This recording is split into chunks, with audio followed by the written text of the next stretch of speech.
So the broadcasting has begun. I'm not sure how it started. I didn't start it.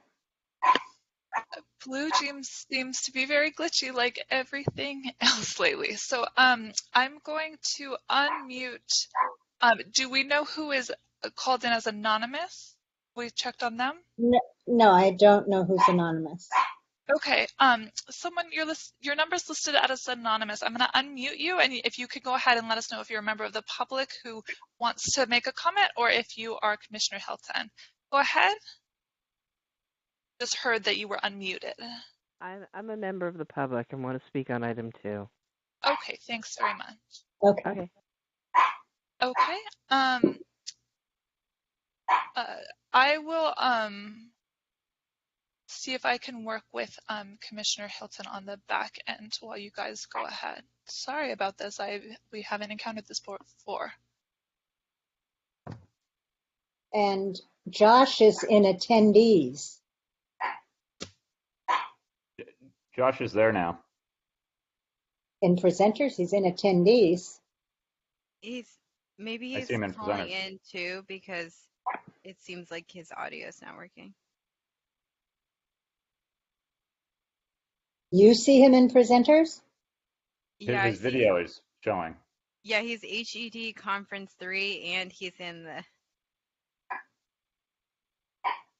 and he's calling in as an attendee.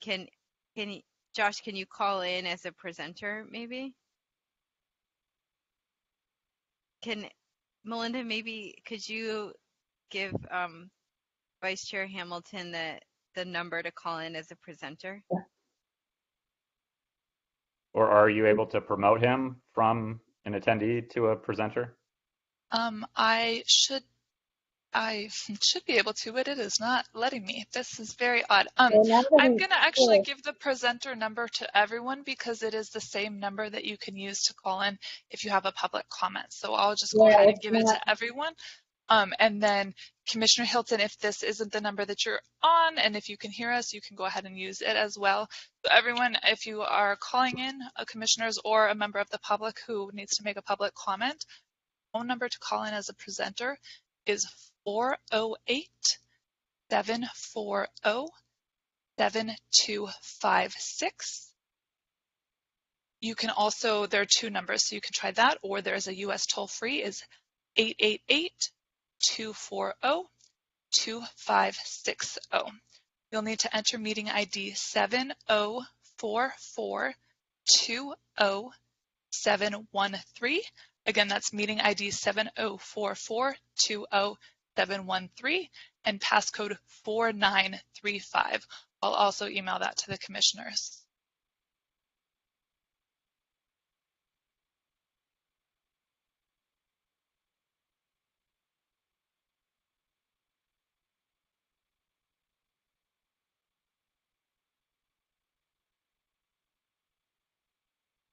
So we do have, with Michael, Carl, Leonora, and I, we do have a quorum, so I am going to call the meeting to order while Melinda's working on the glitches and trying to get Commissioner Hilton connected and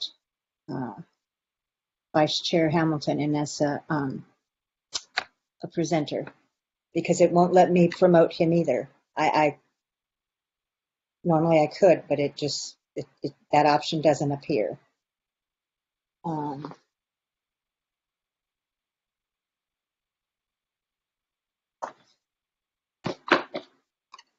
right, so the September 23rd, 2021 special meeting of the Housing Commission is hereby called to order. The time is 6:25 p.m. The first person who's going to speak is Jim Kemper. He has an announcement to make regarding the difficulties we had with getting the proper agenda out to everyone. Jim? Good evening. Yes, if you can hear me. Good evening, Chair Buchanan and Commissioners. The most current, most updated Housing Commission agenda was posted at City Hall on Monday, has been on our website since Monday.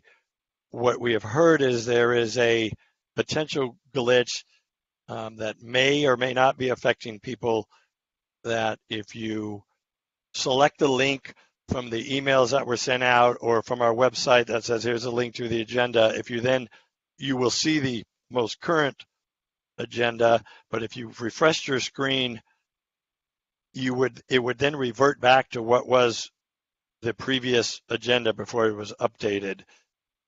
The most current agenda has items that were added at the request of the public. For example, the public input item, the housing element item. And so we checked in with the city clerk's office and the city attorney's office, and they believe it's completely appropriate to proceed with the meeting. So that was the purpose of me coming on and making that announcement. So the commission can proceed with the full agenda. As I said, we're aware some people may be experiencing that glitch. The city converted recently to its new website software, and we believe that has something to do with it. We have a workaround, so it won't happen in the future, but we just, in case there's any confusion about the proper agenda, when it was posted at City Hall on Monday and has been on our website since Monday. Thank you. Thank you, Jim. All right, so we will now do the roll call. Commissioner Hanson.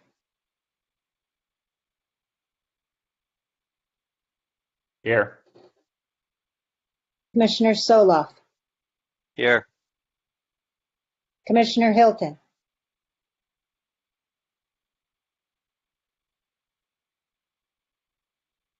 Commissioner Kemner. Here. Vice Chair Hamilton. Here. So I know that Commissioner Hilton is trying to call in. Spoke with him. We think we have it sorted, and he should be hopefully joining any minute. Okay, thank you, Melinda, very much. Sure. I'll let you know when I see him. Oh, I think that's him joining. So let me just unmute. Commissioner Hilton, is that you on the line? Yes. Great, thank you. Which number? I'll rename him. Okay, all right, thank you. All right, so we now have everyone here. So we'll move on to item number 2. Before we start the public comment, there are a couple of other people I need to check in with. Michael? Hello, Michael? This is Michael. There's a lot of, okay. I have you on mute.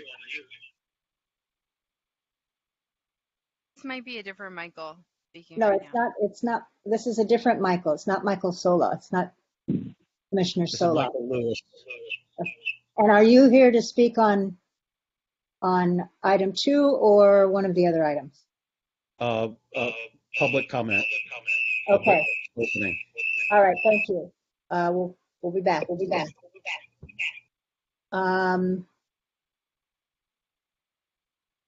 The person whose number is ending in 3037. Chair Buchanan, that is me, Josh Hamilton. Oh, that's you? Okay. Mm-hmm. Yeah. Okay. Yeah. All right. Thanks. And the person whose phone number ends in 2012. Hi, I'm a member of the public. My name is Mark Verville. And you are here to speak on which item? Item 4E. The Okay. housing element. All right. All right. We'll call on you when we get there. Thank you. Okay. All right. So the first public comment is named Anonymous. Would you like to start? Yes, please. Good evening. My name is Denise Barton. Please allow me to share a letter I wrote September 22nd, 2021 to Rochelle Herr of Greystar, the manager of Chelsea, where my affordable housing unit is located. But I shortened my questions for Rochelle Herr's version, but I'd like you to get the full emphasis of what I'm saying. Dear Greystar's Rochelle Herr, I'm contacting you again requesting reasonable accommodation for my health, requesting that you stop the tenant continuing to put the identified white powder out into all common areas of the Chelsea apartment building in Santa Monica, as well as to have all the white powder cleaned up thoroughly from all of the areas of the Chelsea apartment of all the common areas of the Chelsea apartment building. As I've mentioned in the email I submitted to your supervisor Morgan Loy on or around February 25th, 2021, when he came to the property to supposedly address my concerns about the unidentified white powder in all the common areas of the Chelsea apartment building. And as you saw, is your responsibility per my inspection by the Santa Monica Housing Authority on May 4th, 2021, as I showed you. I have been requesting, both verbally and in writing, reasonable accommodation for the white powder to stop being put out and cleaned up from all of the common areas since Greystar took over management of the Chelsea apartment building in mid-August 2020, while you refuse to acknowledge it even exists when I've shown it to you, leaving me to question, are you intentionally trying to harm me? Or why aren't you doing your job? Or are you discriminating against me as an affordable housing tenant or because of my disability? Or would it be your company's practice to abuse affordable housing tenants that are disabled? But after all of this time, how could I think any other way? Once again, I would appreciate you address this reasonable accommodation request immediately. Thank you. After all of that, another thought that I had would be, this is allowed to be done to me as retaliation because I speak at Santa Monica City Council and other board and commission meetings, such as this one, the Santa Monica Housing Commission. I hope you realize that this might be seen as the Santa Monica Housing Authority not providing supportive services to the disabled, considering this has been going on for over 3 years now. And do you accept funding to provide that service? You do accept funding to provide that service, right? And finally, if you allow one-star rated management companies to manage buildings with affordable housing units, one would have to wonder if the Santa Monica Housing Authority is setting up affordable housing tenants to be kicked out because the Santa Monica Housing Authority provides no building management supportive services. Thank you. Thank you. Would you like to identify yourself or no? No, I did. My name is Denise Barton. Okay, thank you. Thank you. Person whose phone number ends in 4005. Would you like to identify yourself and begin your public comment? Michael Skoloff, husband of Susan, Betsy Ann Nagasawa, 1963 until now. Hi, Richard Hilton. So I don't have Wi-Fi, Michael Skoloff. You're in my neighborhood. I have a 14-foot fence blocking Betsy Ann Nagasawa's Wi-Fi. So, the person in charge of fraud loans for 51 years, Metro Corporation Santa Monica board member for 21, the city manager right now. This is a cascade, Susan Hamanaka. This is a cascade that you've been involved in for 4 years. Now you got your husband involved in. So what do? I have to call in and wait for 35 minutes while another Michael's driving his car. But thank you, Richard, for making me call in, because relatives of council members have been controlling Santa Monica's funding for 75 years. And so, Denise Barton, thanks for what you do. The 4 of you that voted when you shouldn't have. I was a brownie, Michael Skoloff. in 1963 when I was abused by Bijan Jalale. And we knew when we were brownies in 1963 that you do not vote. You don't stand up there and have people vote, Michael. You don't have salary executive people's vote when the people's hasn't even been sworn in yet. So your advances with handouts, presentations, and notions and votes on paper at the bank have not been given to the zoning administrator. And you frauded the whole city for 60 years of Coastal Commission property by allowing Bijan Jalale to let 30,000 units dilapidate. So, Susan, you're the mayor. There's a 14-foot fence at Betsy Ann Nagasawa's house. It blocks the Wi-Fi. It surrounds Maynard Recovery Center, 111200 Tualaman Road, Tualaman, California. They have a center in Mexico. They have a center in Florida. They have a center in 5 other states. Michael Soloff? Hi.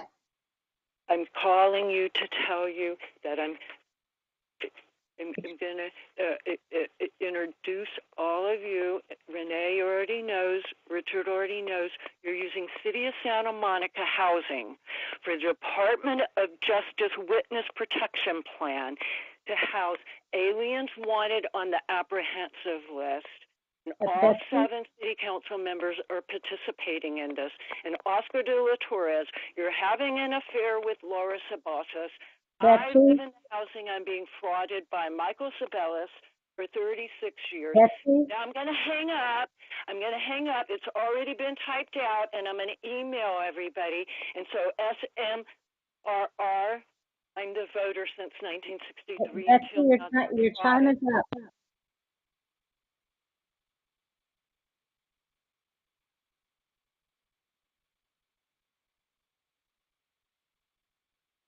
The person whose number ends in 5322. Okay, can I be heard okay without feedback? Yes. Can you identify yourself? Yes, I'm Michael Lewis. And good evening, Housing Commissioners. I'm a resident advisory board member. And the main issue with the RAB right now is that the Housing Authority is not following the HUD guidelines, which say that the Housing Authority is supposed to make it possible for the RAB to meet in order to gather feedback. The HUD guidelines say, number one, that the PHA must provide a room for the meeting, which the equivalent now would be a Zoom meeting. We've been asking for this Zoom meeting to be set up, and it was not done. Number two, the PHA must provide computers and phone numbers and fax machines to communicate. This is because the RAB representatives need to be able to communicate with the RAB members and vice versa, and that is not happening. So I'm asking now as a RAB member, where is the meeting? I'm a RAB member and I am not connected to the RAB. I want to discuss and hash out, meet and confer, if you will, with my fellow RAB members so we can clearly delineate and prioritize the issues. This is essential so that we can represent all voices as clearly and succinctly as possible so that our RAB reps can then pass it on as feedback to the administrative plan. We need to speak with one voice. The administrative plan is due by October 30th, which is the very last minute to organize this RAB meeting as it is now. It is obvious that this whole exercise in forming the RAB is a sham. It was clearly designed to be a sham. It is obvious that the Housing Authority and city government have no real interest in RAB members having any real organized representation, any real power and influence. It's frankly embarrassing. It's the old story. They're essentially consumer union busting. It's obvious and shameful. Why is this laughably obvious? Well, the Housing Authority and city government fought us for almost 2 years now, led by the relentless, time-consuming work of Olga Zaraska. They fought her and us tooth and nail to not form the RAB in the first place. And now that there is a RAB, the Housing Authority and city government are doing everything in their power to not let it function properly, that is, democratically. At every step of the way, they stonewall. It's 1 step forward, 2 steps back. First, we say we must have representatives. They say, no. We can't have that. Then after a lot of letters and time, they finally say, okay, maybe, let's just do a lottery. Then we say, okay, please make the lottery public to make sure puppets or puppetish types are not installed again, which is the reason. Then they say, no. And then finally, after more letters and letters, it's suddenly okay. All right, so it'll be public. Then they say 2 people have been selected by lottery. Okay, we say, can we contact them? How do we do that? They say, we don't have to give you that information. It's a privacy issue and so on. Then 2 months later, after more letters, they finally put the emails on the website. Then Olga and Teresa email them and there are no responses. And tonight, the Housing Commission wants to invite the reps to the Housing Commission meetings, making them available without meeting and conferring with their RAB members first and foremost. The representative's responsibility is not just to show up to meetings, it's to meet with the RAB and then represent them at all meetings. Come on, guys, you can all do better. Please fix this. Fix this obvious subversion of the rules and rights of the Section 8 participants. Thank you. Thank you. And I believe we have one more.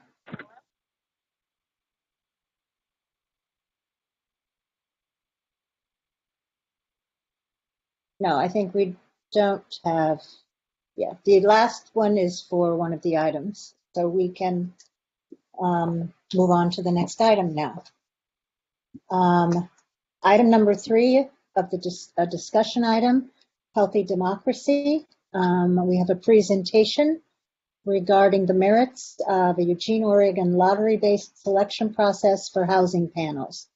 And afterwards, if any commissioners have any comments, we can discuss this as it would be applicable to Santa Monica. And here to do the presentation is Alex, and I apologize if I mispronounce your last name, Ranieri. That was perfect. Absolutely perfect. Thank you so much, commissioners, for having me. Very happy to be here. I'm going to share my screen with my presentation.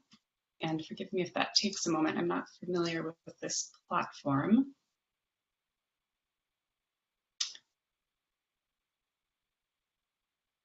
Okay.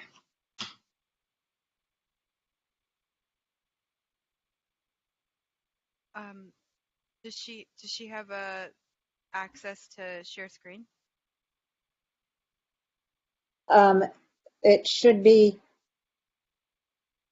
in the middle of this, in between, depending on what layout you're on. There's like I do have access. Okay. I do have access. Apologies. It looks like it's asking for extra permission so that it can also record. Leonora, is there any chance you also have the presentation up and would be willing to flip through the slides in case my permissions? Let me see. Won't let me share the screen.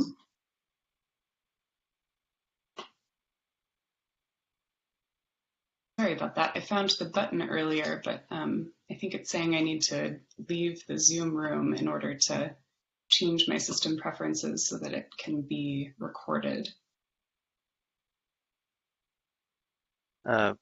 Excuse me for interrupting, but Chair Buchanan, member of the public, I guess, may not have your email address emailed and said that they were waiting to speak on item 2 and did not have an opportunity. So perhaps we can solve 2 problems with one stone. Give some time to solve this technical issue and also give Olga Zarowska an opportunity to give public comment. Oh, I apologize, Olga. Where is she? Is this you, Olga? No. No.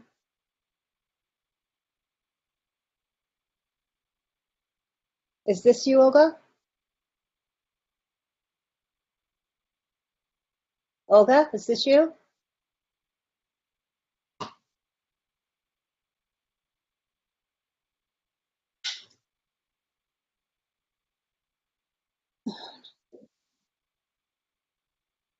Is this you, Olga? Hello. Hello, is this Olga? This is Olga Zuraska. I'm not sure what's going on. Can you hear me? Yes, I'm sorry. We're having some issues. I'm sorry that I missed you. Yeah, I see. That's okay. All right. Good evening. Questions first. Why is this meeting taking place today as a special meeting? Why are some of the commissioners still on this commission, despite the new nepotism policy that the council stated on July 27 needs to become effective immediately? And despite the council's agreement to ban lobbyists from city boards and commissions, why have the appointments of new commissioners been delayed by almost 3 months now? Why was the new commission leadership selected before those overdue appointments of new commissioners? Is all of this part of some kind of a political game? It certainly looks like it. Chair Buchanan violated the U.S. Constitution's First Amendment, specifically the Establishment Clause, when she canceled the properly noticed regular meeting of the Housing Commission scheduled for September 16th, citing a religious holiday as the reason. The freedom of religion in the Santa Monica community, and other members of the public who wanted to attend the properly noticed September 16 meeting were violated. In the United States of America, it is unacceptable to impose a religious holiday on anybody. The municipal government of Santa Monica does not celebrate purely religious holidays, as it would be in violation of the U.S. Constitution. It did not observe a holiday on September 16th, and yet Chair Buchanan apparently decided she had the authority to create a new public holiday for Santa Monica. Regarding the Continuum of Care program, the Santa Monica Housing Authority receives COC funding. Therefore, it must comply with COC regulations. COC representation must be immediately established on the Santa Monica Housing Authority Board in accordance with the pertinent federal regulation, which reads, each recipient and subrecipient must provide for the participation of not less than one homeless individual or formerly homeless individual on the board of directors or other equivalent policymaking entity of the recipient or subrecipient, to the extent that such entity considers and makes policies and decisions regarding any project, supportive services, or assistance provided under this part. This requirement is waived if a recipient or subrecipient is unable to meet such requirements and obtains HUD approval for a plan to otherwise consult with homeless or formerly homeless persons when considering and making policies and decisions. The Santa Monica Housing Authority is certainly able to establish COC representation, and there are program participants ready to serve on the Housing Authority Board. The Housing Commission is not a policymaking body. Therefore, the participation of a formerly homeless person on the Commission does not fulfill the requirements stated in the above-mentioned federal regulation. The city is resorting again to smoke and mirrors and twisting the meaning of the federal regulation. The city previously tried the same approach of gaslighting to prevent the establishing of the mandatory RAB and its representation on the Housing Authority Board. It didn't work then, and it's not going to work in the case of COC. Once again, it is not true that the Housing Authority is unable to establish COC representation, which would be a circumstance allowing for representation on a body different than the policymaking body, which is the Housing Authority Board. The Housing Authority is unwilling to establish the representation. The Housing Commission is not a policymaking body of the Housing Authority. The Housing Commission is an advisory body. COC representation must be immediately established on the Housing Authority Board in advance of the discussion of the administrative plan. Thank you.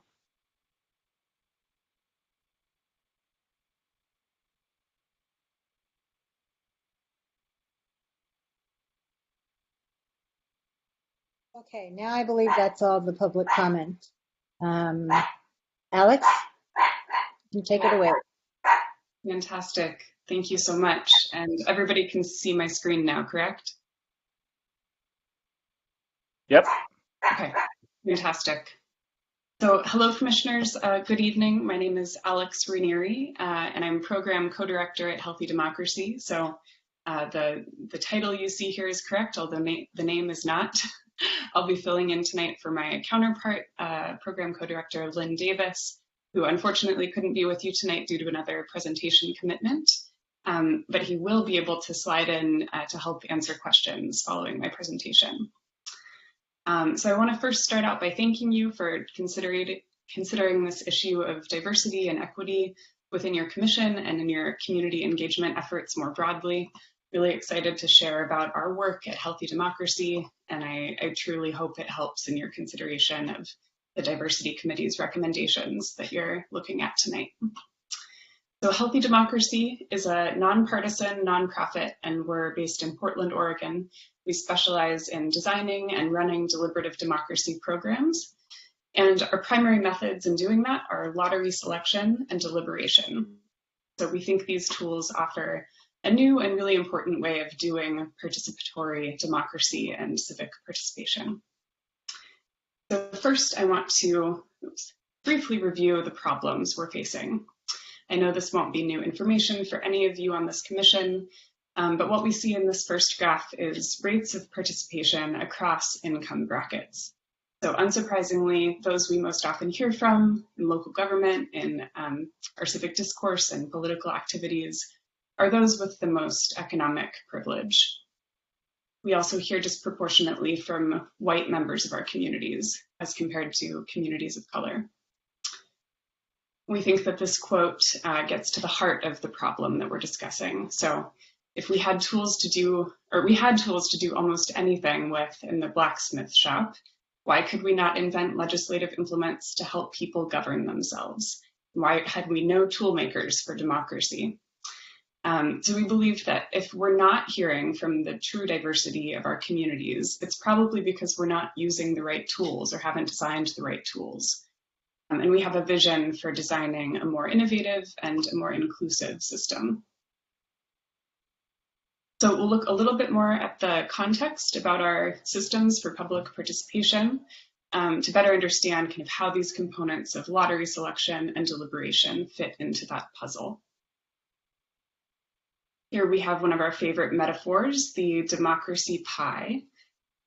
Most of our current public engagement system is either open to anybody, so public forums, open comment, application-based committees, commissions, or specific invitation, so most commonly stakeholder engagement. But we think there's a slice of this pie that's pretty critical and missing, which are processes that are selected by democratic lottery. So while most people never choose to self-select into doing things like public comment, and many may not have the desired qualities for a special invitation, like being particularly impacted by an issue, being part of a stakeholder group, lottery selection means anybody has the chance to participate in a process. But actually, we think one pie isn't a very good metaphor because we don't need to just divide up the pie. What we need is more pies.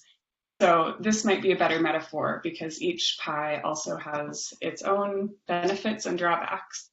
We think open participation is inclusive in theory, although it's often dominated, as we've seen, by the same voices.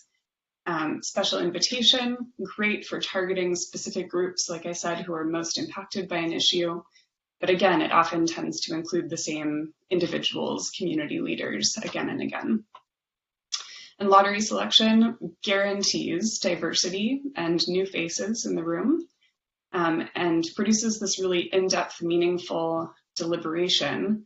And some drawbacks are that requires time and can sometimes limit the number of participants that get to engage in that deep experience.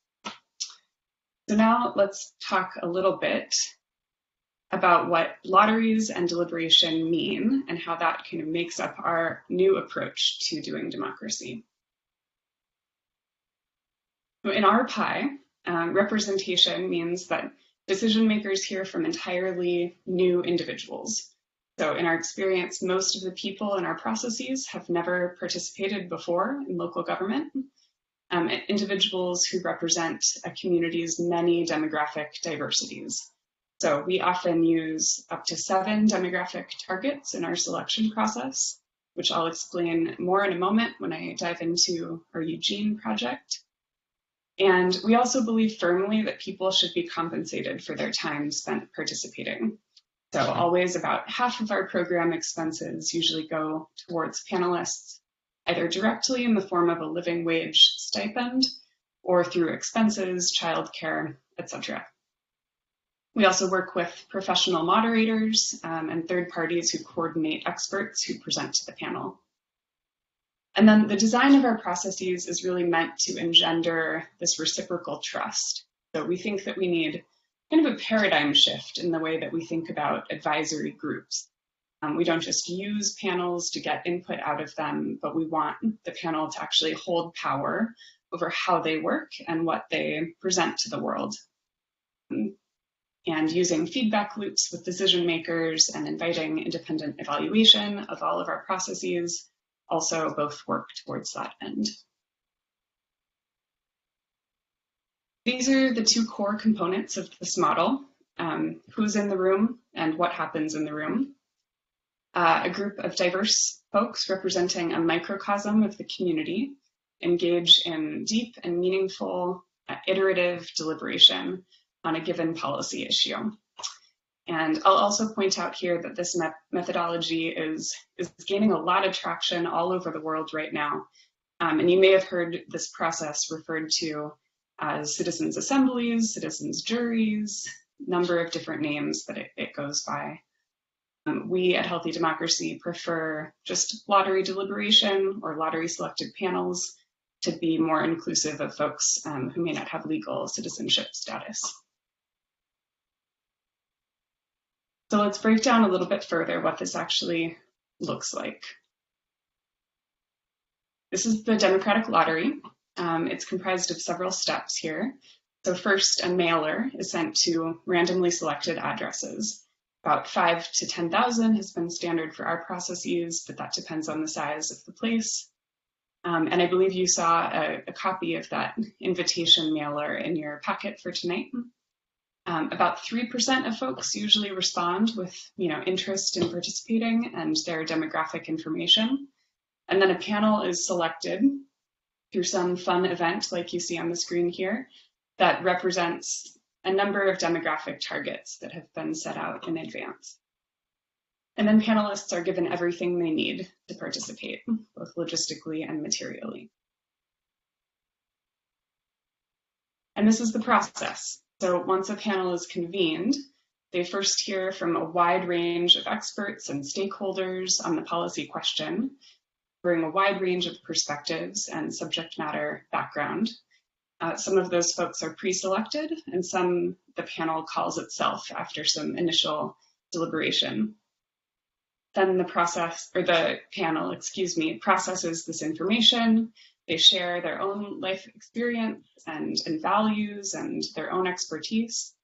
They discuss policy options and then eventually write and prioritize recommendations to the convening body or the government entity.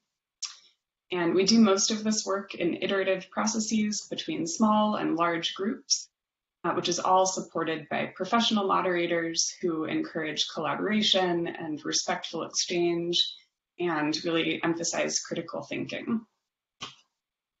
And I wanted to pause here and highlight this point about lived experience a bit more, since I saw that it was really important to the Diversity Committee. We really do aim to place a strong, great value on panelists' lived experiences. So in addition to hearing from many, many subject matter experts and dozens of stakeholders sometimes, scaffolding recommendations actually allows panelists to first negotiate about their values and individual perspectives before then writing more technical recommendations. So now I will turn to discussing a project that we recently completed in Eugene, Oregon. And by way of brief context, in 2019, the state passed House Bill 2001, which mandated that all cities of a certain size allow for more housing types in residential areas across Oregon. So between last November and this past April, Healthy Democracy ran a panel that advised the city of Eugene on how to implement this bill. So the process was entirely virtual. So you see here the panel, we like to say the city in one room, but this time it was a Zoom room, of course. And the process was representative across these 7 demographic factors. So city, ward, age, race, gender, experience of disability, educational attainment, and renter or homeowner status. So since I noticed that this commission is really interested in better representation of folks experiencing housing insecurity or different housing situations, you could think of other ways of representing those and selecting for those demographic characteristics. So in the chart to the left, you can see why lottery selection is so important in delivering that diversity. It's clear here that white individuals were highly overrepresented in the response rates for mailer, but lottery selection can correct for that so that the final panel represented the actual demographic diversity of our city. And in this case, actually a little bit more, because the city decided to use demographic data from the K through 12 population, which is more diverse than our general population. I say our because I happen to live in Eugene. So the process was held in 2 phases. In the fall of 2020, the panel conducted a long information gathering phase in which panelists heard from over 20 stakeholders and experts, and they wrote principles that would guide the city's initial code writing. And then in the spring of 21, just this past February and April, the city came back twice to the panel through a series of feedback loops. So first, they got the panel's feedback on their draft code concepts, and then on draft code language. These are the key elements of the review panel process, kind of the main players. We worked with city staff, outside presenters, a steering committee, third-party evaluators to deliver various aspects of the process. And of course, the panel is the center of all of that. And the presentation you received in your packet has several more slides here that I'm actually going to skip over just to save more time for Q&A. But feel free to refer back to those and ask any detailed questions that you would like to about those. So here were the deliverables. The Eugene Review Panel produced 3 main products. Their guiding principles, like I mentioned at the end of last year, recommendations on design standards for new middle housing, and then recommendations to the city about actually how they should conduct public engagement in the future, which was a little added question that the city wanted to ask of the panel. These next couple slides, which I'll also just skim over for the sake of time, highlight that this model can be scaled up or it can be scaled down depending on the scope of the policy question, the complexity of the issue, the cost, and many other factors.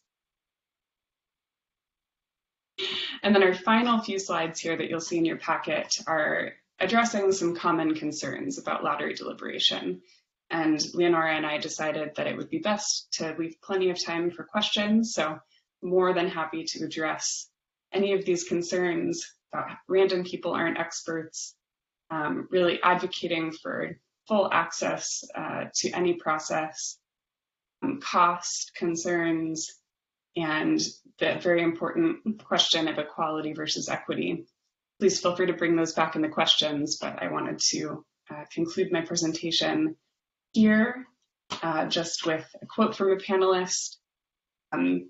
A lot of panelists repeat that this is their most important, significant experience with politics, and it really helps restore a sense of faith in the political system. So I will leave it there for now. My email address is alex@healthydemocracy.org in case you'd like to get in touch. And I hope Lynn has joined us for some Q&A. So I will stop sharing my screen and welcome any questions.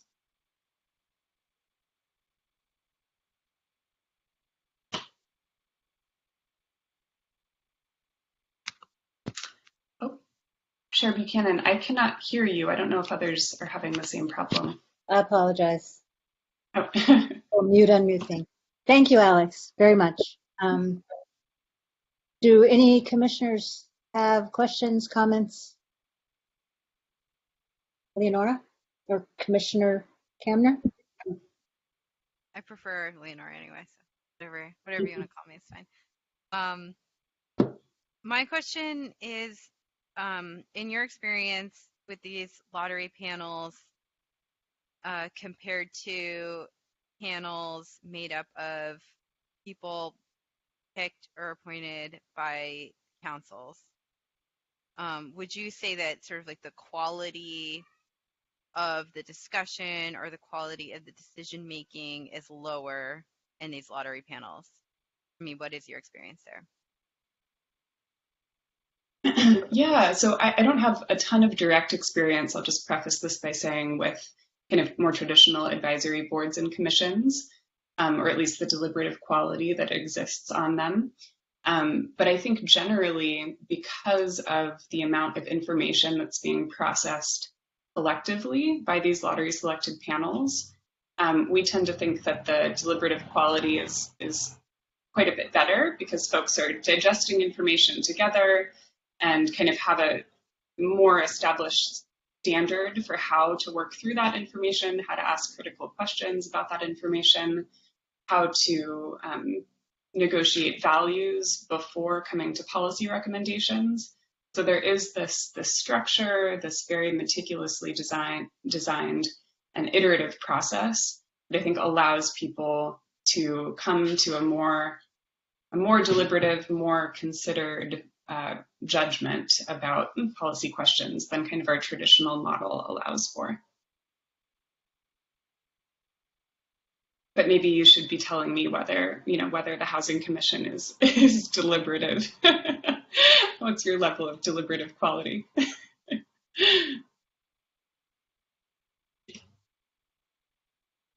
Any other questions? Thank you for that. Anyone else?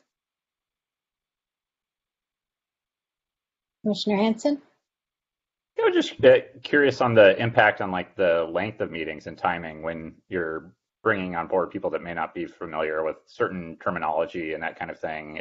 There probably has to be some educational component to the meetings, and yeah, we just wanted to know how that affects the overall kind of time of the decision-making process. Yeah, thank you for that question. And before I answer it, it's a great question, but I think Lynn is on the phone, and anybody who has the privilege of making sure that he can also speak, that would be fantastic. But yeah, to your question, that's something, you're right, we didn't touch on as well in that presentation, but yes, that's a quality that sets these processes apart from lots of other participatory processes, is that often, so in the Eugene process, we had the equivalent, or I'll just speak generally, actually, often they last anywhere from 3 full days, so 25 hours or so, to many days, 10 days. I mean, in Europe, they're doing processes that are quite a bit longer, but having a significant number of hours for that information gathering stage, and often having somewhat balanced numbers of time or amounts of time in the information gathering and then decision making phases is crucial to the quality, the deliberative quality and really reasoning that can happen. So yeah, usually multiple days, traditionally a long weekend or a series of long weekends in the virtual room. We did many evenings and some weekends. Yeah. Lynn, did you have anything to add to that? Hi, everyone. By the way, sorry I couldn't be there earlier, and I'm here by phone, traveling, as Alex may have said, and really nice to hear you all again.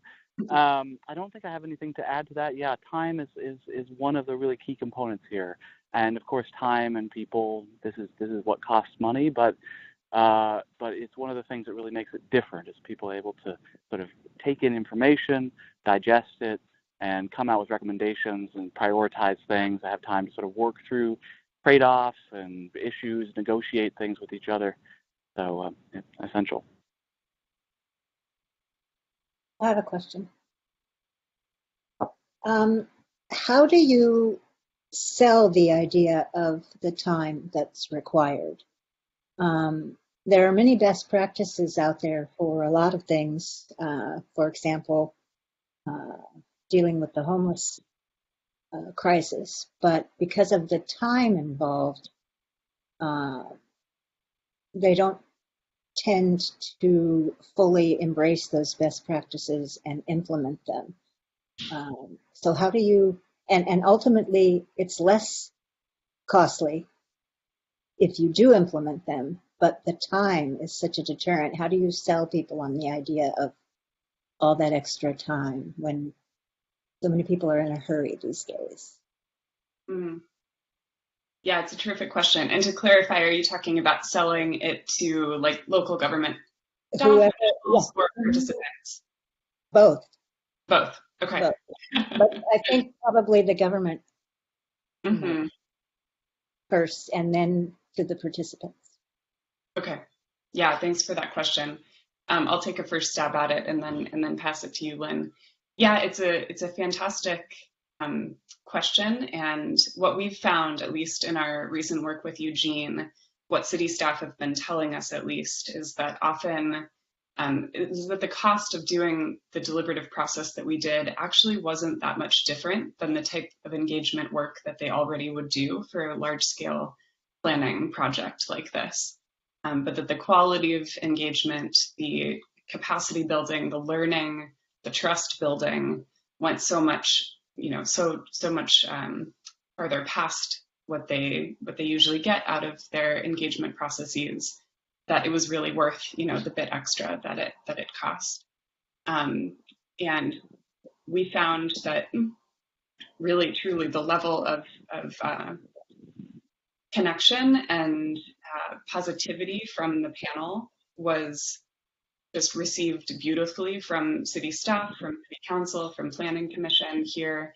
And so I can't speak as much on the front end when we were planning the process. Maybe Lynn, you could touch on that. But certainly there isn't much difference in the actual cost, and the outputs, the products are far more rich and meaningful. And I'll speak, I think the answer for the panelists is really similar too. A lot of them speak about never having been invited into a process like this, never knowing how to participate before. And there's actually, quite a sense of honor and excitement when people receive that invitation mailer. And, despite the amount of time that's being asked, obviously everybody can't respond and say they will participate because of various job and life commitments, but folks are quite surprisingly sometimes excited to spend many, many, many hours in the room learning about a topic that they've never learned about before, and making connections with folks that they wouldn't otherwise have the opportunity to connect with. So that's my 2 cents. Do you want to add to that, Lynn? Yeah, it's only that I think there are a couple of unique things that cities find valuable about these kind of things. One, just being able to see sort of this microcosm of the public, that alone is kind of valuable as an input, and provides a sort of sense of a legitimacy to the process that is valuable in terms of the long-term viability of the outcomes. And I'll say, I don't know whether you gave this example earlier, Alex, but this project that we did in Milwaukee a couple of years ago, where the council was in this sticky situation on a problem, and ended up, it was on council compensation, and the panel put together a recommendation that was not really what either side was proposing. It was sort of a moderate cost increase, and linking it to inflation and some other things about the decision-making process.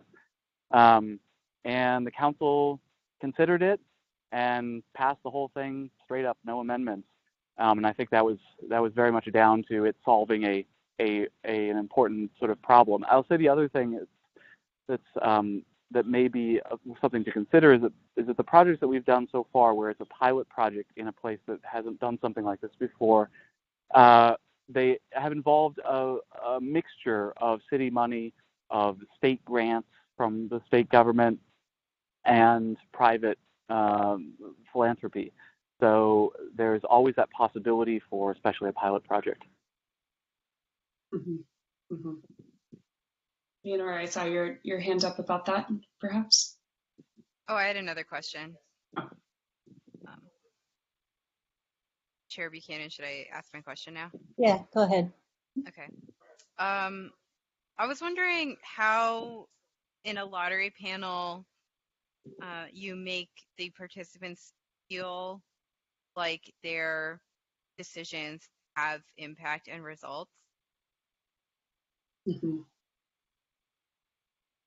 Yeah, excellent question. Thanks for that. Yeah, I think so. A key component of that is that we do as much as we possibly can on the front end of planning a process, work with city staff and whoever the decision makers are on that policy question, work around ensuring that there will be a substantive response to the panel's recommendations, if not an even further commitment to implementing their recommendations.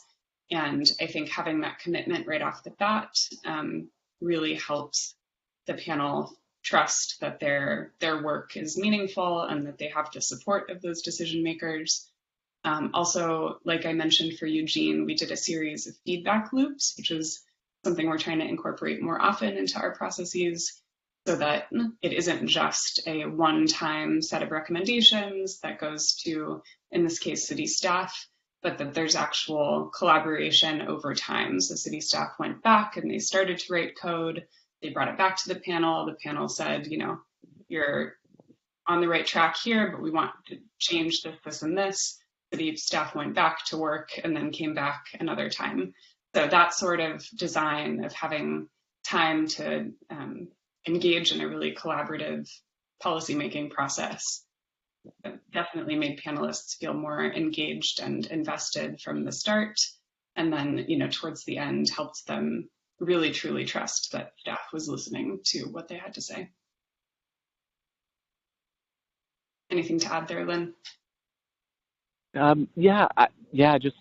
think we had a great experience with this process in Eugene and learned that, you know, sort of several things can contribute. Definitely the feedback loops are a big reason why I think the panel, it was sort of a show don't tell kind of moment. You know, it can say, hey, or the city can say, hey, we're listening, but really in the course of the panel's process to have the city come back. And also I think the other big piece there was that city staff were at every single meeting. Someone was there, they traded off, and even though they didn't participate very much by nature of the sort of autonomy of the panel, they were there and could answer a question every once in a while perhaps, but mostly were just listening. The panel knew they were listening to at least the plenary portions of the program. People mention that over and over again, how impressed they were.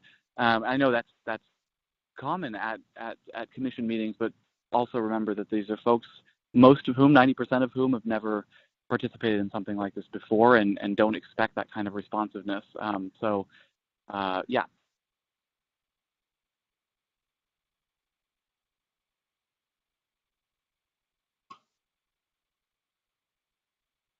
Commissioner Sola, did you have your hand up a minute ago? I do. Oh, I must be holding it in the wrong place relative to the camera. Sorry. Yes, I have a number of questions. First question I have is that so the margin of error in a sample of 25 is 40%, plus or minus 40% if you're taking like surveys and the like. In the legal world, for example, when we do things like this, mock juries, we typically have 4 separate all hear the same presentation and see what results they come to as a way of sort of testing it.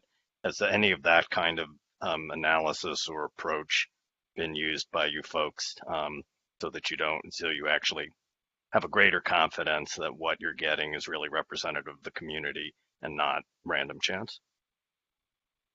Do you want to take that one, Lynn? Sure. Yeah, that's a very interesting. We've had that suggested before. I think we would absolutely love to do that. It is 100% a money issue. But yeah, multiple panels dealing with the same thing. I think that does actually get a bit complicated because it could feel like I think folks could feel like they were sort of part of some kind of experiment rather than actually a powerful entity who is doing a thing. I think the method that we have usually proposed as an alternative is simply to make the panel larger, these panels scale up quite well. A lot of the work is done in small groups, iterative, randomly selected, reselected kind of small groups anyway. So that allows for some version of, sort of groupthink to be worked out or prevented by just a sort of continuous mixture of folks. And then I think, we certainly, the panels can take different forms. Sometimes they need to come to a conclusion or sort of a majority opinion, but a lot of times there is a sort of a prioritization of various different recommendations, which can allow for more diversity and not necessarily, something, sort of a result and then checking that result. There's also important to note that this can be paired with other things. Of course, other forms of public engagement are still really important. So the pairing of this with a less dense form of public engagement can be a nice pairing. We've been working recently on some big scale projects where there is sort of a test of the results that come out of a panel with a much larger group, or with polling, et cetera. So it's certainly it's a good point though. We shouldn't attribute too much, we shouldn't attribute sort of scientific level significance to a group like this. Really, the benefits of these groups is to dig deeply into issues and have a lot of time to sort of work that stuff out with each other. My next question is, so is in the process as you guys implement it, is there some effort to try and have all sides represented? I guess I'm wondering, because obviously who selects who gets to speak to the panel and can have a big impact on the outcome of any decision. That's, again, I'm a lawyer, so I'm fairly familiar with that, and there's at least a process where in theory, not in practice, but in theory, both sides get a chance to present and to give evidence and all of those kinds of things. So how is that effort to make sure that people are getting an actual, really balanced set of ideas and information built into this process? Yeah, thanks for that question. So in the Eugene process, we had a steering committee that was tasked with kind of two primary things, one of which was to provide an initial round of expert presenters and stakeholder presenters to the panel. So that was the first few meetings of the panel was having presentations from that group. And the steering committee was comprised of stakeholders that represented a wide array of perspectives, and along with city staff and one city councilor and planning commissioners. So that was kind of the design, to have a wide variety of perspectives from the outset. And then the rest of that was really left to the panel. So like I mentioned, after those initial presenters, the panel was able to deliberate and kind of perform a gaps analysis of whether they thought, from what they knew, if they were missing information, missing perspectives, and they were then presented with a menu of, I think it was 57 different potential speakers that they could choose from to call to present to them in the next couple of meetings. So a couple different designs for that, and plenty of other potential ways that we may design that process in the future, but definitely core to the thinking and presentation of information at the beginning. My third question is with respect to the government decision makers. Sort of how did they, and I don't necessarily, I know you have the experience in Eugene and maybe Len has other places, but how did they sort of treat this? Did they treat it as the decision's been made and we're just going to rubber stamp it? Was there any, or did they treat it as this is one input among many? Did it vary depending what was going on? I'm just sort of curious what the role of the only people who actually have democratic legitimacy, the people who were actually elected, by the people to make decisions how they reacted to this kind of input. Yeah, I can speak to part of that. So in Eugene, this was part of multiple public inputs. So the city did multiple, they did stakeholder engagement, they did an equity panel, they did surveys. So there were many other kind of channels of information, and the decision makers actually that our review panel was influencing were city staff in this case. So it was for the code writing itself. And luckily, a lot of those inputs had very similar recommendations. So city staff was, and they were committed from the beginning, but also it was very convenient for them because they ended up going wholeheartedly with all of those recommendations from the various processes that they ran. In this case, City Council has yet to decide whether or not to adopt staff recommendations. So there is one other additional layer of decision making, and I think it's safe to say that, we have yet to see whether to what extent the panel will have an impact on Council's decision. Yeah. Additions there, Lynn? Nope, I don't think so. Nope. Okay. So one last question, which is, what has your experience been of the reaction of the other members of the community to this? I'll let you take that one, Lynn. Okay, sounds good. Thanks for managing. There's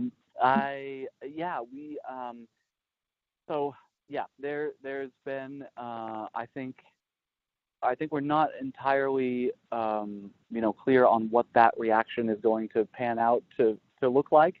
There's been some very positive reaction, but there's also been some very negative reaction among folks who are sort of used to being able to have what we might consider an outsized influence on processes like this, and are continuing to sort of express themselves, which is very much their right.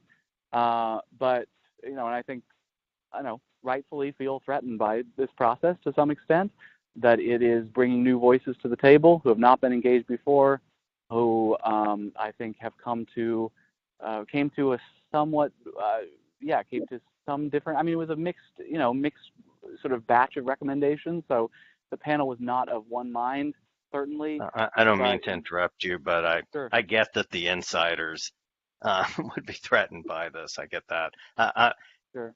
Does the general public as a whole, and it may be just like most things in local government, which is the general public as a whole isn't paying attention and never will pay attention. And, now we have at least 25 people who otherwise normally wouldn't pay attention in the process. I see the benefits of that. But is there do you have, and you may not have any sense of how the community as a whole, reacted to the idea that this thing exists, even if they didn't get to be on it? The people who, the broad community, not the insiders. Sure. Sorry about that. Yeah. No, I don't think I was clear. I apologize. But, No. But I think we can all get that that every time you try and do anything, that it's been my experience here and everywhere else that threatens somebody who already has power. So I get that. But I'm just curious whether the public perceive this as something that enhances democracy, or doesn't enhance democracy, or has no reaction to it at all. I don't think we know that for this project, unfortunately, at least not yet, but we do know that for some past projects. I don't know if Alex talked about this sort of fabulous study from just a couple of years ago on the Citizens Initiative review process, sort of our statewide process, going back a few years, in terms of the public's folks who did not participate in the panel, who didn't in fact even read the result, but who knew that it was happening, that this process was happening. And there was an uptick in their feelings of political agency, and that the government was listening to them, and just sort of by nature of there being this lottery selected process where there's people like them that they know are there doing something, and that even just that alone saw a statistically significant little uptick. So that was a very positive sign. I think that's the best evidence in that way that we have so far about what the sort of emanating effects that article refers to them as of these kind of processes. Great, thank you. Sure. Commissioner Hanson. Thank you. Yeah, I was just thinking the clear way to see like how valuable this is to like think of the reverse. Like imagine we ran like criminal or civil cases the way we handle housing decisions, and you can just see what a mess that would be. I'm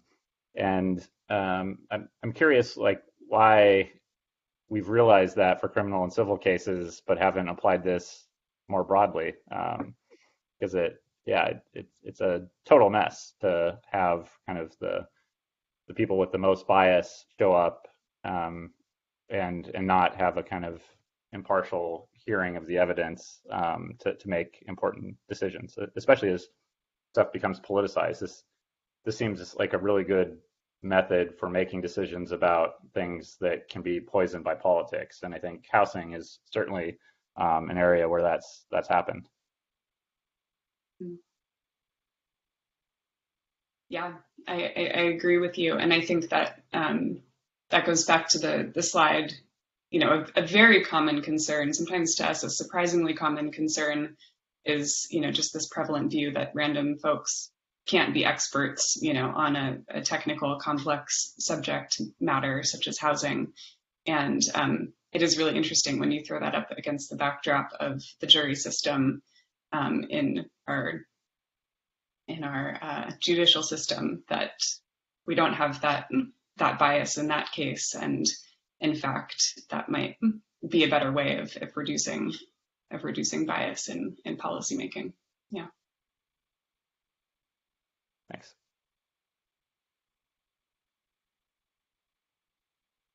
Commissioner Kamner. So I think it's fair to say that expertise is very important to this commission. What is the role of expertise on the lottery panels? How does expertise come in? Is it a choice between lottery panels and expertise, or are they both somehow involved in this process? Yeah, so I think expertise is such an interesting word and can be defined in many ways, but I'd say the primary form, that subject matter expertise enters the panel in is through that initial really robust information gathering phase. So hearing from literally sometimes dozens of experts. In Eugene, the panel heard from lots of city staff, state agency officials, folks who wrote the bill, just a wide variety of folks with extensive subject matter background and knowledge. And then the panel does its own note-taking, content organizing, sorting. They process the information together and then arrive at their own conclusions in a collective process. And so that's kind of how we see the interplay between traditional advisory bodies that are really benefit highly from that expertise. They, in relation to a lottery selected panel, are advisors, information inputs, the wealth of knowledge that panelists learn from about a policy question. Does that answer your question? Yes, definitely. Okay. Could I add just a little thing to that?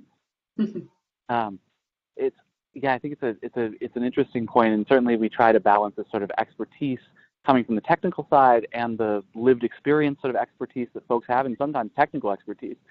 Frequently, some kind of technical expertise actually on the panel, given that there's this cross section of the public. The other thing, the thing that was really one of the things that was most surprising to me about the Eugene project was that the Planning Commission afterwards, one of the things that they sort of latched onto was the fact that they had these 20 different presentations from different experts, and they're using them as sort of referencing them in other for other purposes, and sort of referencing how great it is that they have this kind of wealth of these various different expert presentations, and that they didn't actually, they learn things, and they don't have the ability to sort of do that level of kind of in-depth information gathering on a regular basis, and just see that as kind of a resource that can live on well past the panels, which is not something that we ever have thought about or planned for. But I guess the only other thing I'd say is that the origin of these kinds of processes in our modern democracies, at least, is very much from a place of coming to wiser policy decisions and bringing expertise of various kinds, but definitely expertise from technical sources into policymaking in a way that it can be understood and doesn't get drowned out by political noise. And the way that they sort of imagined doing that was by filtering it through this representative sample of the public, thinking that representative sample would give sort of a hearing, would give sort of a full, credible hearing that then the public and decision makers would listen to, and more so than if the experts were just speaking to them directly in a way.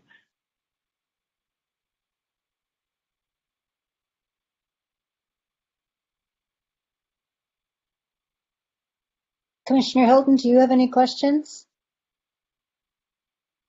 Yes. The commission has always represented an outreach to underserved communities. There has been a lack of diversity on the commission. I have one question.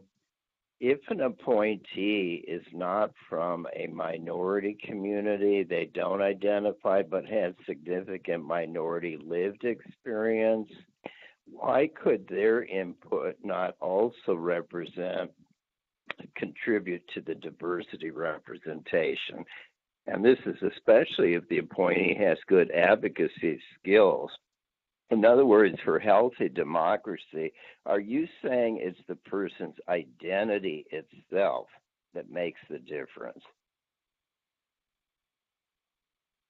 It's such a good question and a really interesting one. Right, there are these two different ways we can think about representation. One is very just solely based in demographic identity, and another is more about what lived experience and qualities and ability to represent certain interests an individual possesses. So I very much hear that point, and I think that perhaps is just one of the limitations of this model, is that we're looking for identity, and often that produces, a wealth of knowledge and a really wide range of lived experience in the room. But certainly that's not an exact science. Lynn, do you have anything to add there? Yeah, no, I think that's right, and it is a very interesting question, and certainly I think it's one that just comes with sort of practical concerns. It's very difficult to sort of measure a lot of sort of lived experience diversity. That's not to say that is not wholly unmeasured in the targets or in the categories, demographic categories. Actually, for example, we've always used a category that's like educational attainment, and that of course refers quite a bit to lived experience. I suppose the number of the other ones sort of point. These categories are sort of. There's a lot of crossover, I feel like, between a diversity of demographics and a diversity of lived experiences. Not that someone who is 16 years old has the same lived experience as someone else who is 16 years old, but simply that having a diverse range of ages means that probably in there we've got a diverse range of folks who, have experienced various different things in their lives that we cannot capture in sort of any kind of stratified selection like this. And I'll just add briefly to that. I mean, like Lynn just highlighted, and I think I mentioned in my presentation, that we very much see this as coexisting within an ecosystem of public participation. And absolutely encourage panels like this to be paired with more traditional stakeholder engagement that is equity driven, that reaches out to specific impacted communities. So we don't see this as a replacement for that type of engagement, but just another layer of rich, meaningful input that adds to the whole. And actually, Alex, that reminds me of something that maybe is worth a mention, that there are other factors and other ways that sort of experience can be brought into actually the selection process. I'm thinking of this panel in Vancouver, BC, where where one of their selection criteria, because of the nature of this project, which was a new arterial through a neighborhood, they wanted to make sure that there were folks who would experience that arterial in different ways represented, not based on the demographics of the area, but it was all, they used these other demographic factors as well. They had one sort of system, one category of targets that was folks who live in the neighborhood, folks who, another factor, folks who work, play, or pray in the neighborhood but don't live there, and then folks who don't live in the neighborhood but might be using this future arterial to pass through, being sort of the three affected groups. They gave those each, a sort of percentage that of course they had to come up with arbitrarily, and then, but at least there were some folks who would experience this future public service in different ways represented on the panel.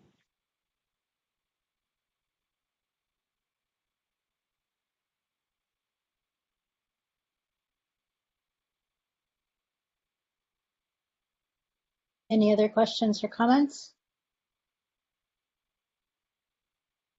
Thank you very much, Alex and Lynn, for joining us for the presentation and for the amazing amount of information. Thank you so much for inviting us. It's a pleasure to be here, and please feel free to reach out with any additional questions or thoughts. Okay. Absolutely. Thank you so much. Bye.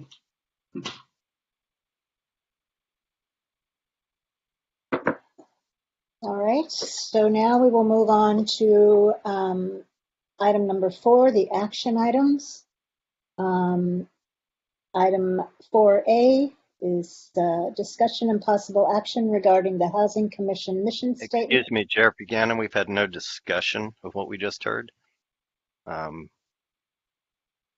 I'm sorry. So. Sorry. All right. Does anyone have any comments or anything they'd like to say about our Healthy Democracy presentation? Sorry about that. Yeah, no problem. Obviously, I raised it because I did have something I wanted to say. Anyway, this is interesting, and it's sort of consistent with the first time we talked about it, that as another input into this, I do think we have a terrible problem. I think we're going to get to it when we start talking about the housing element, that there's a complete domination of the discussion by certain elements in the community, and that most of the public doesn't participate. So I think breaking that up is as at least getting another point. I do think that there's a significant issue of the randomness that's just from 25 people, and I would be very concerned if it suddenly becomes that we replace people who actually were elected by the people with 25 random people spending 25 hours and making deep public policy decisions. The only other thing I want to say is I think people who aren't lawyers need to be careful about the analogies that they draw with the legal system. There's, first of all, I mean, we could replace the entirety of politics with that, but I don't think anybody would think that that would actually be democratic. And I'll just say that lawyers generally think that it depends what kind of thing you're talking about. Like when people have to try complex patent cases and the like to 12 people who know absolutely nothing about it. I don't think the general perception is that that would be, if you were a Martian coming down and you were explaining how we make decisions, that that's the best way to do it. I think that for certain things, I think the lived experience point is very good. Like for criminal law, we all know how human beings interact with each other. That's most of what we do. For super highly technical things, I think there are some real risks with it. So I'm where I was when we talked about the first time, which is I think some sort of well-designed pilot to test something like this would be something that I'd be interested in seeing the city do. But I think that requires some significant thought about what that thing should be. And then, so we ought to do some more on that and then make some recommendation to it. So that's what I took from this discussion. Thank you, Mike. Commissioner Solov. Commissioner Hanson?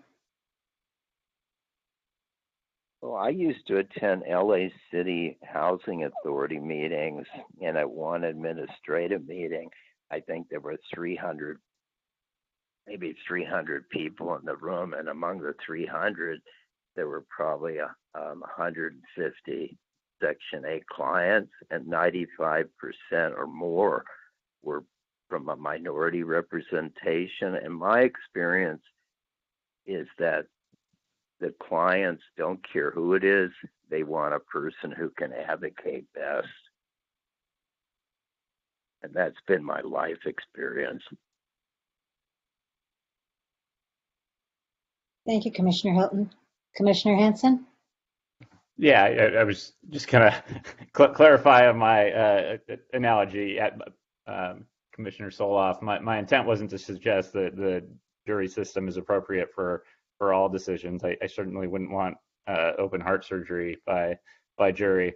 However, I think the analogy of like if we had criminal or civil trials through the process that we use for decisions on housing, there's clearly a problem there, and we wouldn't want that. And there's a reason we have the system the way we do on one side, and I think the same can be done here.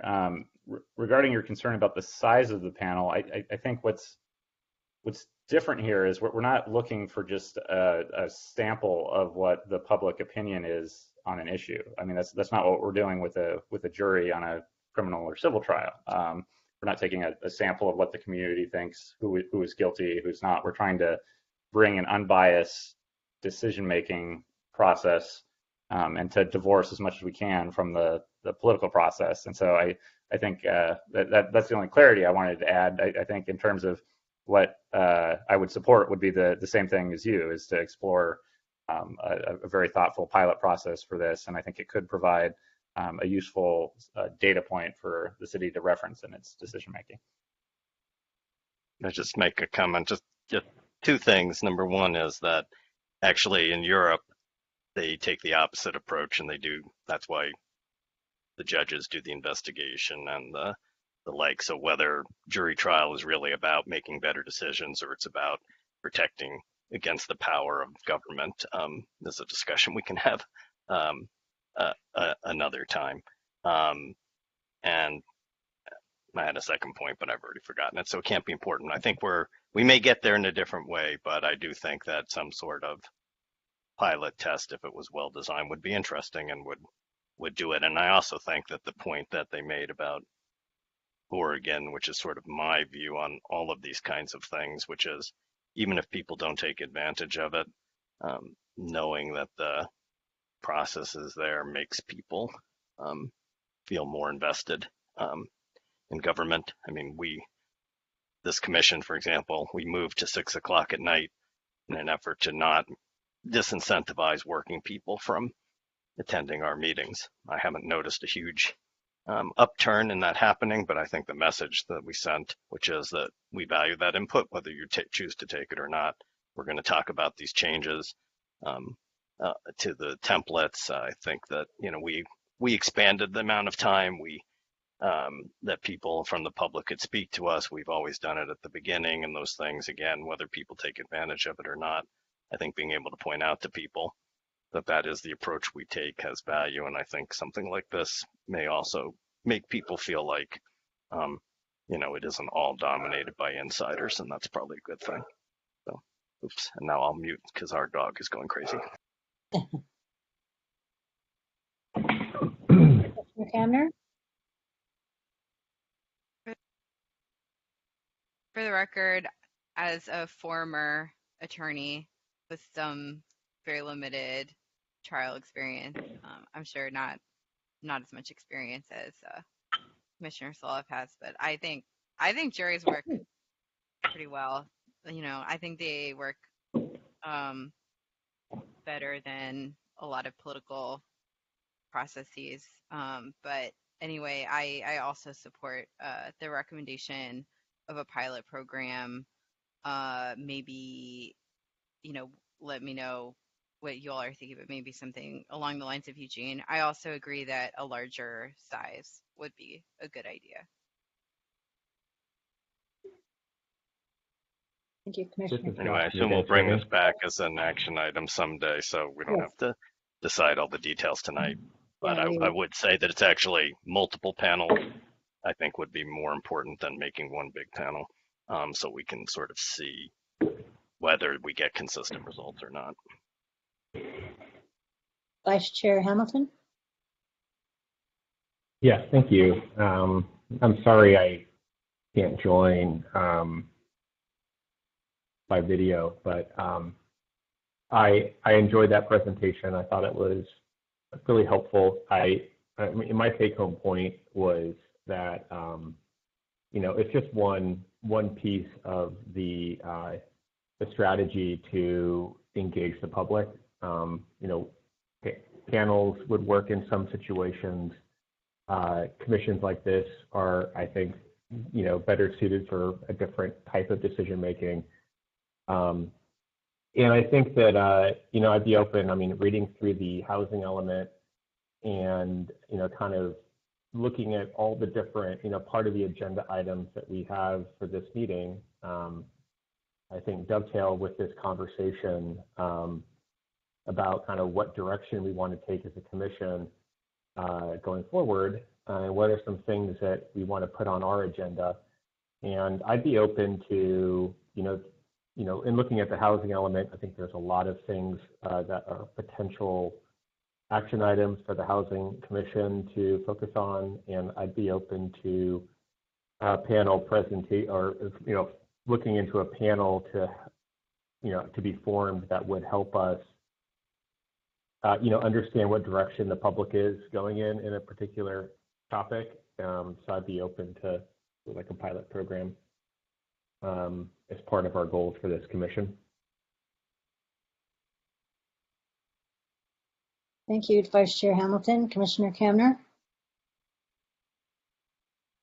Is it a possibility to just do a motion now to recommend something to City Council?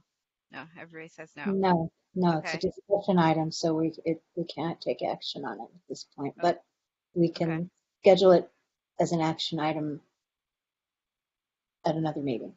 Okay. I think, it's too late probably to do this for the housing element, but, the housing element cycle is 8 years, and, we have to report on progress towards the RHNA. So I still think, this process on RHNA progress or the housing element could be pretty constructive.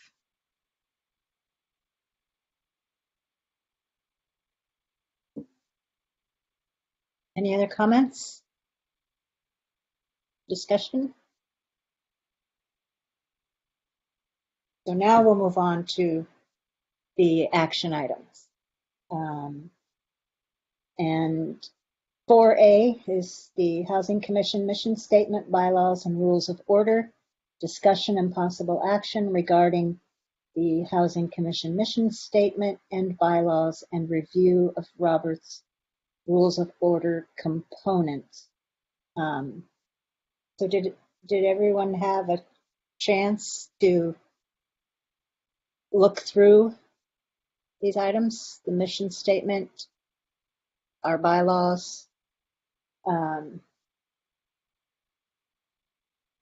we get to the next item, we'll discuss it, but we're going to have to make changes to these to comply with what the city now requires. So does anyone have anything they'd like to suggest regarding our mission statement, our bylaws? Any comments about it? Any questions?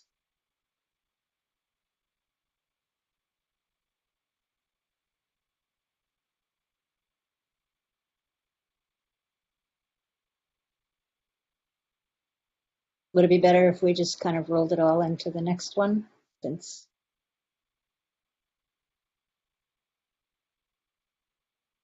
Commissioner Hilton, do you have anything to say? Regarding bylaws rules, the commission should keep our non-conflict content and add the necessary requirements. We added work plan several years ago to our order of business and its future agenda items, format, handouts. Also, we could and have to edit public input. The template says 2 minutes instead of our current 5 minutes for public input. We could ask each public speaker and vote to approve up to 5 minutes. As far as rules of order, onboarding and annual training is new for all board commission members, and it's an annual requirement, and we'll have to add it to our bylaws. I do have several edits, just a couple to the mission statement, which is separate. Do you want me to go over the 3 edits on the objectives? For the mission statement? Yeah. Yeah. Okay. All right, so I'll suggest some edits, rewrites on number 4, 6, and 7.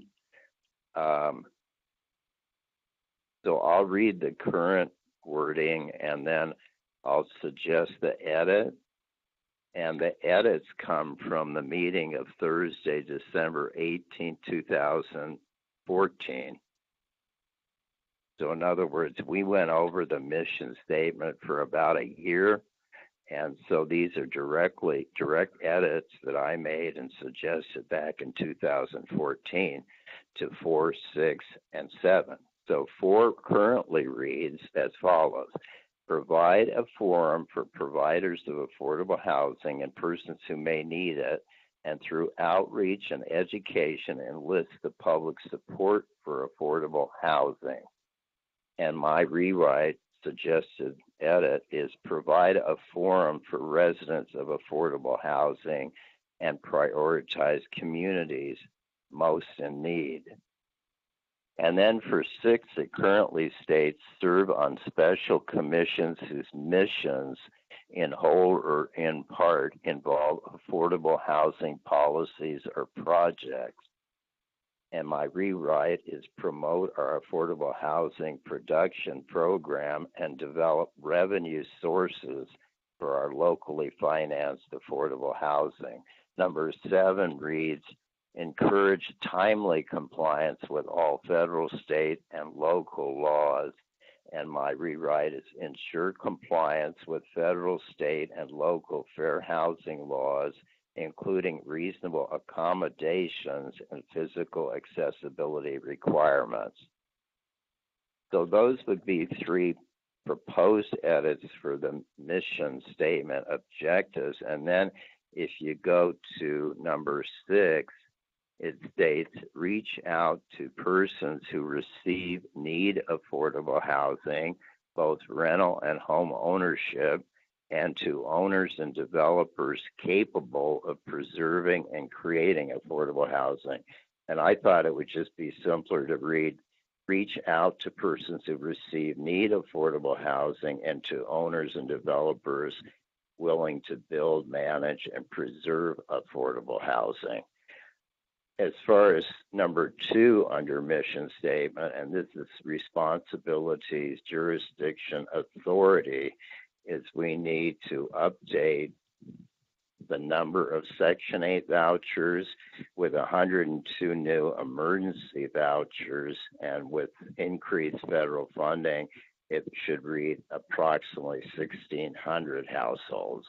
So the 3rd line says provide rental subsidies to 1,092 households, and it should, I think, read approximately 1,600.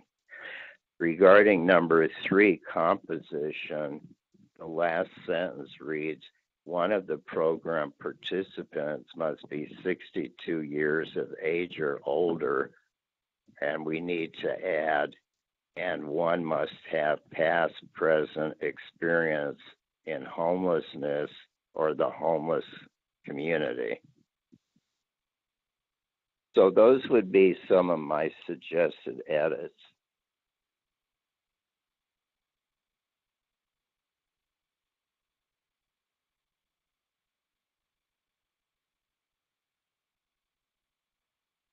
And I'd be willing to volunteer and provide the edits as a handout and for discussion approval at the next meeting, if you'd like.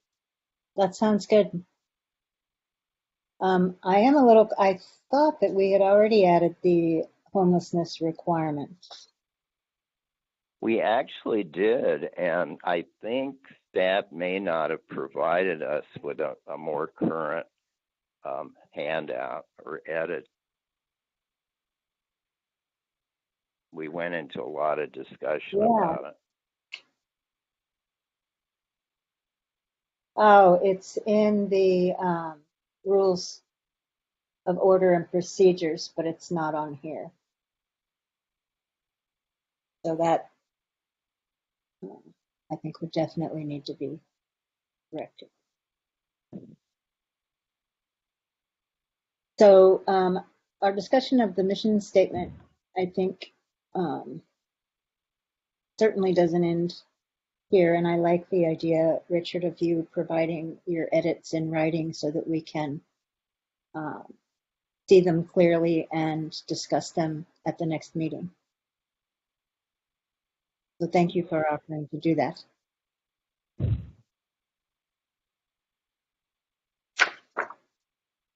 Can I add something? Yes, please. I just Chair Hamilton.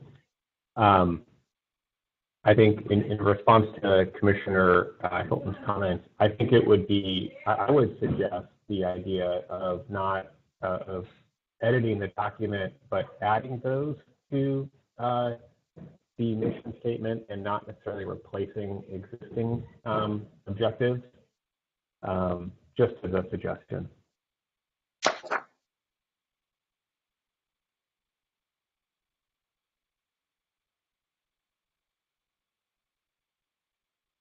We can circle back to that too at the next meeting. So now, do we need? I'm sorry, I don't. Do we need to make a motion for Commissioner Hilton to provide this in writing and bring it back to the next meeting, or Commissioner Soloff? Yeah, I don't think so. I think it's just an agenda item. If Vice Chair, if Commissioner Hilton puts those together and shares that with you and the chair, I mean you and the Vice Chair, you're free to put it on the agenda. And I just wanted to add, Richard, because I know you're on the phone and we'd be accommodating you otherwise, but there was very vigorous head shaking yes around the table here when you were suggesting that you would put it in writing so everybody could see that, because that's a good procedure. So thank you very much. So one additional action item for number 2, I thought we could replace. It says currently under action item 2, explore and expand opportunities for affordable home ownership and affordable rental programs. I thought somewhere there under action items we should add facilitate the Section 8 Resident Advisory Board tenant participation meetings and assist in the selection of the 2 Housing Authority Board City Council program representatives. That definitely needs to be put under probably action item, and it was actually raised by one of the public speakers earlier this evening. Okay, well, will you add that to your list for next time? Yes. Thank you. And I'd be glad to do this mission statement rewrite, both with the current wording and the suggested edits. Thank you. Thank you, Commissioner Hilton. Any other comments or questions, suggestions? Commissioner Hanson? Yeah, I mean, just for simplicity's sake, I was going to say if Commissioner Hilton can just do it as a red line, I think that would be the easiest way to review it. So it's all within context and we're not like just looking at separate sections pulled out, original and replacement. I'd rather just see it in line as a red line. I can work on that with you, Richard. Thank you. I need some assistance. Okay. I guess I wasn't imagining just pulling things out. I was imagining that he was going to present the document in its entirety with the changes. So, great. Anything else on mission statement? Any comments about the bylaws? Any discussion? Any?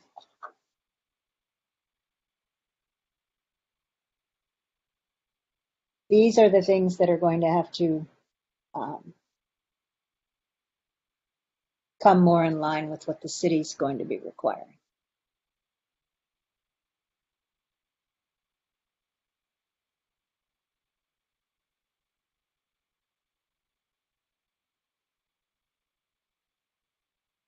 Commissioner Kamner? Question, will the city attorney help us with required changes to the bylaws? Is that something they can help support? I'll work with city staff. I know that they have already, from questions that I had, been consulting with the city attorney and the city clerk's office to clarify some things. So I'm assuming that somewhere in there the city attorney will weigh in, because we have to make sure that everything is legal, follows the Brown Act, all of that. So, Commissioner Soloff?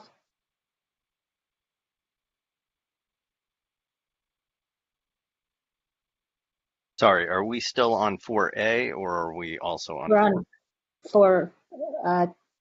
We haven't officially moved on to 4B.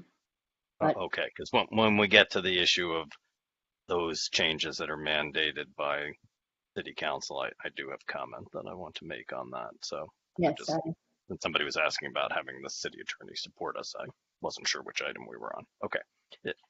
But in revising our rules of order and procedures, I can't imagine that the final document wouldn't be shared with the city attorney to make sure that we've included everything that we need to include, and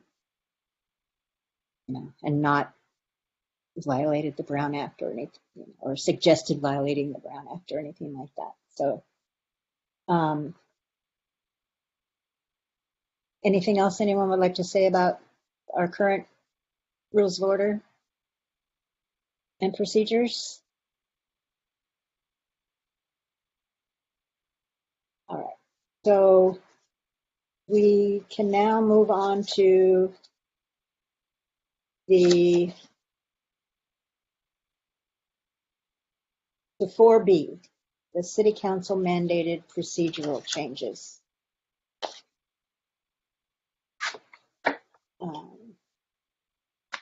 Who would like to kick us off? Commissioner Sola?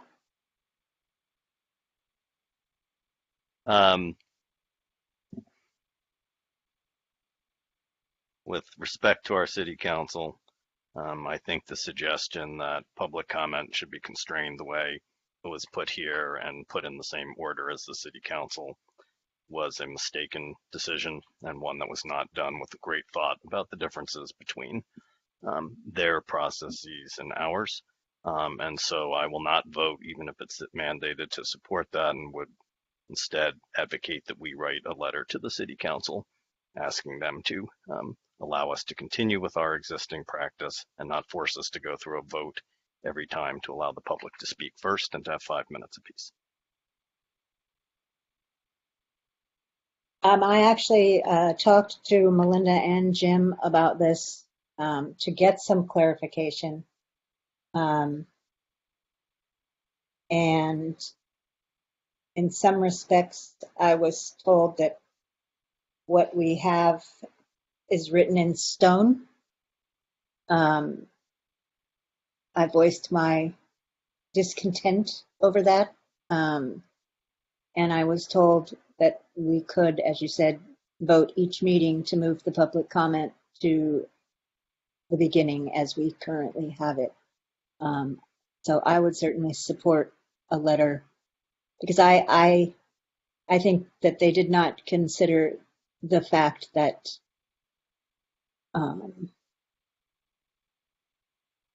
to me it felt like a way to sort of limit public comment. I think it also doesn't consider the fact that some people, even though I know our meetings don't run until 12, 1 o'clock in the morning, they still do run late sometimes, and some people can't, for whatever reason, stay on that long or stay up that late. They have other things they have to do, and so I would certainly support a letter to that effect. Well, then I'll make it a formal motion that the Housing Commission write a letter to the City Council asking them to exempt us and allow us to continue with our existing practice, allowing up to 5 minutes for public comment and to allow it to be at the beginning of the meeting.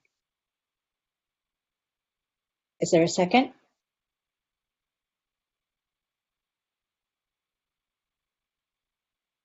Second it. Okay. A second. So should I take a roll call vote? It just might be discussion. Commissioner. Oh, sorry.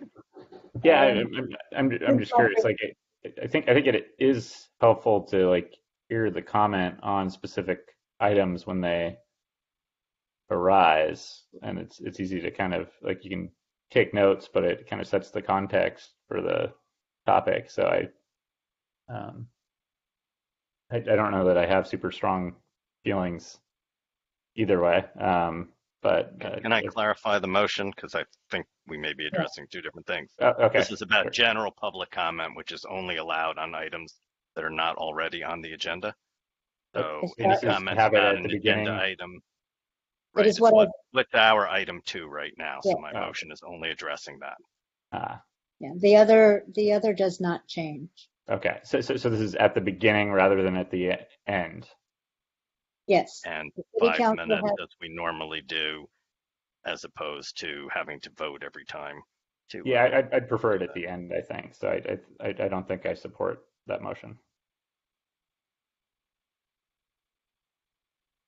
Any other discussion?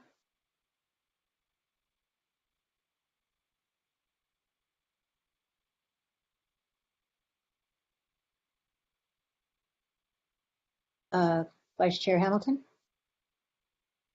Well, are we going to vote on that motion? We're having discussion right now, Commissioner Hilton, and Vice Chair Hamilton's about to speak. I think given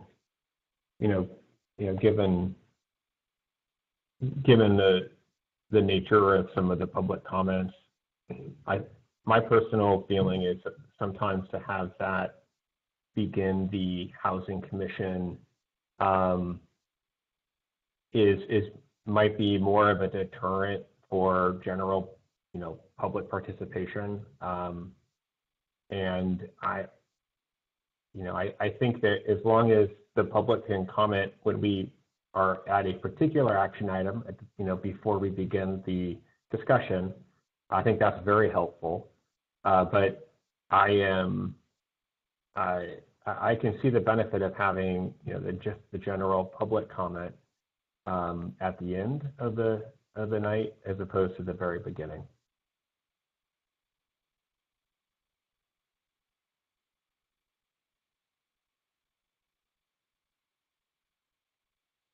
Anyone else?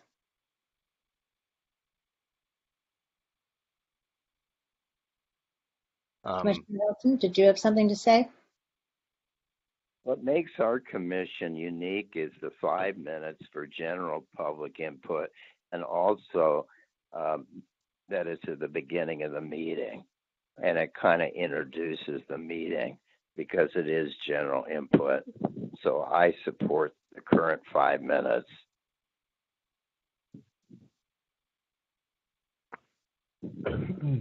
Commissioner Sola? Point of order, Chair. I keep getting emailed by the public. Is there an opportunity for public comment on these items? I'm not sure what procedure was worked out for seeing that. I had one person who was for item, and I apologize, I don't remember if it was 4A or 4B. I think it was 4B. So the procedure is that people were polled at the beginning of the meeting. Yeah, because because there was and I don't have anyone else who has called in since then. So if anyone would like to call in for public comment on this particular item, item 4B, if everyone else agrees, I think that would be fine.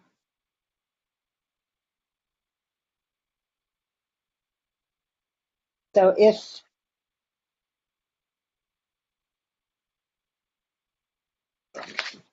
there are people who would like to comment on this item 4B regarding the City Council mandated procedural changes, you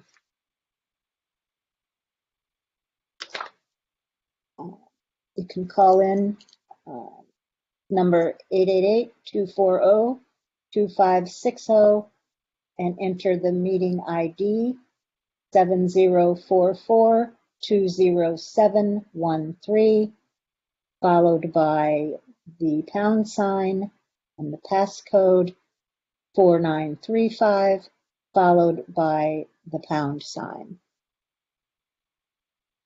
Commissioner Hanson. I was just going to suggest, because of the technical difficulties we have, maybe we check in with the people that are in the presenters queue just to see if they did have comments. Okay. I mean, all of the people who are there spoke initially, but I can see if they have comments. Was that their only item they were speaking on? At the time, yes, except for... Okay. Well, if that's the case, that's fine then. Although actually there was one person who said they had something to say on other items, but they weren't specific. I thought so, yeah.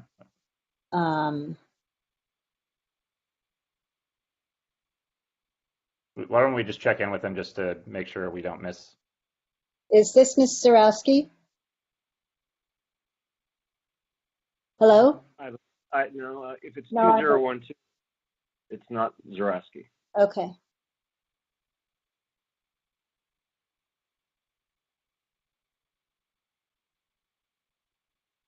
Is this Ms. Zarowski? Yes. Did you have any public comment on this item?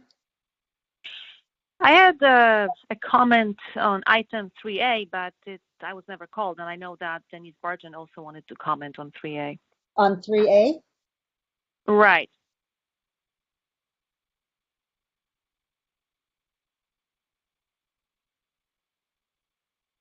So, Commissioner Soloff, as a point of order, what do I do? I think it's up to the commission. So, in the past when we've had, am I unmuted? Yes.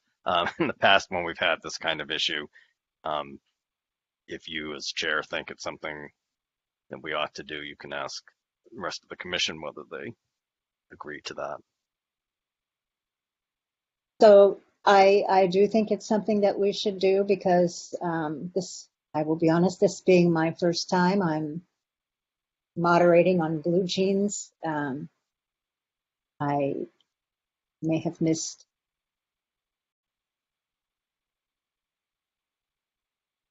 would it be all right with the rest of the commission if we allow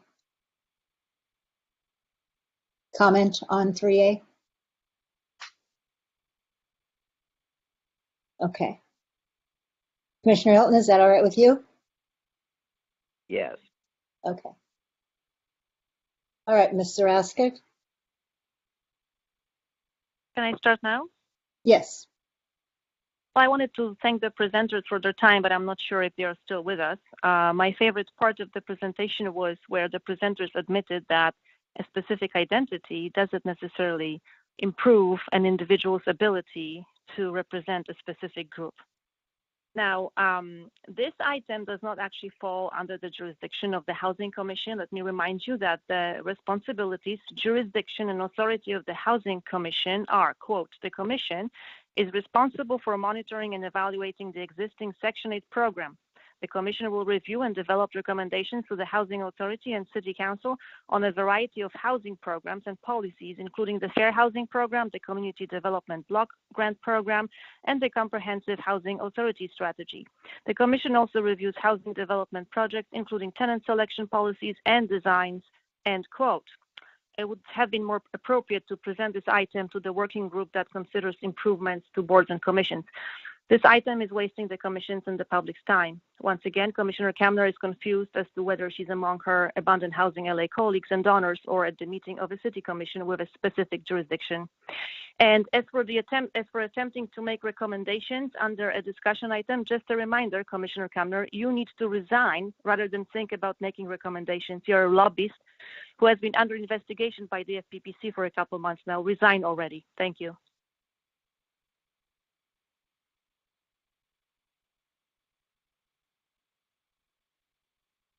You need to resign rather than think about making.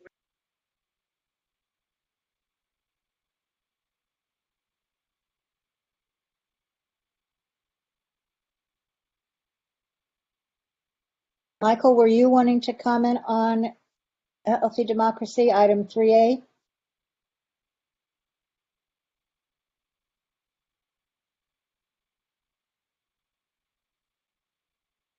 Hi, caller with phone number 2012. Were you wanting to comment on discussion item 3A, Healthy Democracy? No, I'm only here for 4E. Okay.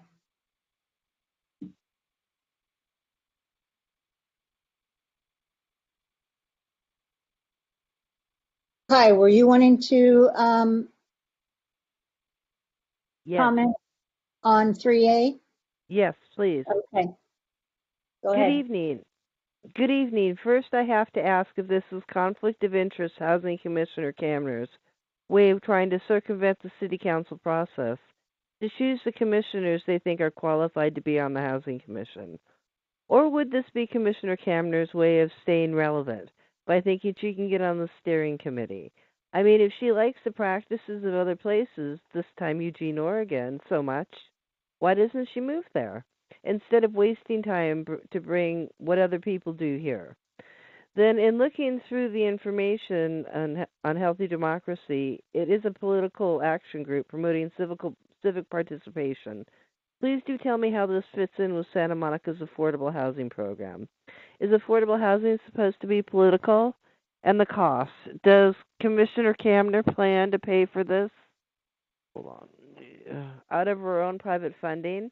Because I definitely do not think this should be something taxpayer funds should go toward. Because it looks like Commissioner Kamner's way of trying to give her friends a job. Or would this be Commissioner Kamner's way of trying to rig the lottery based on race and income level, which is illegal? Thank you.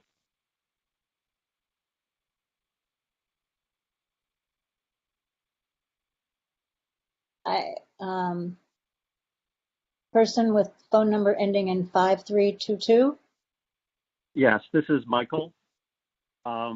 Michael Lewis, and I wanted to comment on the public comment being at the beginning or the end. Okay, hang on just a second. I'm just finishing up 3A right now since we went back. Right. Okay, I'll get back to you. Thank you.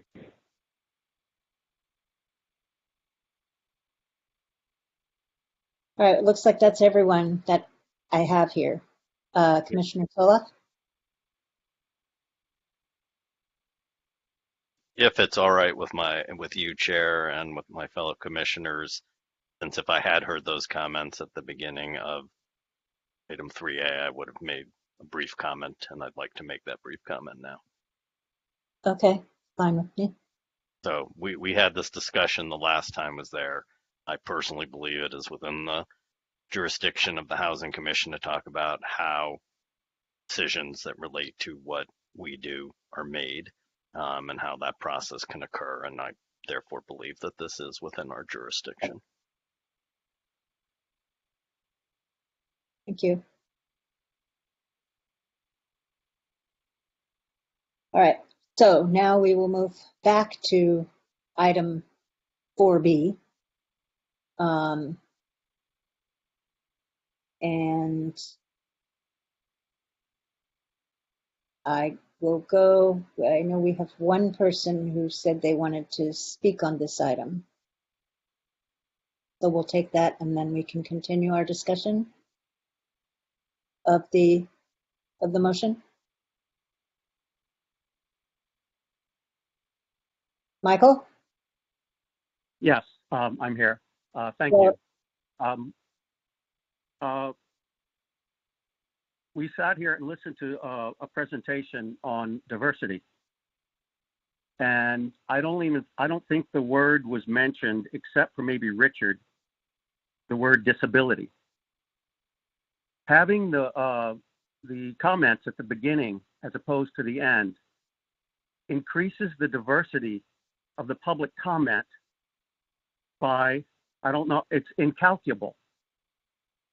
I know people who haven't gone through hardship and who don't have disabilities and who do not have lived experience might not understand that there are hundreds and hundreds, thousands of different types of disabilities out there. And they challenge people to be able to participate if they have to wait to the end. It's arguable, I don't know if that's the correct word. Disability crosses all other diversity, intersects all other diversity issues. The elderly, Black, white, every race, background, religion, everything. And disability is always mentioned last in everything that most of city government does. And it is, if you ask the disability rights community, I invite you to check them out on Twitter and other places, they would look at what the two commissioners said as ableist, meaning bigoted against the disabled community. Now, I'm not saying they're intentionally against the disabled community. I'm saying they're either ignorant of the issues, the wide-ranging impairments and disabilities and chronic illnesses of the disability community, or they're intentionally doing it. I'd like to think that they're ignorant of it and they would change their mind and say, put it at the beginning, because the only reason the city council and other bodies put it at the end is because they want to limit public input. Everybody knows that. Every single person knows that, especially disabled people. And it just feels eugenicsy. Thank you. Thank you.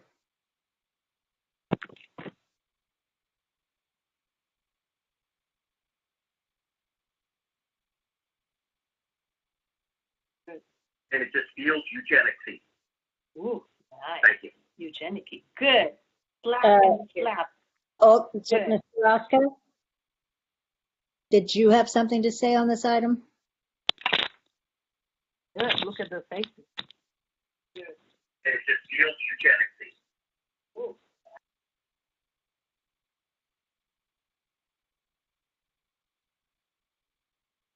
So we can continue with our discussion of the motion at hand.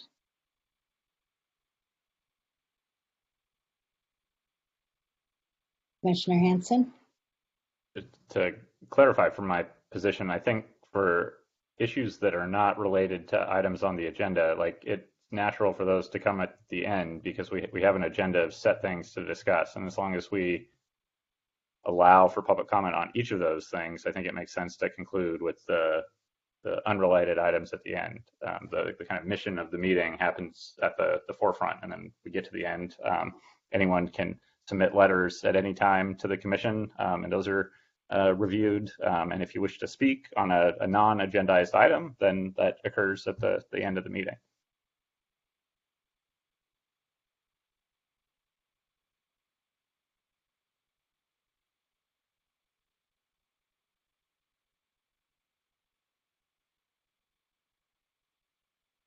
Any other comments? Discussion?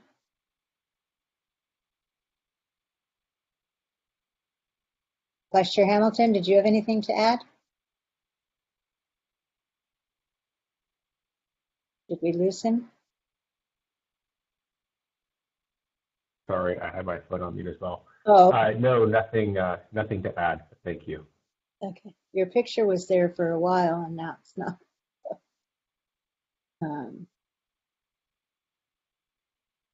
So then we have a motion that has been, there it is. We have a motion that has been proposed and seconded. So Michael, would you like to restate the motion so that we can take a vote? Sure. This was a motion to authorize writing a letter to City Council asking them to allow us to continue our existing practice of having general public comment at the beginning of the meeting, and that it be 5 minutes. I guess actually listening to all of this, it might make sense to divide those two things into two separate motions. One, how much time are we default allowing people to have, and because that could apply. And I now understand why I confused Commissioner Hanson, because that would apply to all of our items. And yeah, the other sure. is only a specific one. So actually, I would like to, if there's such a thing, divide my motion into two separate motions. The first one being to write a letter asking that we're allowed to keep public comment at the beginning if we choose to do that. And secondly, so that would be the first motion, and then there'll be a separate motion to vote on whether we should have to vote each time to extend it to 5 minutes, or we can stick with our existing practice. So I guess you're who was the seconder? I think that's Vice Chair Hilton, or are you, Vice Chair Hilton, okay with dividing the motion to those two separate components and voting each separately? Well, to add a comment is that a new requirement for the agenda is written request communication, and I think it's separate from public input. And it was my belief that it should be combined in the case of the Housing Commission with our public input, because housing is very content driven. And if you read the definition of written request communication, which I believe comes last on the City Council meeting, and again, I think it's separate to public input. I think we could also add as part of the motion that for the 5 minutes we're suggesting we combine it with written request communication, because it puts a real burden on our housing staff to have to answer to written communication when in fact it could be part of the 5 minute public input. Vice Chair Hilton, I would prefer that be treated as a separate motion. So it's that. Okay, could you restate I'd have to follow what the it motion? Is. So the motion, let me withdraw the motion, and I'll make a first motion and then a second motion. So the first motion is to write a letter to City Council, ask them to allow us to leave public comment at the beginning of the meeting, as has been our practice. Public comment. Yes, I second it. On agendized items. Right. The general public item, the thing that we now have as agenda item 2, that we not be compelled to put that at the end of the meeting. So that would be our request to them. They'll do with it as they choose, but the motion is for authorization to write a letter requesting that. So that's this first motion. And you second that, Vice Chair Hilton? Yes, I second it. I apologize. Commissioner Hilton. Okay. So I think okay, so that's the motion that's before everybody right now. Okay. So let's take a roll call vote. Commissioner Kamner? Commissioner Hanson? No. Commissioner Soloff? Yes. Commissioner Hilton? Yes. Vice Chair Hamilton? Yes. And I vote yes. So the motion passes. So now I'd like to make a second motion that we include in the letter we're writing to City Council a request that we be allowed to continue our existing practice of 5 minutes without having to vote for it at every meeting. Seconded. Okay, discussion on this specific item?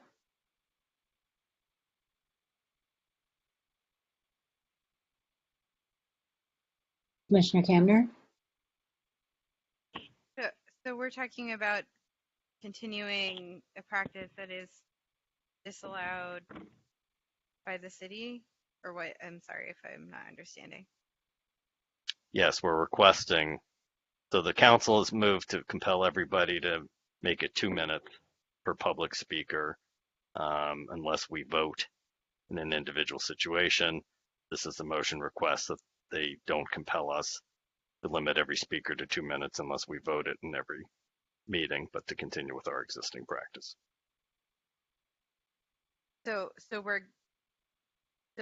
we're writing a letter requesting that we be allowed to do it, but then we're also continuing it even though that's disallowed. Well, no, we obviously, we have till the end of the year actually to implement these changes, but leaving that aside, obviously if the city council tells us no, and this is what we have to do, then we have to, I'm not suggesting that we violate what they do. I'm suggesting a letter to them asking them to make a decision to allow us to continue to do that. Okay, thank you for the clarification. Any other, Commissioner Hanson? Yeah, I was going to say, I think I will support this, given that taking the vote is probably a waste of time each time. And I think my intent is to try to make sure that we move this fast so that those that do want to participate have an opportunity to participate and that meetings don't go late. Yeah, again, like my concern is that you have a bunch of agendized items that people know about and come to speak about. And if you put a bunch of stuff at the front, which we have agreed to write a letter on, that's fine. That like takes time away from those that are coming to speak on the agendized items. And so my view is that there should be absolute accessibility to participate. I just want to make that 100% clear here. It's just, if it's a non-agendized item, in my view, it was that it should come later. Now, I support it happening as the commission directs, and I will support this motion because I think taking a vote would only add more time to each of our meetings. And in that same spirit, I will end my own thoughts on this. Thank you. Any other discussion? Commissioner Hilton? Other boards and commissions have a standard 2-minute time limit, and it's never sufficient. And our housing commission is very content And I think we should remain with the 5 minutes. So I support the letter.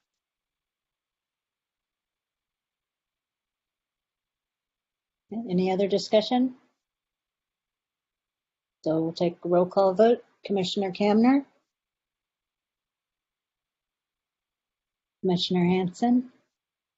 Yes. Commissioner Soloff? Yes. Commissioner Hilton? Yes. Vice Chair Hamilton? Yes. I'm sorry? Yes. Vice Chair Hamilton? I said yes. Okay. Can you hear me? Yeah, I hear you now. Okay. And I vote yes. So the motion passes unanimously. So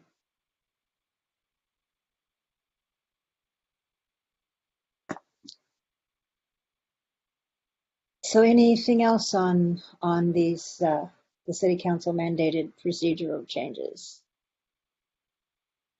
As Commissioner Soloff said, we do have until the end of the year. The exact date that they have to be adopted by is January 1st, 2022. And hopefully, you know, our letters will have an impact.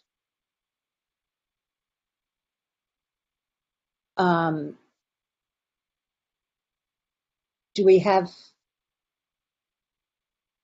I'm sorry, I need to ask a question again, Commissioner Soloff. As far as writing the letter is concerned, do we need to choose someone, or is that something I do, or I'll do it in conjunction with you, or? Can be, however, we've done it all sorts of different ways. And if people want it to be brought back, we can do that too. We have time so that they can see the letter. But however, we've done all of those things in the past. Delegated it to the chairs, delegate somebody else to prepare a draft and give it to the chair and the vice chair and let them make the final decision.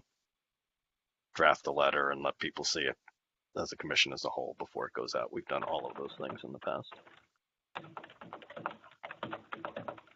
I'm happy to prepare a draft since I made the motion, Okay. and send it to you and Vice Chair Hamilton. If the rest of the commission thinks that they want to see it, or as opposed to delegate to you guys, can do that too, but whatever everybody wants. But at the end of the day, it should come from, on behalf of the commission, by the chair and the vice chair. Well, I appreciate you offering to draft it. I think everyone else. I'll do that and send it to you and Vice Chair Hamilton. All right. And do the rest of you want us to bring it to next meeting, or do you trust us just to go ahead?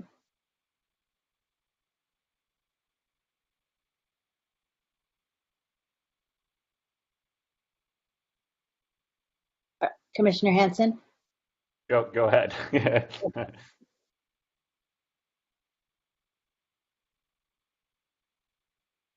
All right, so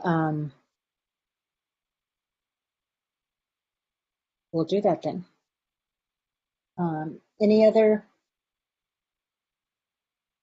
discussion on these procedural changes? The agenda minutes, the agenda template, the meeting minute template, which, by the way, I asked Vice Chair Hamilton to take, it won't be a full word-by-word account, but to take the important things like the votes and public comment and all that in minutes today. So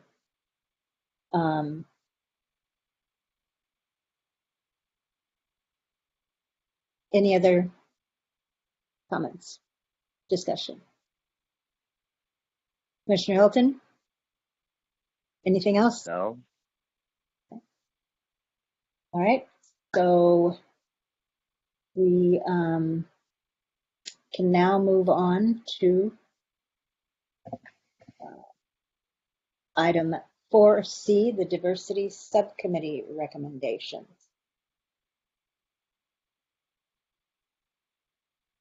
And this is on the agenda because I thought that some of the recommendations were important. And I wanted everyone to kind of take a look at them in relation to the city mandated changes to discuss if we think that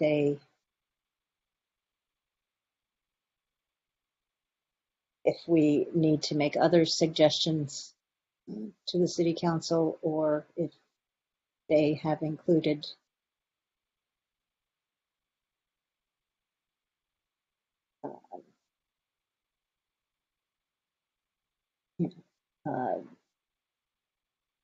if they've included items that will ensure diversity.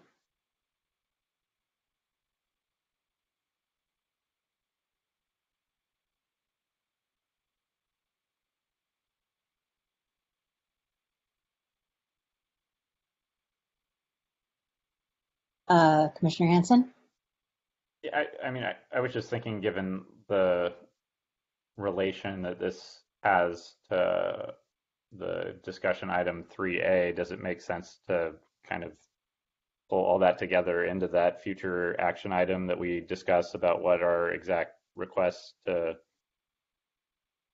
council in the space around juries and that would be?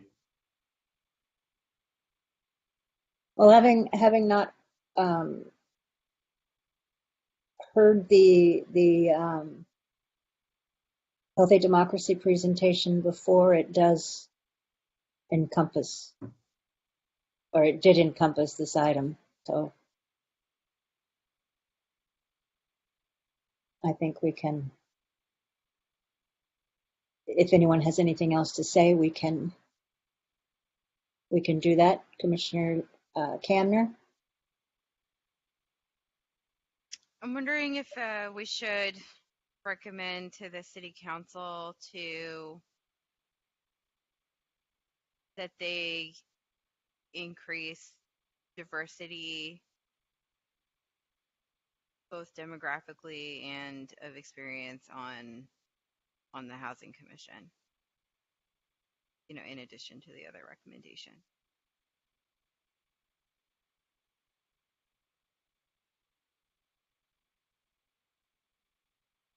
Specifically just the Housing Commission?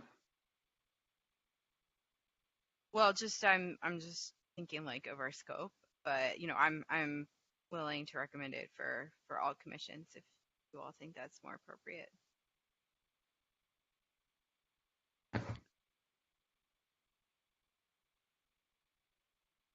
And did you have a chance, Commissioner Hanson? But I was just going to say, I think this is probably appropriate across multiple commissions, but the city is likely to want to try to explore it in a pilot. And I think if the recommendations coming from the Housing Commission, I'd love to see it piloted in this space, because I think this is a space where it would be especially useful. I'm happy to support a motion to make a just general suggestion about that tonight, but I don't know if other commissioners wanted to think through this more before we take an action. Happy to do that too. But if you're making a motion, I'll second it. Commissioner Sola? Yeah, to be honest, I'm not sure I understand what the recommendation is, and I'd rather hear about it not 5 seconds before I vote on it. I think that this commission already has more lived experience with what's actually the jurisdiction of this commission, which is affordable housing in its technical sense. We have 2 members on the commission who participate in those programs. So I want to understand what it is we're asking. And then I guess in terms of housing, and we'll get to this since the Planning Commission weighs in constantly on true affordable housing issues and has nobody with any lived experience on it of any kind. I'm not sure I do view it as within our bailiwick, and I think I would potentially go there. It depends on what you think the roles of the different commissions are. So I do think it deserves some more thought, but I'm just one voice.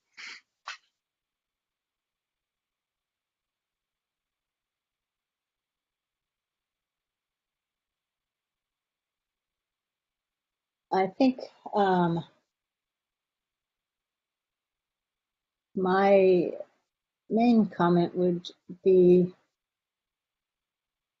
the city has come up with a resolution regarding the makeup, the appointments to the various boards, commissions.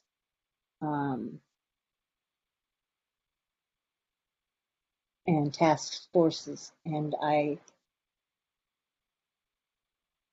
personally, I think I need a little more time to go through that to see if it includes, if what it is will enhance diversity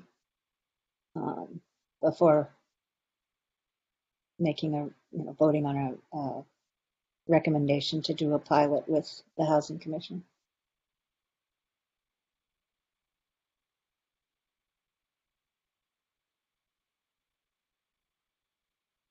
Commissioner Kamner?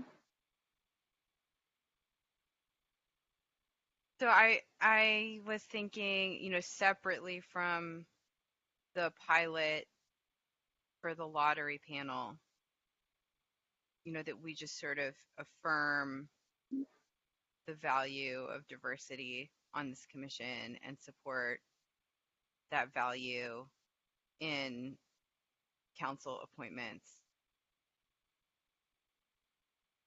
Just that so that we can be clear about that diversity is important for this commission. So then are you recommending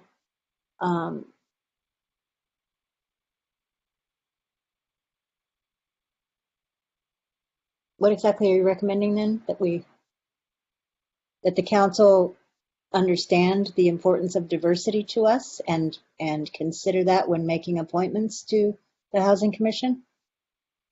Yes.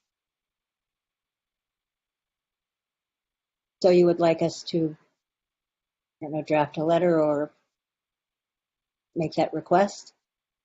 I just think we could recommend to the council that they increase diversity on the Housing Commission and commissions in general. So exactly what would your motion be? Okay, so my motion would be that we recommend to the city council to increase diversity both in the sense of demographics and also experiences on the Housing Commission and on commissions generally. I'll second. Okay. Now, do we have discussion?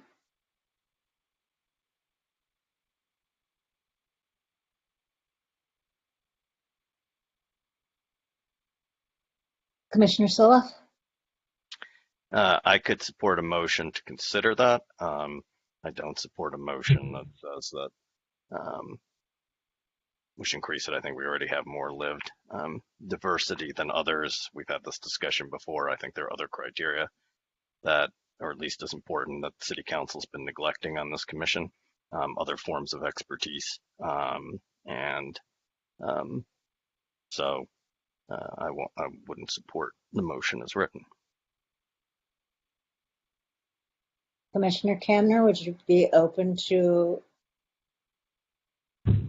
a friendly amendment? I'd like to hear what other commissioners have to say about it. Okay. Commissioner Hanson? Commissioner Soloff, I don't know that I'm comfortable as the seconder with consider is the word, but would prioritize be a word that would be comfortable to you? And I guess that would be a question to Commissioner Kamner too, as the maker of the motion. I think I'd recommend we just vote on this motion rather than try and negotiate a statement in real time. I'm open to trying to come up with something that really addresses what ought to be the goals for this commission.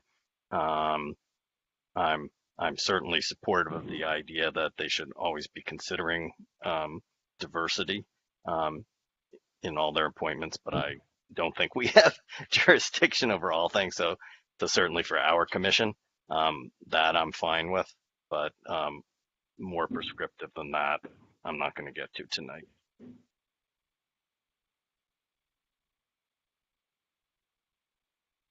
So we have vote on the motion then, yeah.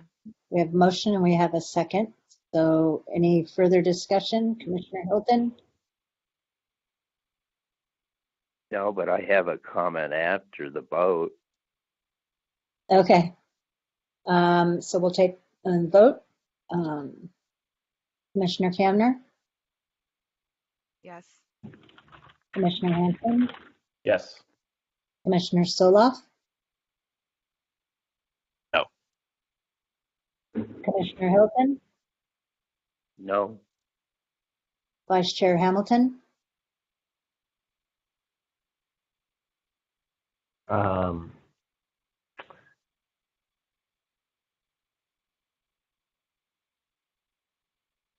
I'm going to say no. I'll explain why. And I vote no. So the motion doesn't pass. Vice Chair Hamilton, would you like to explain your vote? Yeah. My feeling is that it's just kind of a very overly vague recommendation. I don't think it, because I just don't feel like I can really define. If someone asked me, did you vote for diversity, yes or no, I'd have a really hard pressed to explain what I was actually voting for. So to me, it's just an overly vague recommendation. Obviously, we all need to have diversity of opinion in making decisions. I'm not opposed to diversity. I guess I would question what do you actually mean by diversity? This is such a complicated world full of so many people with different experiences that it really is hard for me to just take a word like diversity and be able to define what you mean by that.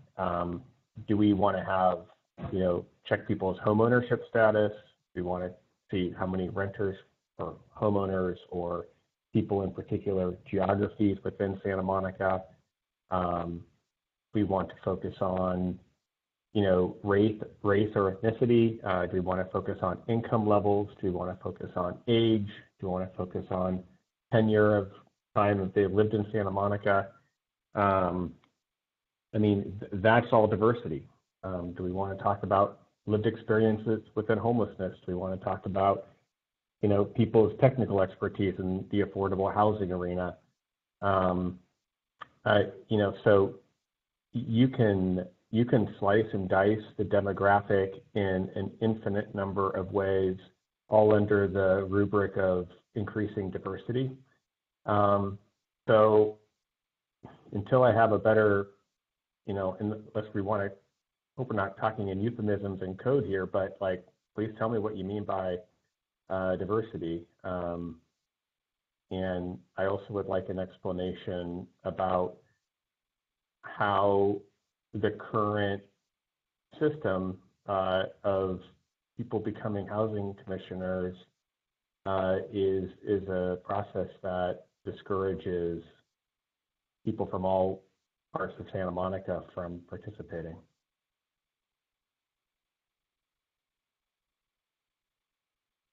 Vice Chair Hilton, did you want to say something about your vote?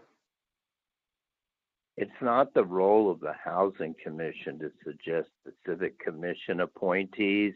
It's a citywide discussion for all boards and commissions.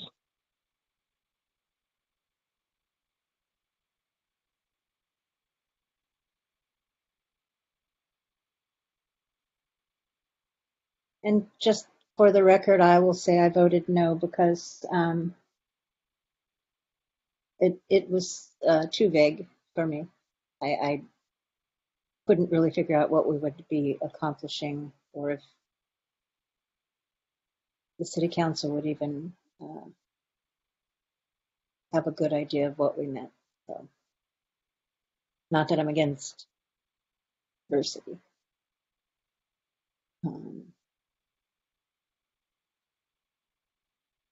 Anything else?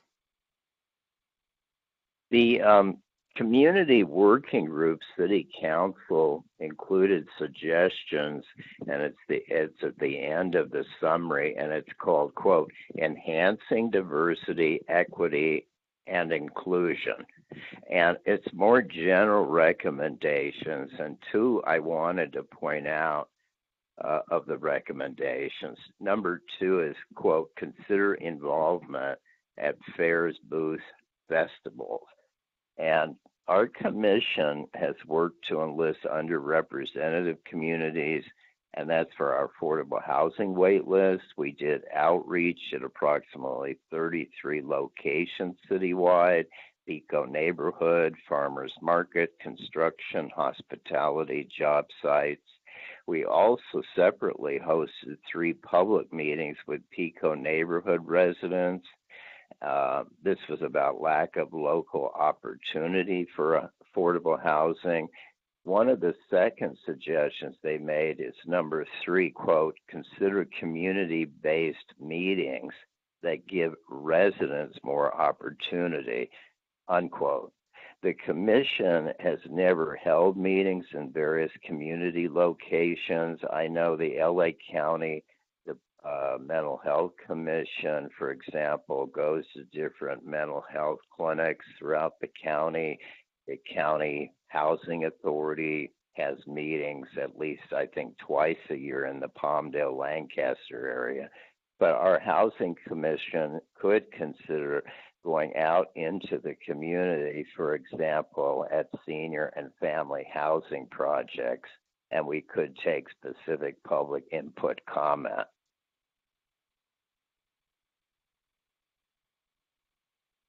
But their recommendations were not specific to any identity appointment, but were more general ways that commissions and boards can reach out and attract more participation. And those were 2 examples. One we've done, and we've probably done more outreach than most boards and commissions, but the other one, going out to specific community locations, including housing developments, and having meetings would be something we might want to consider. Richard, where, that's sort of what I was referring to earlier, and now I can't find it. Where is What's that? the recommendations that you're talking about? Well, it's in the community working group recommendations, the handout we received. It's called G, approved recommendations. And 2, I mentioned booths, festivals, and 3 would be community-based meetings. I don't have the page number, and I don't even think they're numbered, so it would be difficult. Yeah, I mean, I'll have to look, because that I was thinking about those recommendations earlier. It's on the very last page, I believe. Yeah, I just have to find it. Any other discussion?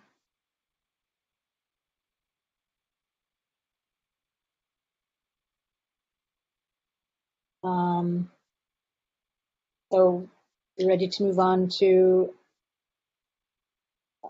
item 4D.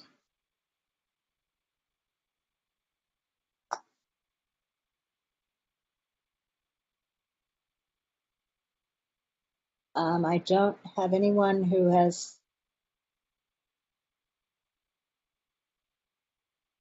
in the times that I've asked, said they had wanted to comment on this item. So basically, this item was put on here because I was thinking that it would be a good idea to invite the two Housing Authority Board appointees to a Housing Commission meeting so that we could meet them, they could see what we're doing, and open up some lines of communication. Commissioner Soloff. I don't know that we need a motion on it, but I strongly commend your instinct. There's obvious from all of the correspondence and communications we get, a lot of concerns swirling around all of this. There has been for a while. Without offering any legal opinions, I do think that the community has brought up some things about the way things have been structured that have proven to be correct in the past. And so I just think this is an opportunity to help facilitate moving the process forward, as opposed to people just being angry about a lot of different things. So I strongly support you adding that to the next agenda. Anyone else? So since it's under an action item, can I just decide we'll do that, or do we need a motion and a second in the vote? No, it's just a potential action item if there was something that needed it. I don't think if all we're going to end up doing is inviting people to a meeting, I think that's within the chair and the vice chair's inherent powers. Okay. All right. Vice Chair Hamilton, is that okay with you? Absolutely. Yeah, that's fine. Okay. All right. So now we move on to item 4E, the housing element. We did have one person who wanted to speak on that. Given the fact that it is getting a little late, shall we let him start the discussion?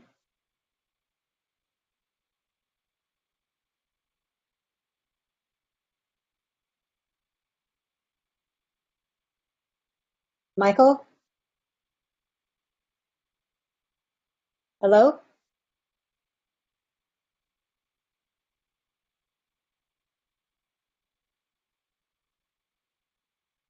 Hello? Hello? Can you hear Hi. me? Yeah, you wanted to speak on the housing element? Yes. Item Thank 4E? you. Okay. That's correct. All right. You're up. Thank you. Good evening. In discussing possible actions regarding the housing element, I would like to remind the commission members of several key facts related to housing in Santa Monica. Number one, Santa Monica has a surplus of housing capacity. As of December 31st, 2020, 47% of all the incremental housing unit capacity added since 1970 in Santa Monica was vacant. Number two, Santa Monica's RHNA allocation of 8,895 total units with 6,168 affordable units is entirely unrelated to the housing needs of Santa Monica. SCAG's RHNA allocation methodology did not use any actual local Santa Monica information. The complete unreliability of the SCAG information and the process used to formulate these arbitrary targets led Abundant Housing LA to request that the city's planning group not rely on SCAG's analysis because it, quote, is inconsistent with local data for housing unit level analysis. This request was included in Abundant Housing's March 30th, 2021 letter to the City Council. Number 3, provision of affordable housing in this excess unit capacity environment obviously does not require the building of any new projects. Once the real data for the city has been systematically collected and thoroughly analyzed, the real need can be determined. Based upon that determination, a wide range of creative options should be considered, including the acquisition and conversion over time through natural turnover of current market rate rental buildings. This would be a far superior approach, leveraging existing housing slack in the city, leveraging existing infrastructure, thus negating the need for massive upgrades, and it would address the environmental considerations attendant with demolition and construction.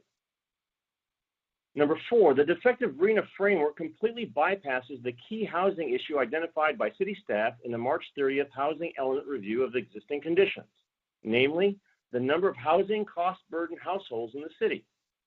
As a core satisfaction of their expanded remit, the Housing Commission should focus on these current rent-burdened households, which are completely bypassed by the myopic construction approach being advanced. In the March 30th existing conditions report, Table 16, the city staff has posited that up to 42% of the city's rental households are rent burdened. This condition has also been posited as a precursor to homelessness. This is obviously the housing issue facing the city. Moreover, it is entirely unaddressed by any new construction strategy. And to be clear, density has been demonstrated to have absolutely no impact on affordability in, among other analyses and data, a September 7th report on Vancouver issued by Patrick Condon. I hope the Commission takes these points into consideration with due deliberation. Thank you very much. Thank you.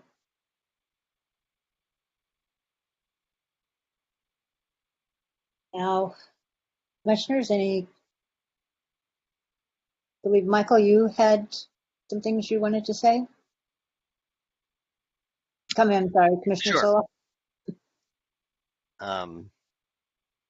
So I find interesting the tie between the discussion in 3A and this item in a number of ways. The one thing that was brought up was that even people who are on missions that may even have some backgrounds, unless somebody's actually willing to give them the information and the like, it's hard for them to do anything. There's a long history in the city of not bringing to this commission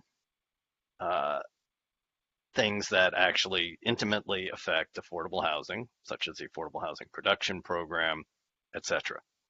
When we have weighed in the past on any of these kinds of things, whether it be the downtown community plan or otherwise, it's solely been by our own actions. We've second-handedly gotten whatever was given to the Planning Commission, and in a rush time frame, we tried to come up with something.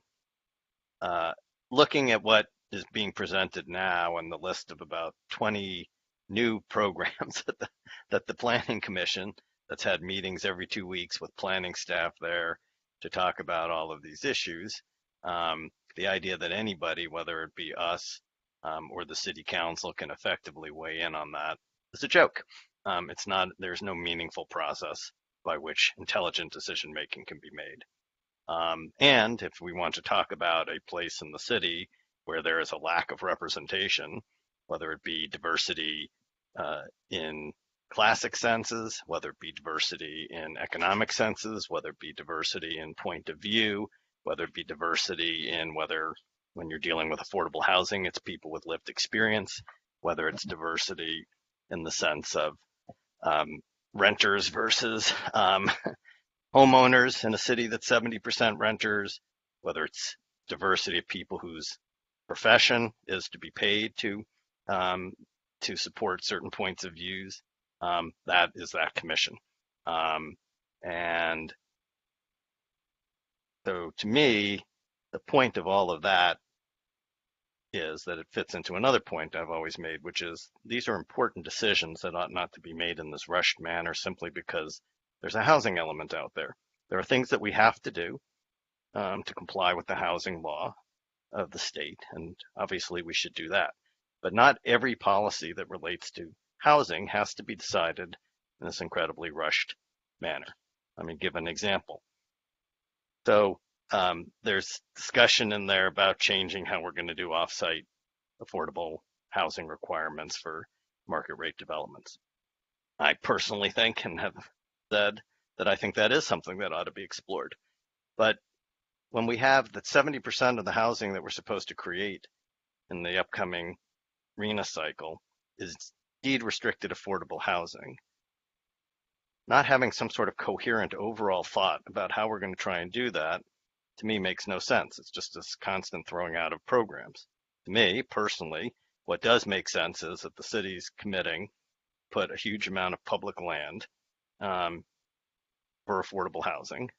And we really need to figure out how to take advantage of that huge economic investment and make it real, of land that, I guess the latest is it only can accommodate only 1,800 and something units, but that would be something like a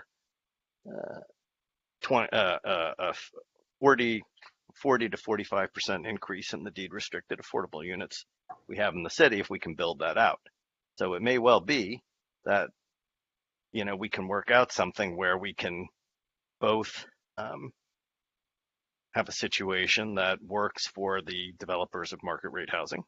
It also allows us to maximize our ability to produce affordable housing. But that's not going to be done in this kind of rushed, not thoughtful way, and without some actual economic analysis and discussion. So there's more I could say. I certainly completely agree with the caller on this point, as I say constantly, that our biggest housing problem, not our only, but our biggest housing problem, is the huge numbers of low-income Santa Monicans who are not just rent burdened, but are extremely rent burdened, paying more than 50% rent. This is endemic in California.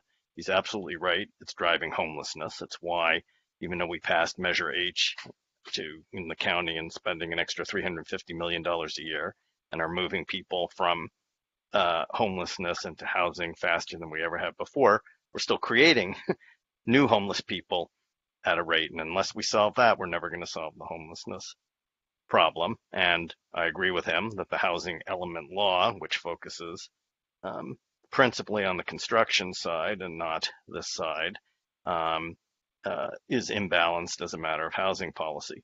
But it's the housing element law. It doesn't prevent us from going ahead and addressing these other issues. And that was the idea of the POD program. And as people know, I favor expanding it. And whether I'm on this commission or not on this commission, I will be advocating for that and for getting the resources with which to do it. But to illustrate my point that I think that I do believe in process, I know there's some folks who've been trying to put that expansion into the housing element. And I have this, even though that's something I totally support and feel very passionately about, I don't support the process idea that we're going to just suddenly throw that into a housing element without some really coherent public policy thought about it.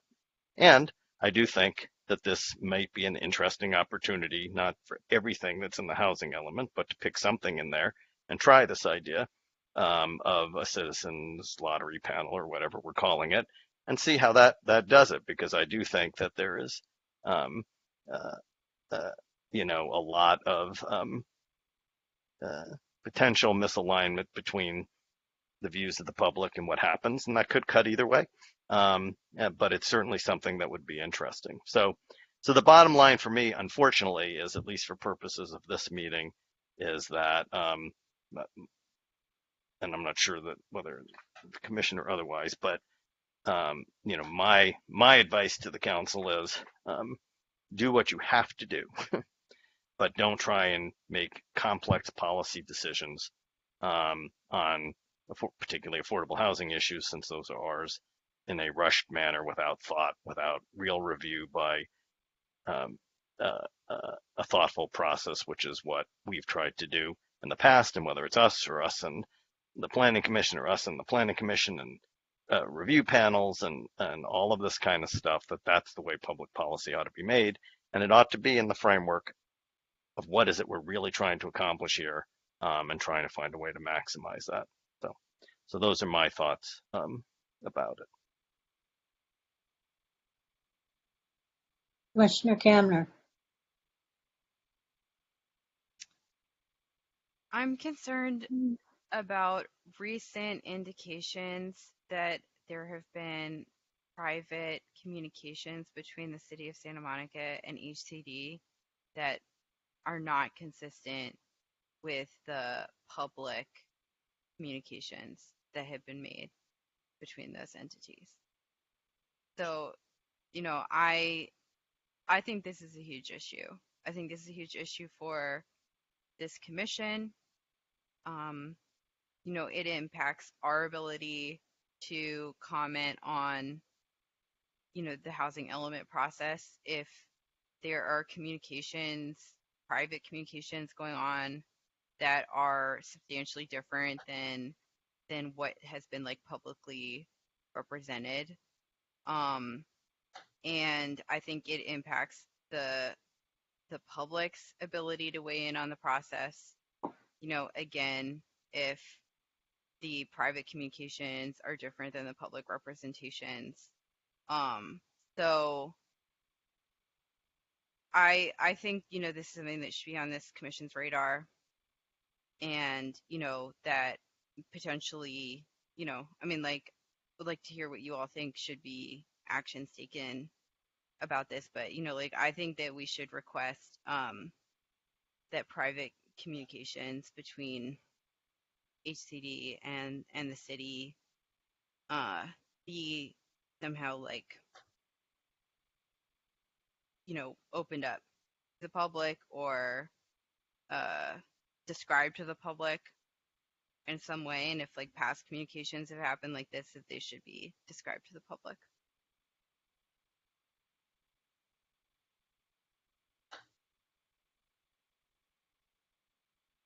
Commissioner Hanson. Yeah, I mean, I don't know the specifics of the situation here, but I will say that transparency on an issue as important as this is really key, and I'd be happy to second a motion that would support transparency about communications between our city and HCD with respect to the housing element.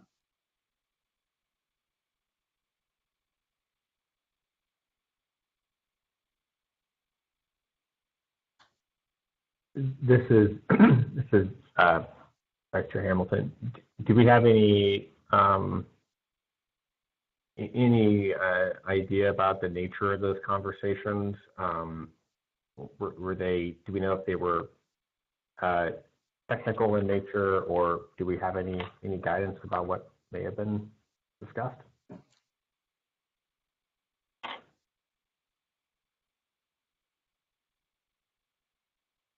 Commissioner Kamner. The communications were about the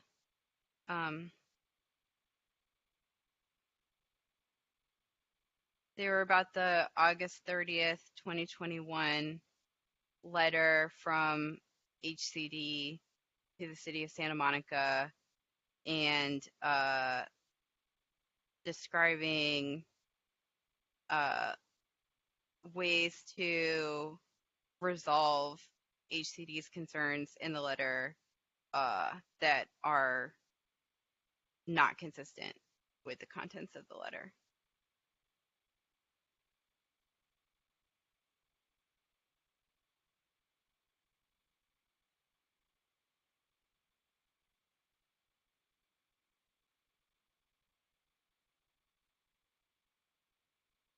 So are you making a motion that previous communications and future communications be shared publicly? Yeah, I want to discuss it, but I also just want to explain that I actually I don't know for sure what was said in these private communications. But I think the fact that we don't really have a clear understanding of what communications did occur, that's sort of like the fundamental issue here. But in terms of what we should do, I mean, maybe we could request that the city describe past and future private communications with HCD. maybe something along those lines.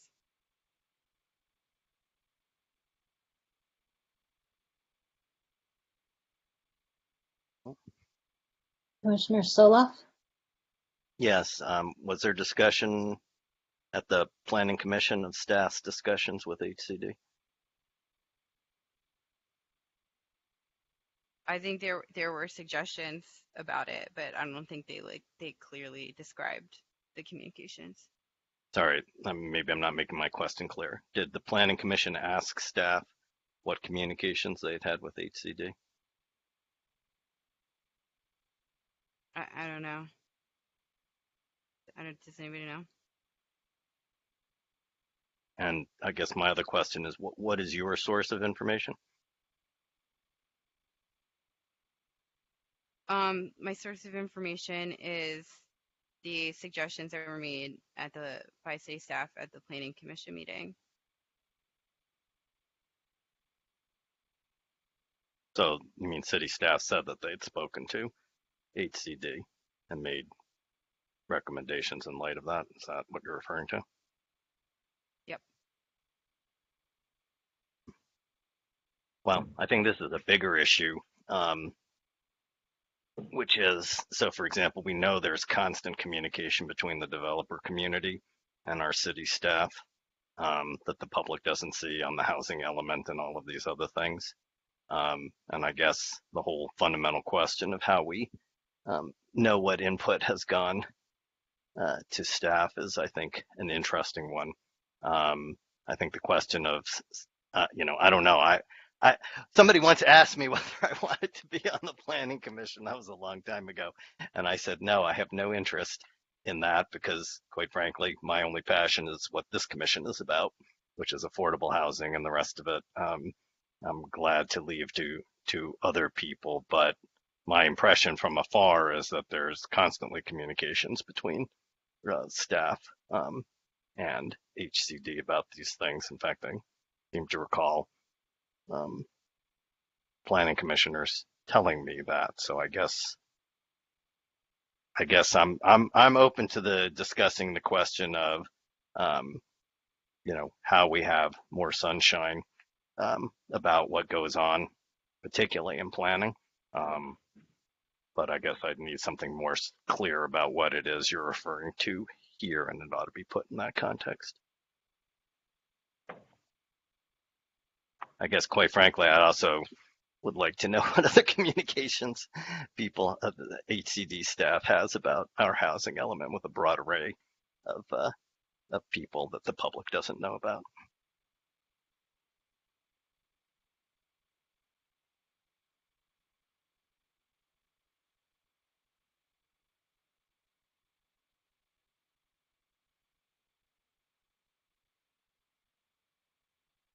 Vice Chair Hamilton? Yeah, I'd like to, now that it's been, brought to into public, I would like to know more about that if that's something we could get.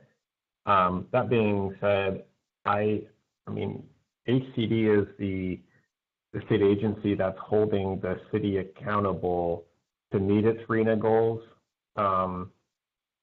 So if I was an advocate for housing and wanted more housing throughout the city and more affordable housing throughout the city, I would expect HCD to be the main agency holding the city accountable to do that. So I guess on its face value, I don't necessarily, see that as a negative. I would expect there to be regular communication between staff and HCD, and any influence that HCD could exert in this process, I think would only be beneficial to more housing, given our, RHNA target. So is there something particularly nefarious that we're concerned about? It sounds like there is, but I don't, at face value, I guess I don't see that as evident just by, HCD communication.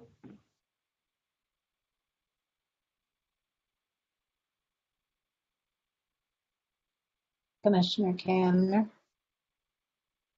Hanson should go first since he hasn't gone.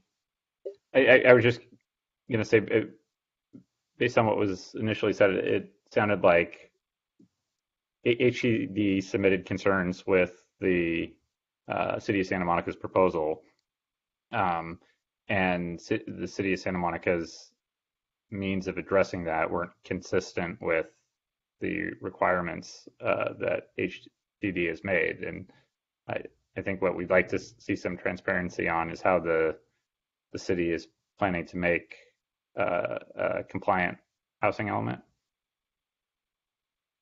Right, but HCD has to approve this, right? So the city's just we're just basically making a recommendation to HCD, and HCD has to review and approve the housing element. So they could find it deficient. We may not, and they'd have to go back and redo it. And I guess that is when we would know the full nature of HCD's discussion with the city. Right? Am I following that?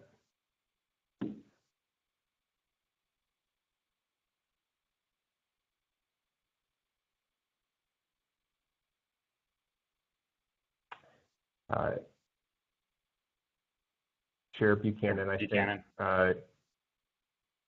think Chair Camner has a comment. Oh, Commissioner Camner. Or Commissioner Camner, sorry. Promoted. No, I think the issue is, that there was lengthy guidelines and requirements sent to the city about how to have a housing element improved, but then there were different guidelines communicated privately. So, I mean, how can we, as an advisory body to the city council and as members of the public, properly get involved if HCD is communicating private guidelines about having an approved housing element? I think that's the issue. Commissioner Soloff.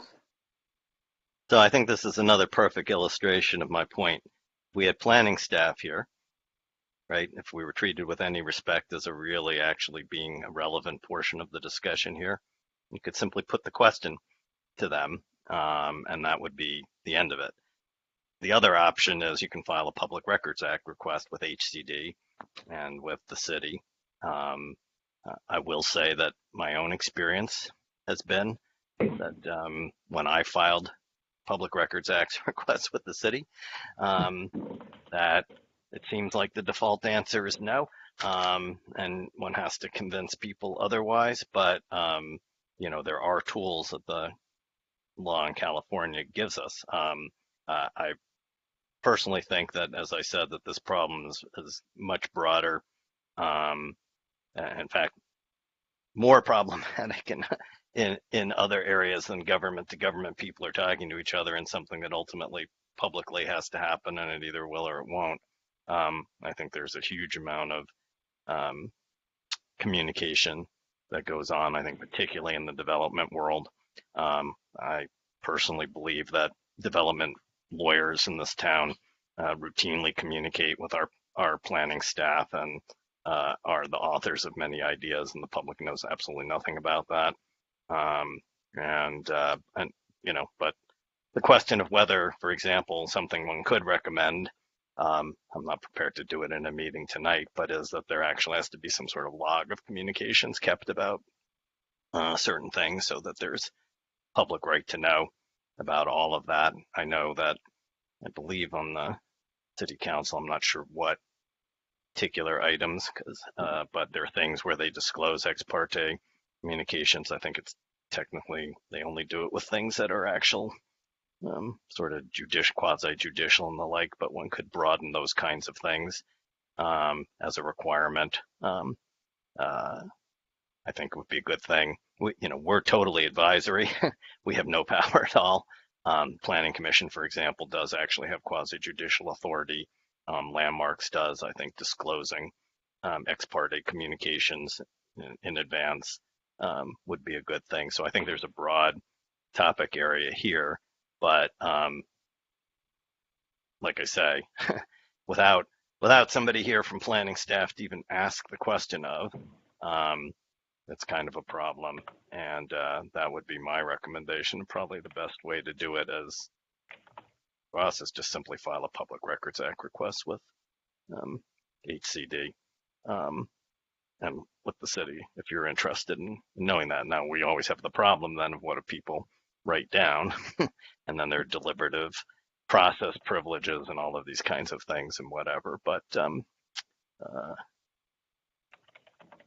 that sort of thing. But affirmatively going forward, one could create disclosure requirements for a whole variety of different things.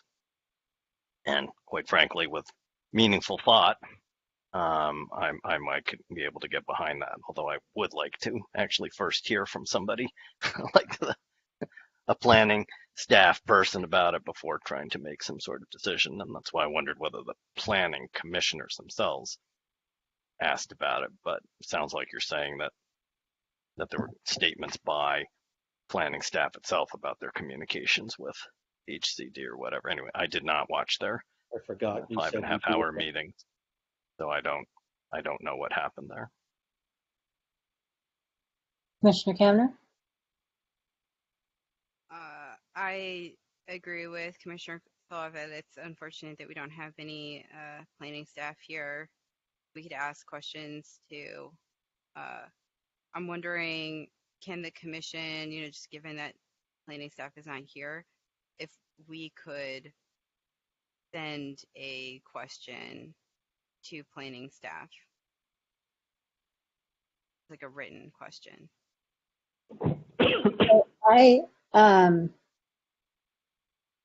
I spoke to Jim and Melinda about this, about the, being able to communicate with the Planning Commission. And they said that given the circumstances and the timeline, there was no way we would get anybody from the Planning Commission to come tonight. Staff? Planning staff? Neither. That we had two options. We can go to the upcoming Planning Commission meeting as individuals and voice our concerns, raise our questions, or we can designate somebody from the Housing Commission and basically give them a script of what it is we want them to say or ask. Those were the only two options. I mean, there's no, you could send a written communication, but there's no guarantee that anyone's going to see it before their next meeting. So those were basically what were presented to me as our options so that we would actually be heard.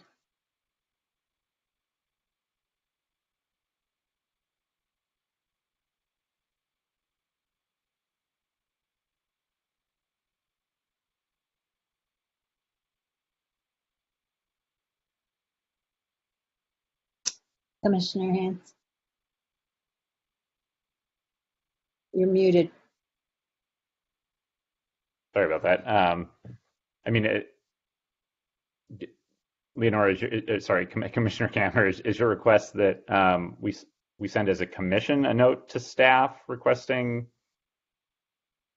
the current communications between staff and HCD about the rules of compliance?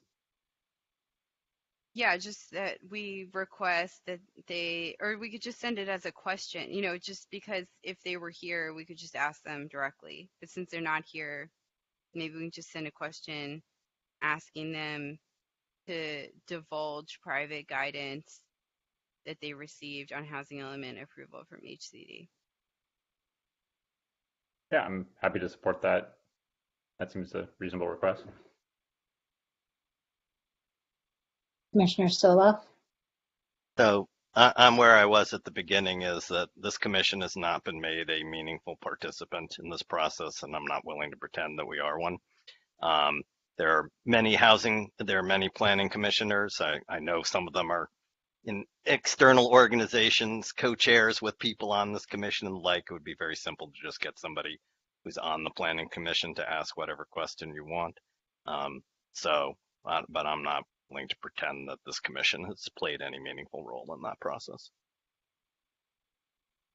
I don't think we have to pretend anything. We could make a note to that effect, you know. So just to be clear about it. We don't feel like we've been made a meaningful participant in the housing element update process.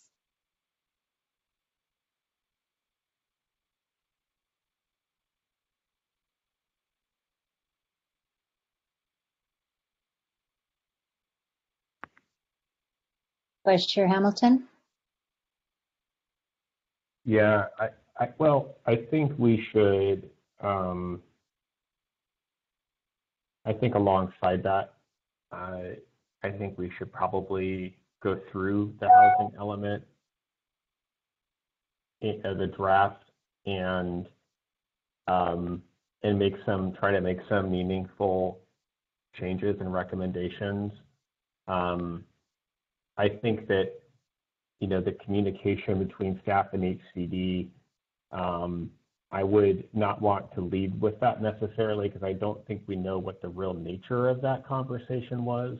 And it could have just been for technical help. It could have been for, you know, HCD is here to hold the city accountable to its RHNA goals. And HCD is going to be the body that decides if this entire process is acceptable, that we've all gone through, or not. And they're going to, at the end of the day, make sure that the city, I believe, you know, their job is to make sure that the city produces a housing element that allows it to accomplish its RHNA numbers over the next 8 years. And so they're kind of like the parent company, and we're, so I feel like, you know, if we feel that there's some kind of nefarious discussion, then yes, but in the absence of any evidence to that, I don't think that, I would rather have that request combined with a number of other meaningful recommendations from this commission about the housing element, so that we're not, you know, that's the reputation that we have as people that did go through the housing element and still have some very thoughtful recommendations. And I will add one thing: we did have a very big influence over as a commission, is assuming this is adopted, Santa Monica will probably be one of the very few, if not only, cities in the state of California that I'm aware of that gives SB 1763 priority to essential worker housing. So, you know, basically 80% to 120% of area median income, that housing is going to benefit from a lot of the same height and density allowances that of traditional affordable housing projects have been given throughout the state. So I do think that's one thing that we can be really proud of. And so, but I do think we should, to not sell ourselves too short, but that's going to be, if that makes it through, that'll be a really productive change for the city, and it's a critically needed piece of housing. So, but anyways, my statement will conclude by saying, let's. I think it's time for us. It's 9:45 now. I think it's time for us to go through the housing element, make recommendations, try to craft a letter or a statement to the Planning Commission and to City Council, and then, and then include within that a request for open communication with HCD.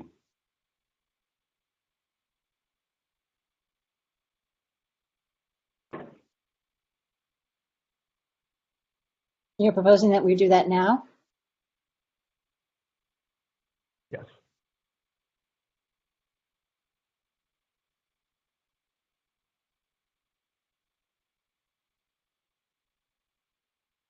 Commissioner Sola? Point of order, is there a pending motion or are we just in discussion? If we're just in discussion, why don't you go ahead, Vice Chair Hamilton?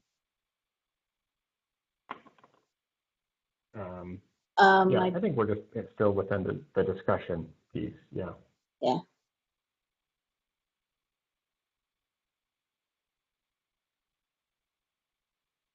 And just before you do it, I do want to clarify something because I do remember that, and I have pointed out in other meetings that is something that first was recommended by this commission.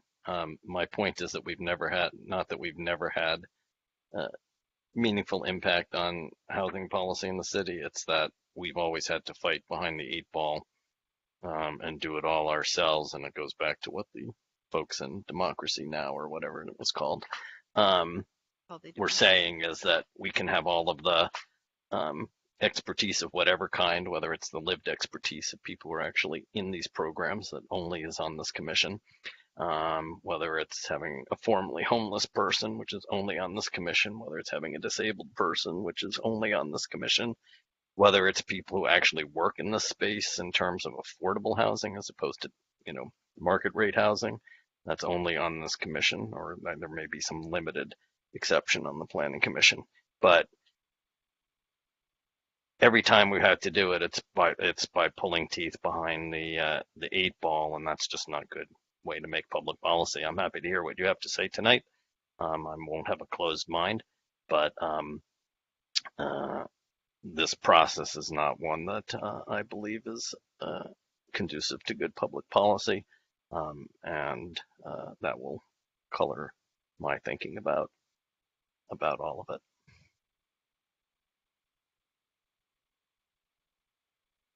I'm just trying to look for the date of the next Planning Commission meeting. It's tomorrow. It's what I tomorrow thought. night. So that was part and parcel of why they said that we wouldn't get any one in attendance from either the city or the planning department or the Planning Commission.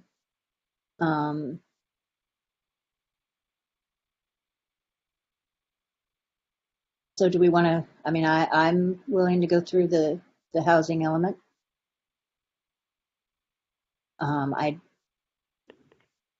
But in order to deliver what we have to say, it would have to be done either as individuals, or we would have to elect someone to go to the meeting and do it on behalf of the Housing Commission. They were pretty clear that if we send anything,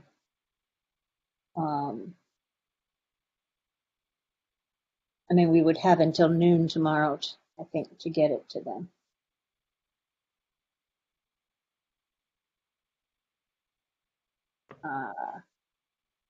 I don't think we need to be hung up on that. Ultimately, the Planning Commission, like this commission, is nothing more than a recommending body. If people had serious policy things they wanted to say, the ultimate decision maker is the city council. So, right. And anything we came up with would go to them in time for them to make their decision, which is the only one that will actually control what happens. Mine isn't the timing of getting it to the Planning Commission. Mine's of the process by which anything we can do, but I'm open to it. I don't think we should spend time worrying about that. If there are substantive issues, Vice Chair Hamilton, you would like to talk about, I'd like to hear them, at least for one. That's what I. Okay.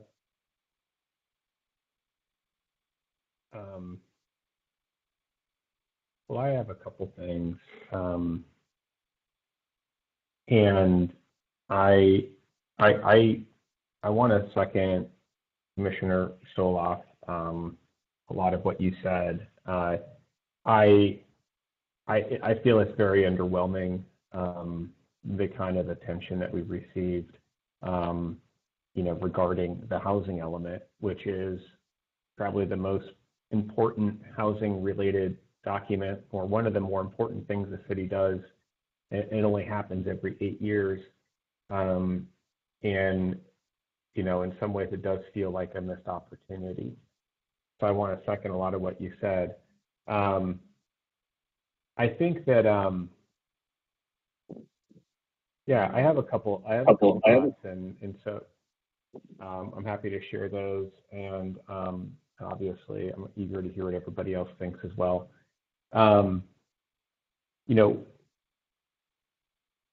One of the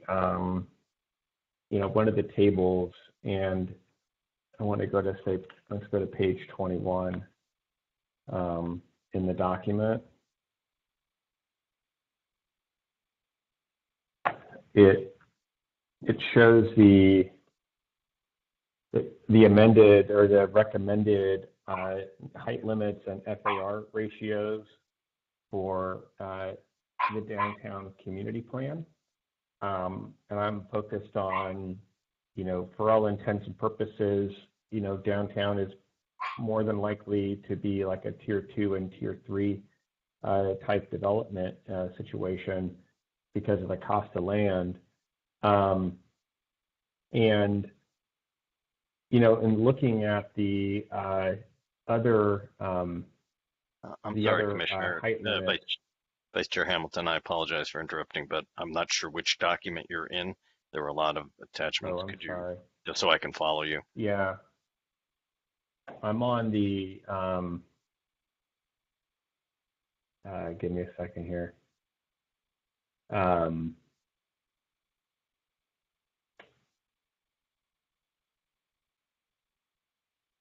Let's see, the Planning Commission, the proposed red line draft changes to the draft housing element.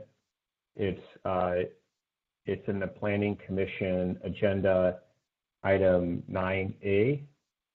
It's the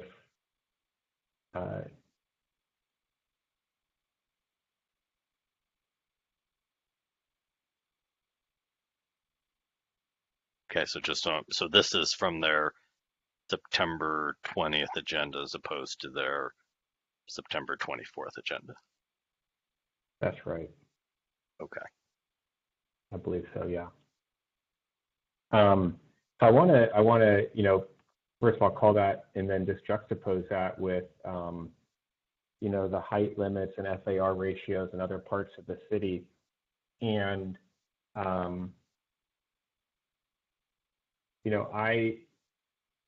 I feel like, there's a discussion here about, for example, the Bergamot area plan and the fact that the Bergamot area, plan was a part of the city where we intended to have greater density and more housing. And to help the city, we have to find every place we can to build more housing. And I believe the Bergamot area plan was intended to be that, or one of the places to help increase density within the city. And I guess I don't see that follow through in the housing element. I see that we're comfortable going back to page 21, figure 1F in that document. We're comfortable going to 65 feet and a floor area ratio of 3.0 to 3.5 in downtown. I would like to see that extended to, within the Bergamot area plan, but also alongside light rail stations in Santa Monica. I don't see, I guess, I'm looking at, see page 24. That is the height limits and FAR ratios for the remainder of the city, besides downtown. and I don't know the code of which, looking at the zones are all coded differently, and to be quite honest with you, I don't follow exactly what parts of the city each of these codes are covering, but I only see 2 situations where you could actually get to 65 feet, and the FAR ratios are still less than what we could do in downtown. So, one of my recommendations is that we need to go up in height and increase FAR.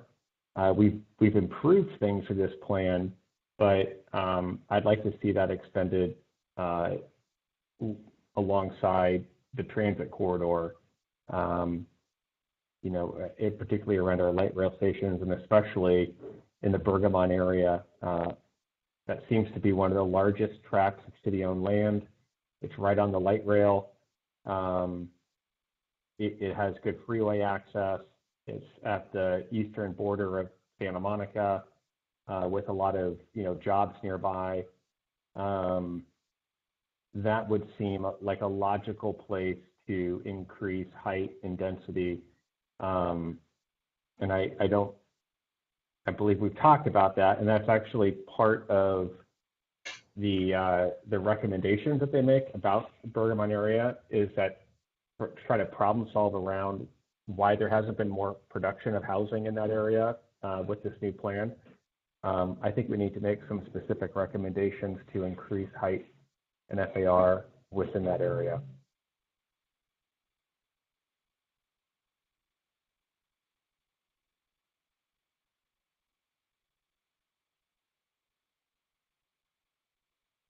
Sorry, I was muted. Commissioner Gamner?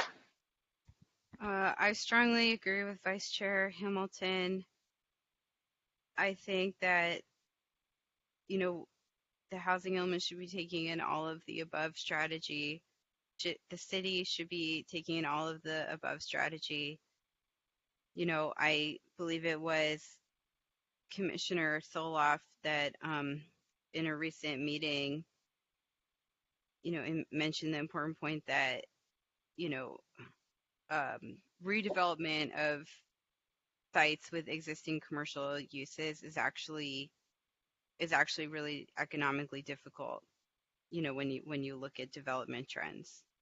So, that's not to say that, the type of sites identified in this housing element, and some of the sites contemplated in like existing commercial use parcels is not a good part of the puzzle, but I think it's not going to be enough by itself, and I think that Vice Chair Hamilton's suggestion to go a little bit farther is extremely reasonable. I think probably the housing element should go a lot farther, but like in terms of a recommendation we could make, it seems like a no-brainer.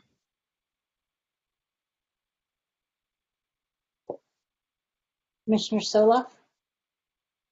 Yeah. So what we do on public land, which is where we're going to put 100% affordable housing, we should be open to those kinds of things, so we're maximizing what we're doing. Without you telling me how my goal of getting 70% affordable housing production here, this is going to help, it doesn't really tell me anything. I guess there's a fundamental distinction.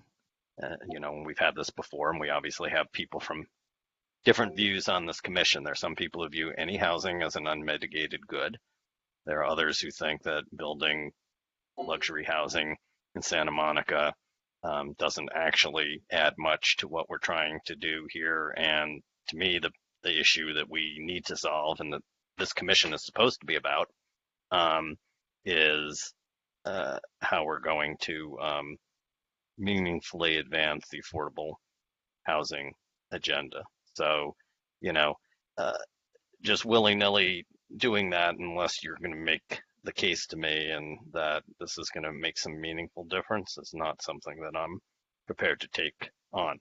I was convinced by the discussion we had earlier that it might be possible if we gave greater height and density to moderate rate projects that we would be possibly able to actually build that in the market, deed restricted moderate housing, which would be a good thing because it would mean that we wouldn't be put under pressure to try and use either our public money or our public land to address that issue, which is a lesser issue in my mind than people who are more suffering. And so I supported that as long as we do it thoughtfully in the right place, that it's not going to somehow, lead to gentrification, further gentrification, for example, the Pico neighborhood or something like that. So I'm with you on that. But do you have an explanation of how what you're talking about? Because on public land, ultimately we're going to be able to do whatever we want, regardless of whatever the existing zoning may be. We can certainly change that. But how would the additional height and density that you're talking about on private land in Bergamont advance our affordable housing agenda? Well, we're only talking about 10 feet, which is an extra floor. So it's not a significant change. I think my guess is that it's probably 55 feet throughout most. It looks like it's 55 feet throughout most of the city, with a couple of exceptions. So the motion would just be to take it to 65 feet around the light rail transit corridor. So I guess I'm in the camp of all housing. We have a huge housing goal. It does include quite a bit of housing that is above it's market rate housing. 30% of this is market rate, over 120% AMI. So I'm cognizant of that. That is part of the overall goal of the city has put in front of it to increase all forms of housing production. And the other piece of it is, the production of affordable housing in Santa Monica is really just going to be driven by local subsidy.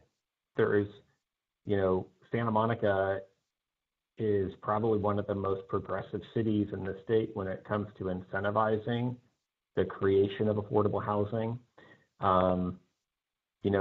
It's basically, you have the state density bonus coupled with, all of 100% affordable housing is by right within Santa Monica with minimal levels of approval, administrative approval. So the issue is not, can we build affordable housing based on the zoning code? And the answer is absolutely yes. It's just a matter of gap financing that. That is the challenge. And so I guess I would see the in lieu fees that are created through this market rate housing is one of the few ongoing sources of revenue for affordable housing. So that's, to me, that's the answer to your question, Michael. It's not going to solve all of our problems. It's a drop in the bucket, but I'm not sure what else we could do, because we've already done so much to incentivize affordable housing. Now we just need to find the dollars to create that housing. Well, so this to me this goes to the crux of the issue. So first of all, as I've said many times before, and I'm disappointed that the draft housing element doesn't make this case, we are not creating 6,158 affordable housing units with our own resources. And anybody who pretends that that's a reasonable thing is basically lying to the public and the like. And that includes the state of California, which refuses to put any money into this. So if they want to partner with us, that would be a good thing. That being said, if you can make the case, I mean, that's what I want to see. I want to see how much more money would we get from adding 10 feet, and how can we then convert that into more affordable housing units? And if you can make that case to me based on numbers and whatever, I may well support something like that. But to just say that we have to do it when we know that there's a significant part of the community that feels differently without it actually serving some benefit is not something, to me, that's not how policy ought to be made. So. And I know now we'll hear from the folks who have a different perspective on the commission. We all know we disagree about these things and we can spend all night talking about it. I'm not sure what the productive value of that is, but go right ahead. Commissioner Kamner? Chair Buchanan, can I add my input on 4E? Do you mind if he goes first, Commissioner Kamner? I don't mind. Okay, Commissioner Hilton. Well, it's not first. I haven't spoken. I have two comments. The first is just a general reference to the revised quantified because the numbers are very different from the initial allocation, and it's found in the Planning Division report, June 2nd, 10B, page 2. It's a chart.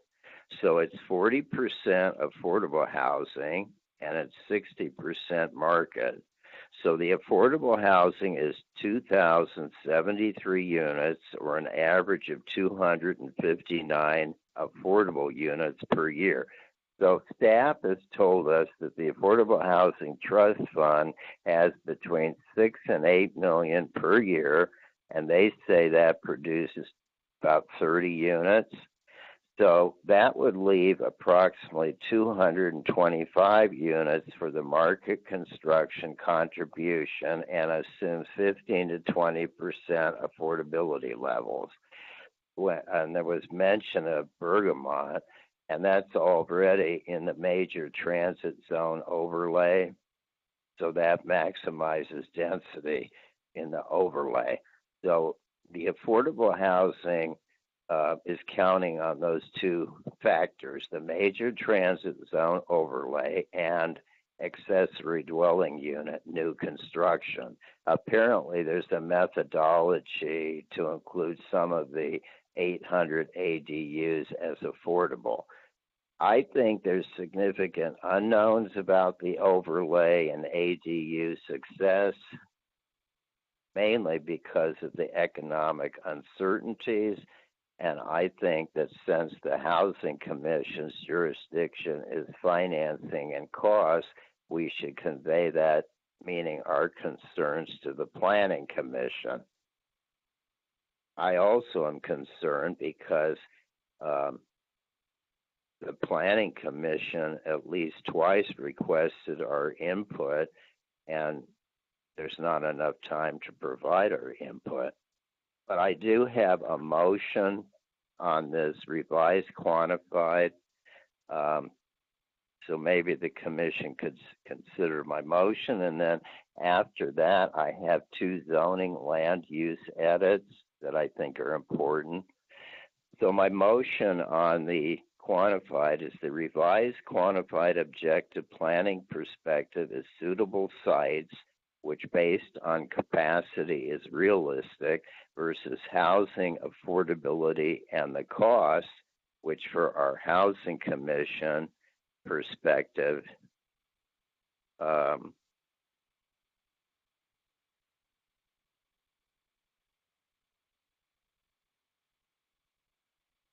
based on Affordable Housing Trust Fund revenue and unknowns about the market share success, the Housing Commission suggests it needs more data before we can support the revised quantified affordability.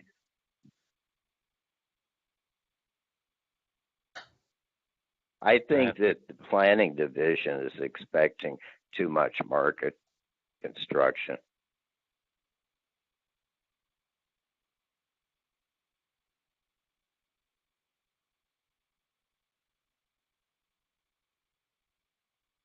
So,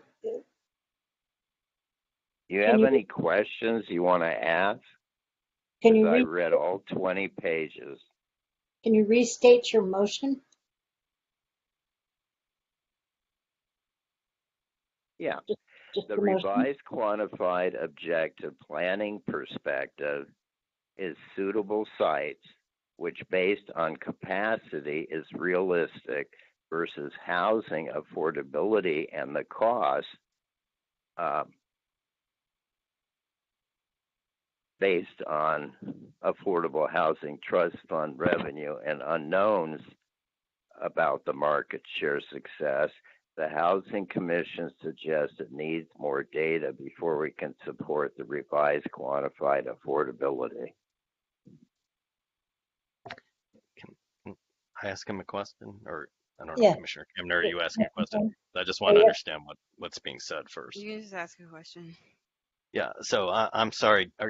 Did they change the quantified objective? Because the quantified objective itself is lower than the RHNA target, right?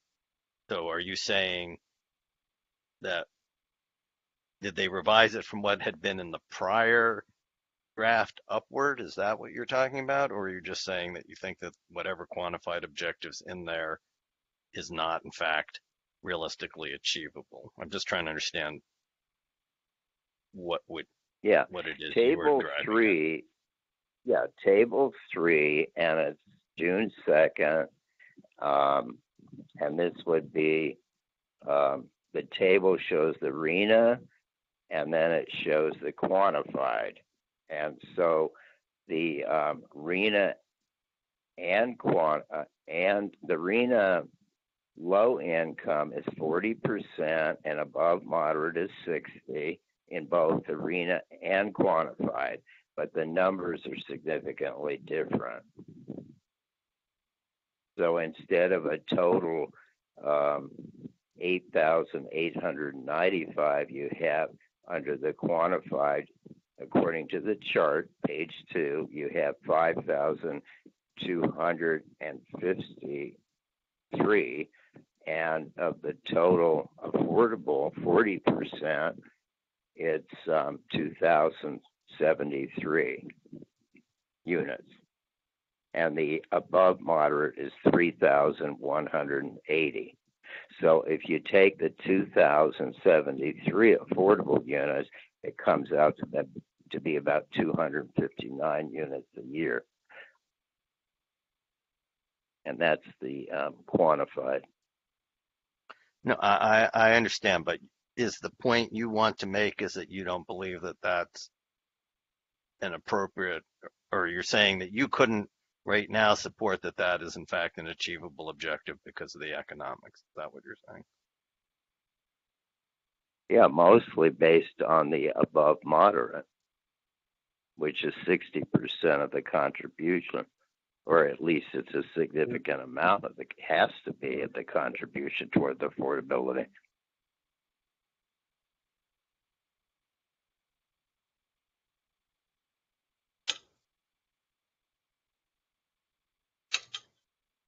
Can Commissioner I Hammer? I put a hex of guilt on them.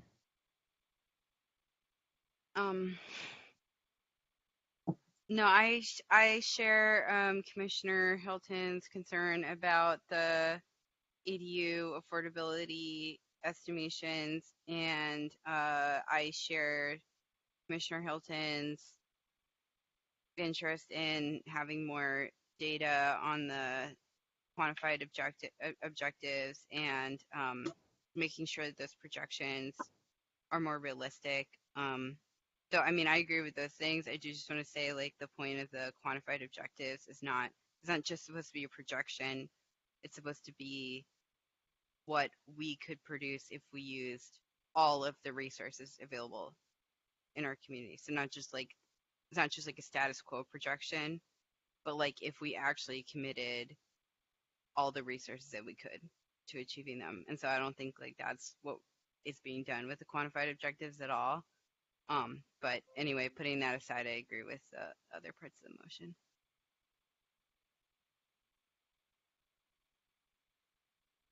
So do we have a second so that we can?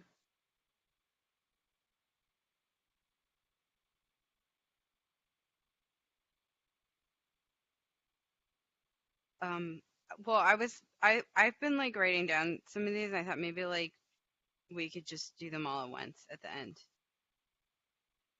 All of like these recommendations that are coming up.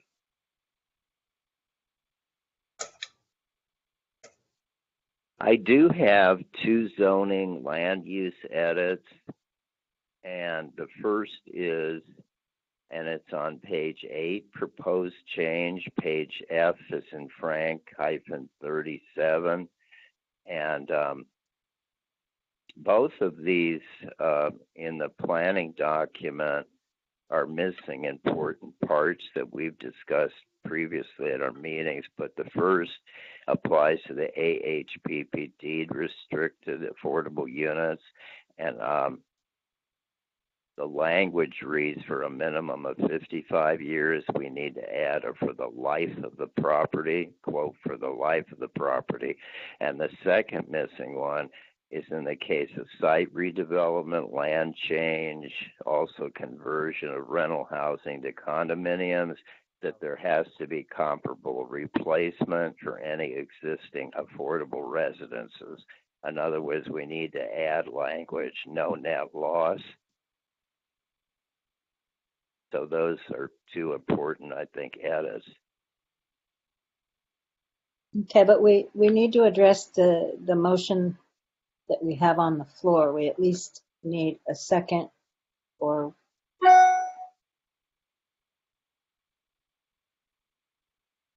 I thought you didn't approve of it.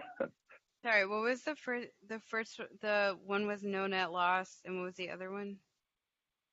Well, one is to add no net loss for redevelopment, land use change, conversion, rental housing to condos. The other one was the deed restriction, the legal language in AHPP projects, that instead of a minimum of 55 years, add or for the life of the property, unquote.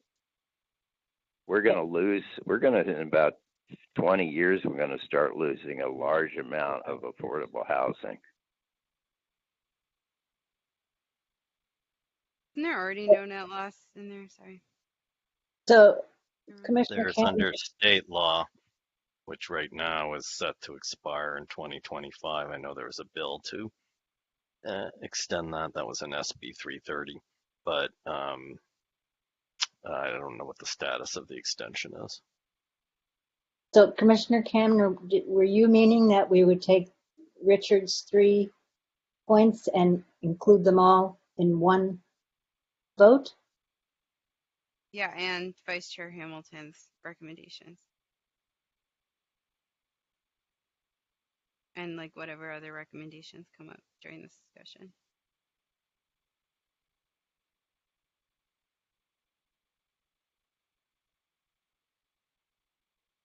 As we were all compelling.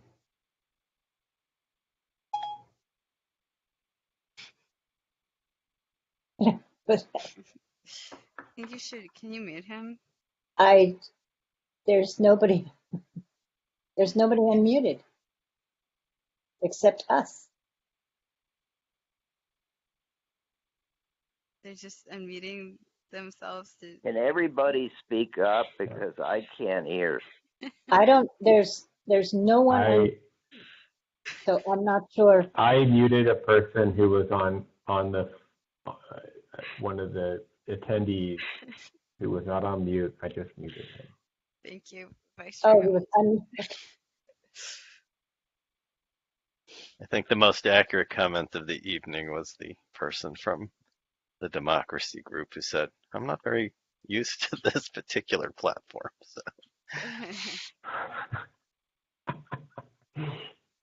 Well, it's had a mind of its own recently. Commissioner Hanson? Speaking of the awkward platform, just for clarity, did we do public comment on this item yet? I'm like a little confused because I'm used to having the staff report and then, Yes, so we're good. We had one person who wanted to speak on this, but great. That's fine then. And then I guess wanted clarity from Commissioner Kamner on the lumping the motions together. Was your thought that they all be voted on at the end separately, like for each motion, or that we bundle them all into one vote? I mean, that seems a little confusing because I imagine there'll be a few things we may disagree on. Okay. Yeah, I don't know. Yeah. We don't have to do it that way. I was just like sort of wanting to have the discussion and then write down the recommendation at the end. But I don't know, whatever you all want to do. But can we go back for a minute to Commissioner Solov's comment that we can't and should not try to meet our affordable housing goals in the city of Santa Monica, and that also goals with are only not our legitimate. resources.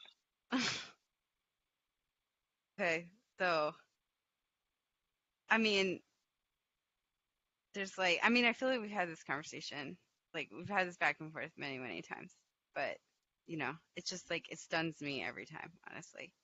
You know, I mean, it's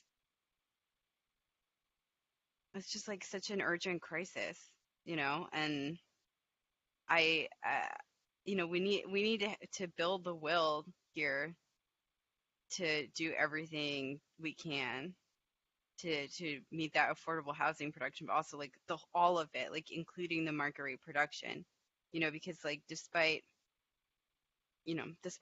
some comments about it, like the RENA numbers are based on factual information and mathematics, and like they're based on census data, they're based on growth, they're based on jobs, and they are like calculated to get this region to national rates of overcrowding and rent burden, down from like the astronomical rates that we have here in this region now. And like getting there means, you know, it means every city taking on a really large housing goal, like a large affordable housing goal, but also market rate housing. So, I mean, there just like there's this important need, and the consequences are so serious for people, you know, like people are leaving this community constantly because they can't afford to live here. People who, you know, wouldn't qualify for subsidized affordable housing, you know, those people matter too. Like the loss of those people that could live here if we had more market rate housing, you know, I think that should be considered too. I mean, like obviously I always think we should prioritize affordable housing, you know, but I don't think like dismissing a large affordable housing target, you know, how is that prioritizing affordable housing? Like, I'm not saying that, you know, the state should do more, the federal government should do more for sure. Like, I totally agree with you, but we're an extremely high resource community. You know, why, like, we have resources to do a lot more here. Like, I don't know. I mean, why am I the only person who cares about this? I don't know. I mean, Carl, Commissioner Hanson cares too, so I appreciate that. Sorry. I'll let you speak. Commissioner Hanson? Yeah, I guess I'll reiterate what Commissioner Soloff and Commissioner Kamner said. We've had this argument many times. I would like, and happy to share by email later, there was a great piece in the New York Times, I think on Sunday, by Ezra Klein that was talking about the problem the left has had of being solely focused on the demand side of the problem, which is an incredibly critical piece of the housing issue. But the supply side is equally important, and the challenge, I think, and the real sadness, like for me, and I think for many of us that are on like this side of the argument, is that the housing supply shortage hurts the most those at the bottom, those that we're trying to meet with the demand side solutions that we're working on, that you, Commissioner Soloff, have done a lot of spectacular work on in the city of Santa Monica. And it's these two things together that I think are the path out of the housing crisis. With respect to the motion that the vice chair brought forward, like if that gives us more housing at market rate, that's great for me, but it also gives us more housing at the affordable rate, which is your goal. And I can't imagine how, in what world that would be a loss. And if we have the capacity to zone to produce enough affordable housing and a lot of market rate housing, like that's a much better world. That's a world where more people have places to live and affordable places to live. And what have we done? We've changed zoning. We've changed the look of our community for sure.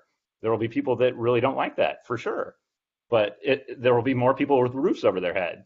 And that's the world I want to live in. And so I will support any upzoning that's brought forward because I think it's the right thing to do. That's not displacing existing tenants. That's increasing like infill zoning and is doing it in a way that's appropriate. Like, let's make that happen. So I'd be happy to have Lincoln Douglas debates with the two of you about these issues, but I think it's not productive in this meeting. We have positions. Who brought it up I don't first? respectfully. I've written a 25-page paper thing that's gone to everybody in the legislature with statistics and all of that backing up things. I'm working on an affordable housing tax measure that I contribute my own money to the polling for and the like. I have a bill that's in the state legislature to try and set up this triple matching. So, you know, I won't accept the idea that somehow I'm not trying to make all this happen. I do agree we have a fundamental disagreement about whether simply any upzoning is good, which is your position, and mine that, well, no, you just said it, Commissioner Hanson. So you're on the record that that is your position. Just to be clear. Okay, fair enough. But and mine, but you know, this isn't productive. Let's talk about the housing element. Is there something that people want to vote on tonight? I respect your right to have your opinion. I hope you expect my right to have my opinion. At least when it comes to diversity of opinion on that point, we have some diversity on this commission. So let's move forward.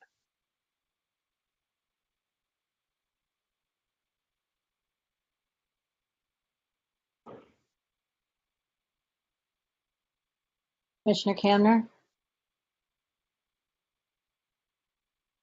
I have a suggestion for the housing element.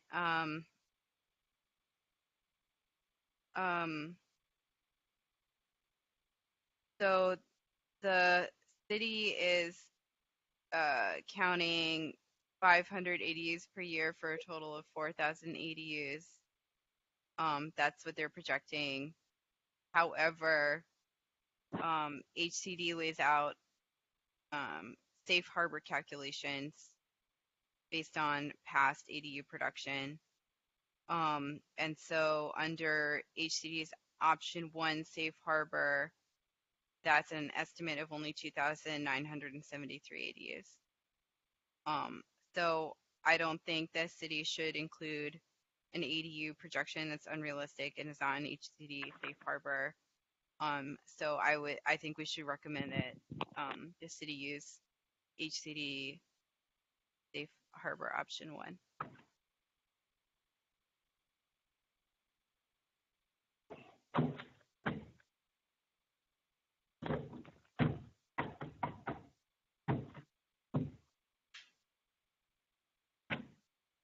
Commissioner Hanson? So I guess it didn't end up being clear earlier. Are we just putting motions, everyone's putting their motions out there and then we're going to revisit those motions? Is that how we're doing this, or do we want to go back and just do these as they come up? What's the best path forward here? I had originally thought we would do them as they came up, but then that didn't, not everyone seemed to agree. And so I'm not clear if the intent is to vote on each one individually at the end of the discussion, or if we are lumping them all together and going to say yay or nay on one big pot of suggestions. I'm not clear what Commissioner Kamner has proposed. I mean, I guess I was just thinking we could look at them holistically at the end, but and be like, which ones do we have consensus on, and just vote on them. But maybe that's too complicated. So now I'm now I'm just thinking I've made this too complicated. Well, Commissioner Hamilton? Vice Chair Hamilton? Thank you. I guess as the person who's trying to keep track of who votes what, I will suggest that we just vote as we go, rather than trying to remember what each of these motions are. So we may have to backtrack and go that way. What do you? That was the original intent, which we would backtrack, I think, to your motion, Vice Chair Hamilton. I think that was the first one that was put forth. Yeah. So my motion was to increase the height limitation to 65 feet and the FAR ratio to 3.5 for properties alongside the metro rail station. I guess we can say within a quarter mile of each station. And basically that is, I mentioned before, basically consistent with what we have in downtown already. And I think the justification for that is downtown is a transit-rich area. There's a lot of public transportation options. I think you have a lot of those same dynamics within a quarter mile of the light rail stations. So I think that, based on the similarities, we should have consistent height standards and FAR standards along that corridor. I'll second that.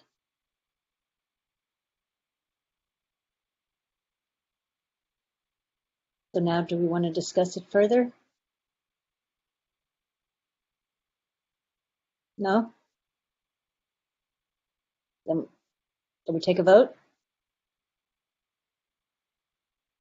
Commissioner Kamner? Yes. Commissioner Hanson? Yes. Commissioner Soloff? No. Commissioner Hilton?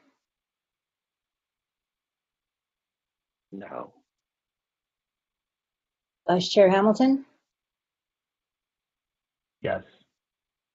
And I vote yes. So passes.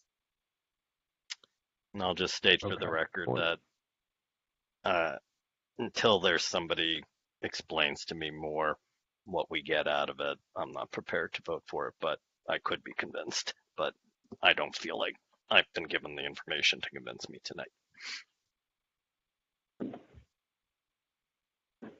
Commissioner Hilton, do you want to qualify your vote?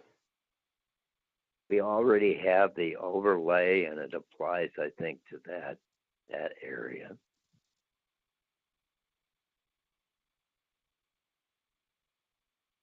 All right. So the next motion, you have it, Vice Chair Hamilton? I believe that came from Commissioner Hilton. So could that be restated, please? The revised quantified objective planning perspective is suitable sites which, based on capacity, is realistic versus housing affordability, and the costs, which, based on affordable housing trust fund revenue and market share success unknowns, the Housing Commission suggests it needs more data before we can support the revised quantified affordability.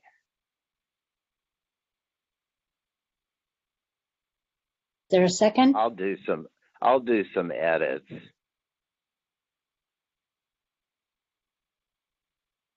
I'll second it. Is there any discussion? Commissioner Soloff? Yes. Can Is there any disclosure in either the plan or at the Planning Commission of what methodology that was used to generate the numbers we're talking about?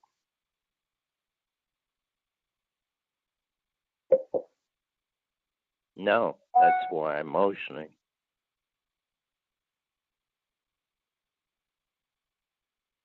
I think their numbers are expecting a very robust economy. And I'm saying there's too many uncertainties about the market construction. It's like there's ADU estimates, there's like affordable housing development projections in there, right? Like it's just based on assumptions about development in the city, I think. Well, the ADU 800, I think it is, new units in the next 8 years is based on previous construction trends of ADUs. And I don't know what, because I've never gotten a response about what the methodology is for computing the affordable number. And then the major transit zone overlay, which is maximizing density on all transit zones. I think that's also, there's no assurances. By the way, I'm so sorry. I used the wrong ADU numbers. I was like several orders of magnitude off because I was looking at the wrong numbers. I apologize. So. Could you speak up, Commissioner Camden? I can't hear you. I apologize. I accidentally looked at the wrong ADU numbers. So Santa Monica is assuming well, okay, sorry, I don't have it right here. I need to look up the right number, but the number I was using previously was not it. But the HCD option one safe harbor for Santa Monica is 205. Or is it? Did they assume 800? I think it's 352. Thank you. I'm seeing 352 ADUs.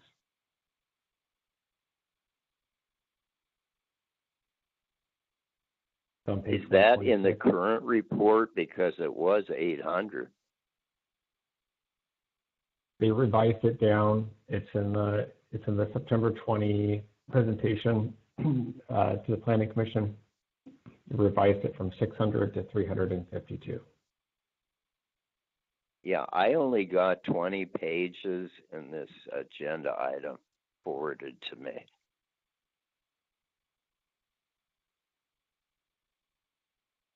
But if it's less, then my motion stands and the argument is even more.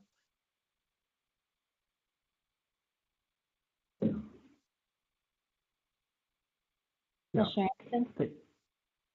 I mean, I guess I'm just trying to understand the motion, but I mean, I'd be happy to support something that calls into question some of the assumptions that the city's making about ADU production and like I think the assumption that like all the pipeline projects are going to be built is a little optimistic. So yeah, I'd be happy to call that into question.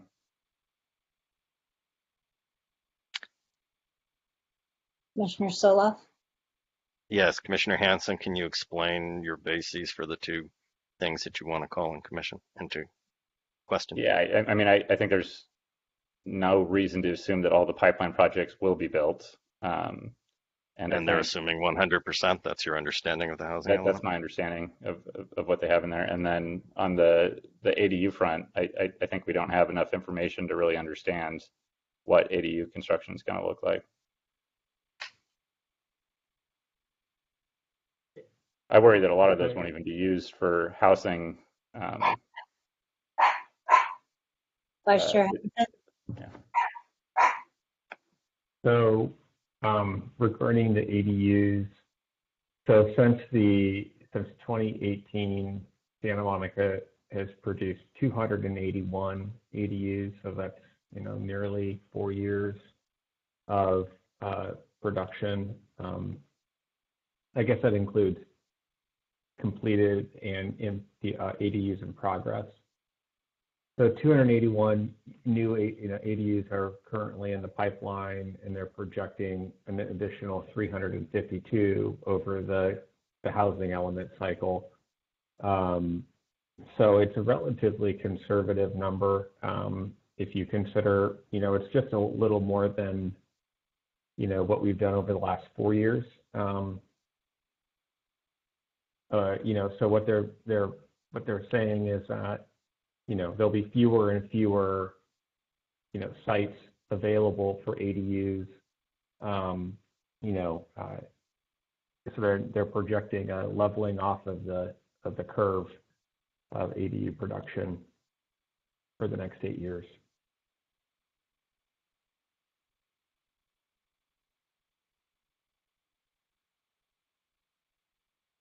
Commissioner Hanson? Yeah, so I guess what I'm curious is what do we know about the ADUs that have been built? Have those entered the rental market, or how are they occupied? Is it I just is it having an impact on the housing market, or is it just an expansion of the existing household into more space? Yeah, ADUs. So Santa Monica doesn't break it down for its own city. I think when we asked that question, if I remember correctly, they did not have records on this. I mean, they were just basically approving ADUs, can't rent them out as Airbnb, but the city isn't doing ongoing monitoring to how they're actually being used. But generally, ADUs are not always 100% occupied. They're better than nothing, but the relative utility of an ADU is not great. I would say 30% of them are just like an extra game room for the main house. I think the only thing to keep in mind, though, they're not going to solve the affordable housing crisis by any stretch, but it is a housing unit. They did go through the trouble of permitting a kitchen and a bathroom, as opposed to just building an extra room for an office that doesn't need a kitchen and a bathroom. So if it's not being used now for housing, it could be used for housing sometime in the future. So it might be that, the kids are 17 years old and in high school, and then they'll boomerang back when they're 25 and want a place to live with mom and dad. So it is a housing unit that's a potential unit, or, in the future if it's not being used now. Commissioner Sola? Yeah, and so what I'm about to say is not meant as any disrespect to anybody on this commission, but illustrative to me of the difficulty that I feel we're facing tonight. So I'm looking at the draft housing element, and I guess at page 123, and it does indicate that they're only using 90% of the pipeline projects, not 100%. Whether that's enough to make a difference or not, I don't know, but to try and make a decision without accurately knowing what they're doing is an issue, and it's almost impossible for us to do that when we're having to do it all on our own.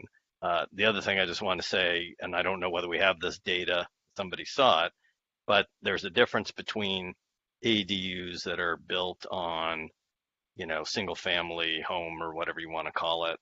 And then, of course, the thing that's been opened up now is that you can build them on multifamily property. So I think that, for example, we have a lot in Santa Monica of 4-unit or less apartment buildings, in effect, or apartment complexes.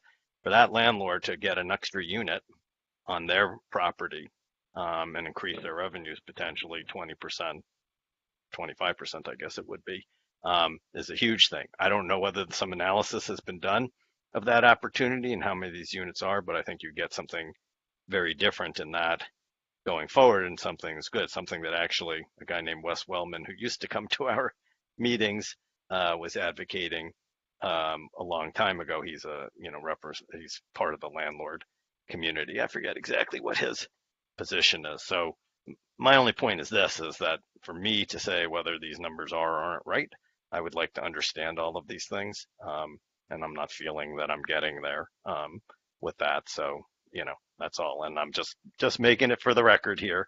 Like I say, I don't view that as a failure of us. I view that as a failure of the process that has gone forward in the way this is being done, which I find if it was about principally market rate housing, that is the the planning commission's bailiwick. But when 70% of what we're trying to create supposedly is affordable housing, I just don't think I think that bespeaks whether there's a serious effort to engage with those issues or not. So. Can I reply to the pipeline? Yes. Yeah. So just they assume that 100% of the pipeline projects will be built, but they give themselves a 10% buffer. I support a 10% buffer. Like that's their measure of safety, but their assumption is that those projects will be built, and then they just give themselves that buffer. I think you need to actually look at the data, the historic data about the production of projects in the pipeline and see what actually gets constructed. Commissioner Camner? I think the issue. Hang on, just before we move off this point, can I just read what it says? So, it says, a review of the past fifth cycle housing element shows that 10% of approved and pending projects were withdrawn and or have had their permit approval expires. So at least reading it, they're claiming it's based on historical experience. Whether that's right or not, I don't know, but that's at least what the words in the document is claiming. Okay, so I think the issue for me, honestly, is it's too late. I want to debate in this, but I can't meaningfully follow this very well anymore, just because of the late it's getting, and especially with the numbers. So that's how long are we gonna go? Can we maybe do another special meeting or something, because I can't follow it anymore.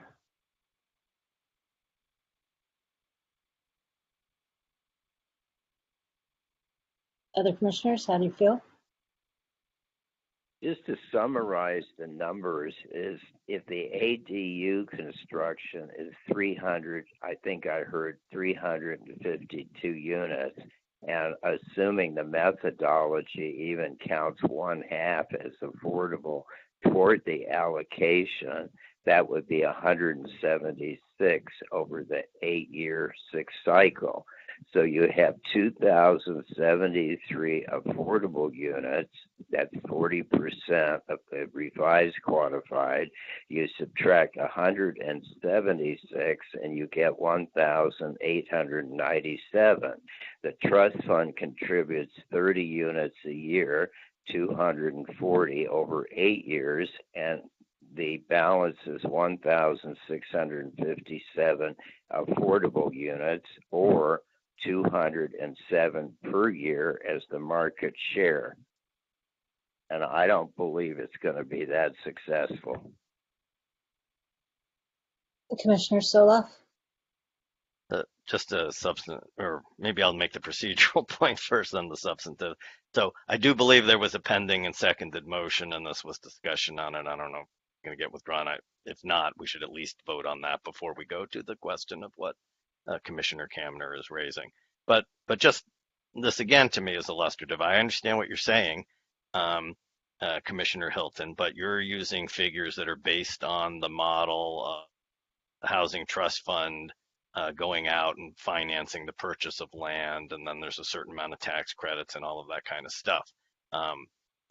How much of this is based on some actual calculation of what portion of that 3,000 market rate units they're creating, how much money that will generate or units will generate, how you think about what we can do on public land, whether we're even going to need to put money into it.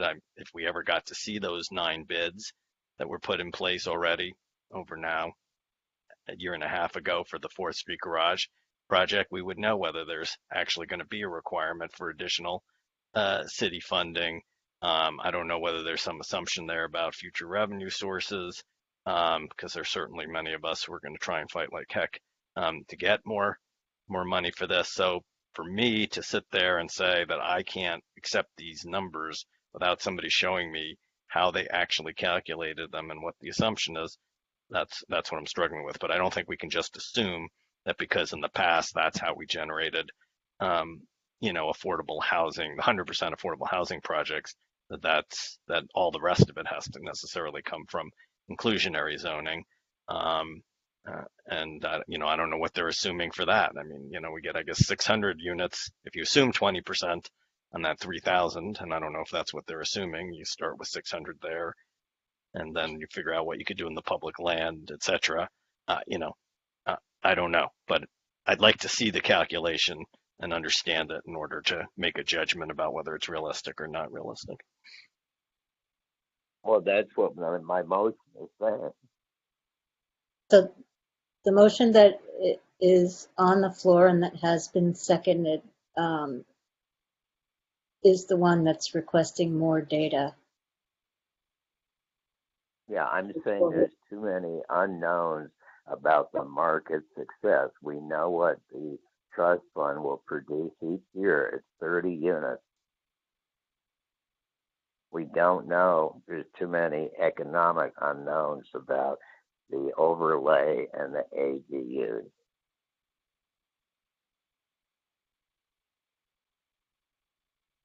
I don't know if it's Robert's rules, but if I can call the question, I'd like to call the question. Yes.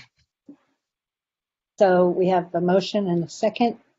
We'll do the vote. Commissioner Camner? Yes. Commissioner Hanson? No. Commissioner Soloff? No. Commissioner Hilton? Yes. Vice Chair Hamilton? No.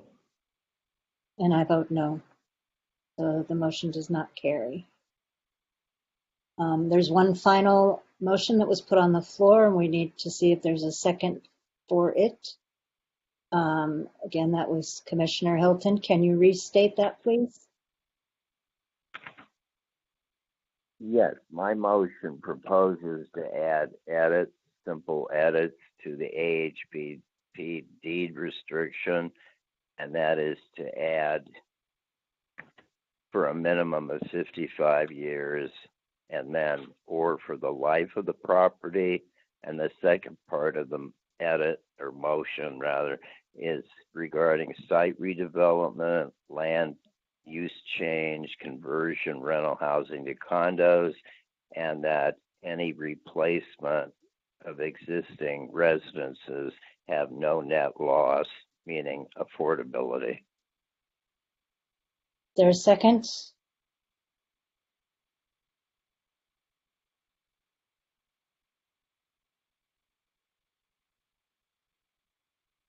Can I ask a question? Sure. Commissioner Sola? I understand the first part, which is that we should be requiring it for the longer of 55 years or the life of the project. And I would be prepared to second that because that's an issue that we've discussed many times here before. For your second part, my question is, are you saying no net loss of affordable units so that those have to be replaced? Or are you just saying that the number of units has to be the same? Any loss of affordable housing or housing units on the property have to be replaced in any redevelopment with the same or more affordability. So no net loss of affordable housing units. Yeah, I'm thinking of, for example, Village Mobile Home Park. I think it was 109 mobile home park spaces, and there wasn't sufficient replacement housing. Okay, so that meaning that is affordability. that is effectively what the current state law, but it is set to sunset, and you want to have a local law to the extent it's not preempted by state law as a backup. Is that your idea? Yeah, I think there is a state law or a proposal pending. There is. No, there is an existing state law. I forget where in the government code the number is. My but point is, yes. My point is, it's not in at least my red line. It may be in yours.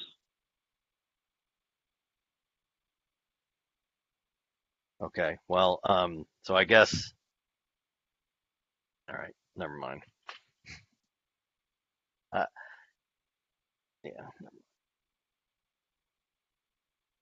So you're including these both in one motion, Richard, Commissioner Help. Yes. Okay. Commissioner Camner? Can deed restrictions last that long? Are there any legal restrictions on deed restrictions lasting that long?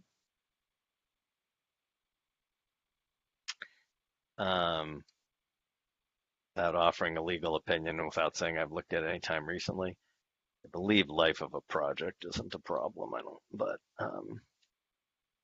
I think but maybe. Anyway, I'm not, the bottom line, you're asking that question and others, I'm personally not prepared tonight to try and craft what exactly that should be on the dais, so to speak.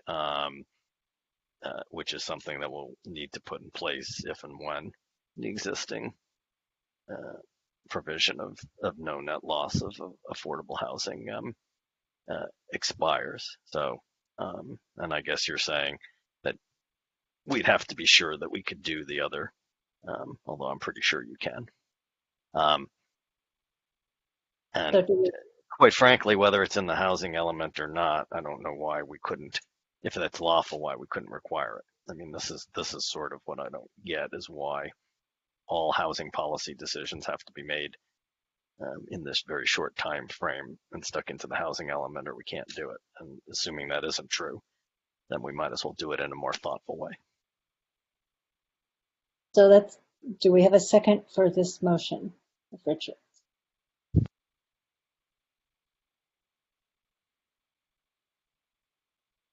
For lack of a second,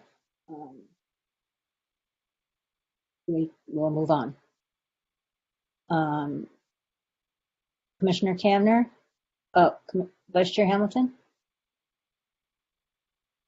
Yeah. In the interest of time, seeing that there are no other motions, I would like to move on to the next agenda item.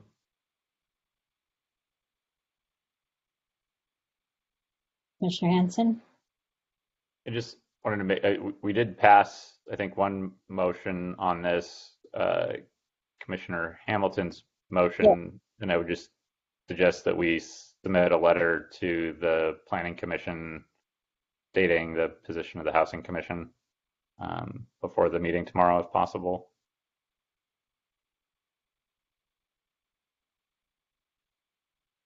Do we need to take a separate motion to send a letter on a position already taken? I don't know what the procedure is there. Well, we have to choose someone to do it, to draft the letter. No, we don't need a separate vote on that. We just have to choose someone to do it. Commissioner Hamilton, given that you made the motion, are you willing to?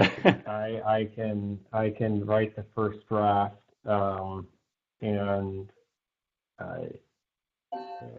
Commissioner Hanson, can I send it to you for a review? Absolutely, yeah. Just I think it's a very simple statement of your motion, and yeah, happy to review. Okay. And then, while it's not obligatory, I would make the request that you record what the vote was. You don't have to identify who, just that it was 5-1, I think, or 4-2, whatever it was. But that's okay. Okay, and then the letter, and then Chair Buchanan, you will have the final draft, and then you can review it, and you could have the letter come from you. Okay, If thank you. that's okay. That sounds fine. Okay. All right, so Commissioner Kamner had something that she wanted to say. No, not anymore. It's withdrawn, and I need to double check the numbers, and I also am just fading. So. All right. So Vice Chair Hamilton has proposed that we move on to the next agenda item. I'm fine with that if everyone else is.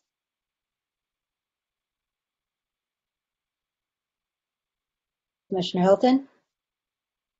Yes. Okay.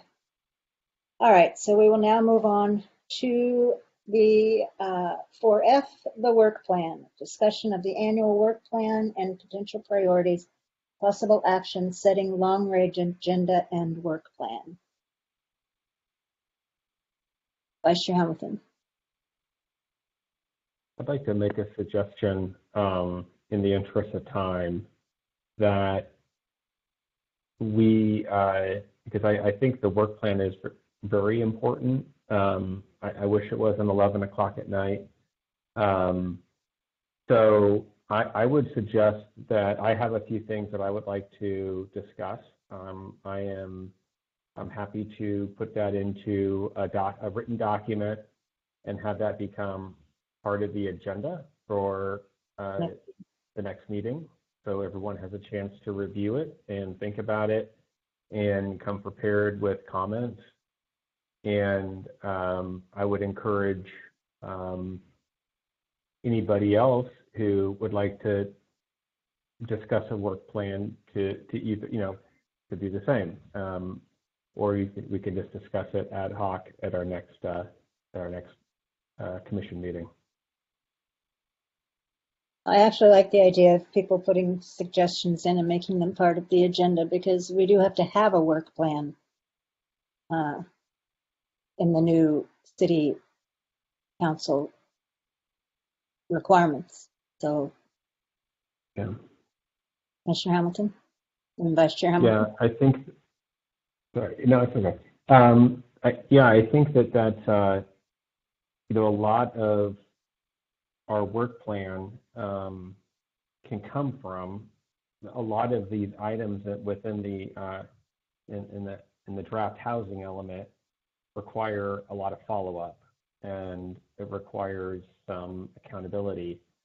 And so even though we've that could be another way for us to, although we're not actually crafting the proposal here at the front end, and I know that's been disappointing.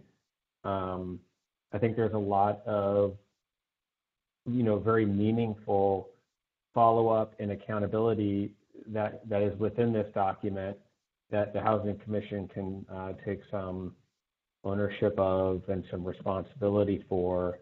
And so a lot of my personal recommendations, I'm just saying this for the benefit of everybody, a lot of my own personal recommendations are coming from I see a lot of loose ends in this housing element that if we are going to meet our RHNA numbers, there will be the need for some oversight and accountability. I think the Housing Commission is a great body to do that type of thing.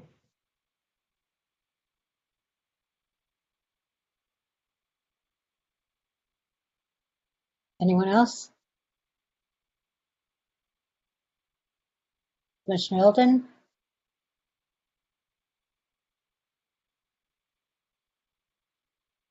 Okay. Complete discussion of the work plan.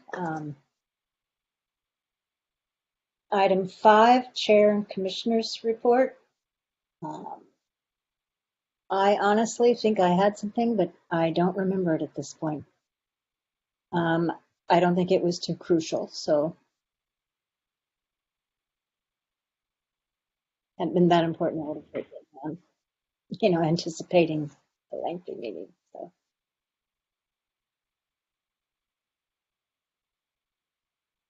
Commissioner Hilton, did you have something to say on this item? Yes, I have a Housing Authority Section 8 program clarification, and it's about tenant recertifications. I spoke to a voucher recipient, and she said she never received notification, nor did she submit any recertification paperwork for the year. There were federal HUD program changes effective March 12, 2018, implementing triennial recertification for fixed income Section 8 recipients. The 2018 federal rule allows any family with at least 90% of their income coming from a fixed source to recertify all of their income every 3 years. The purpose of triennial recertifications is to lower administration and staffing costs.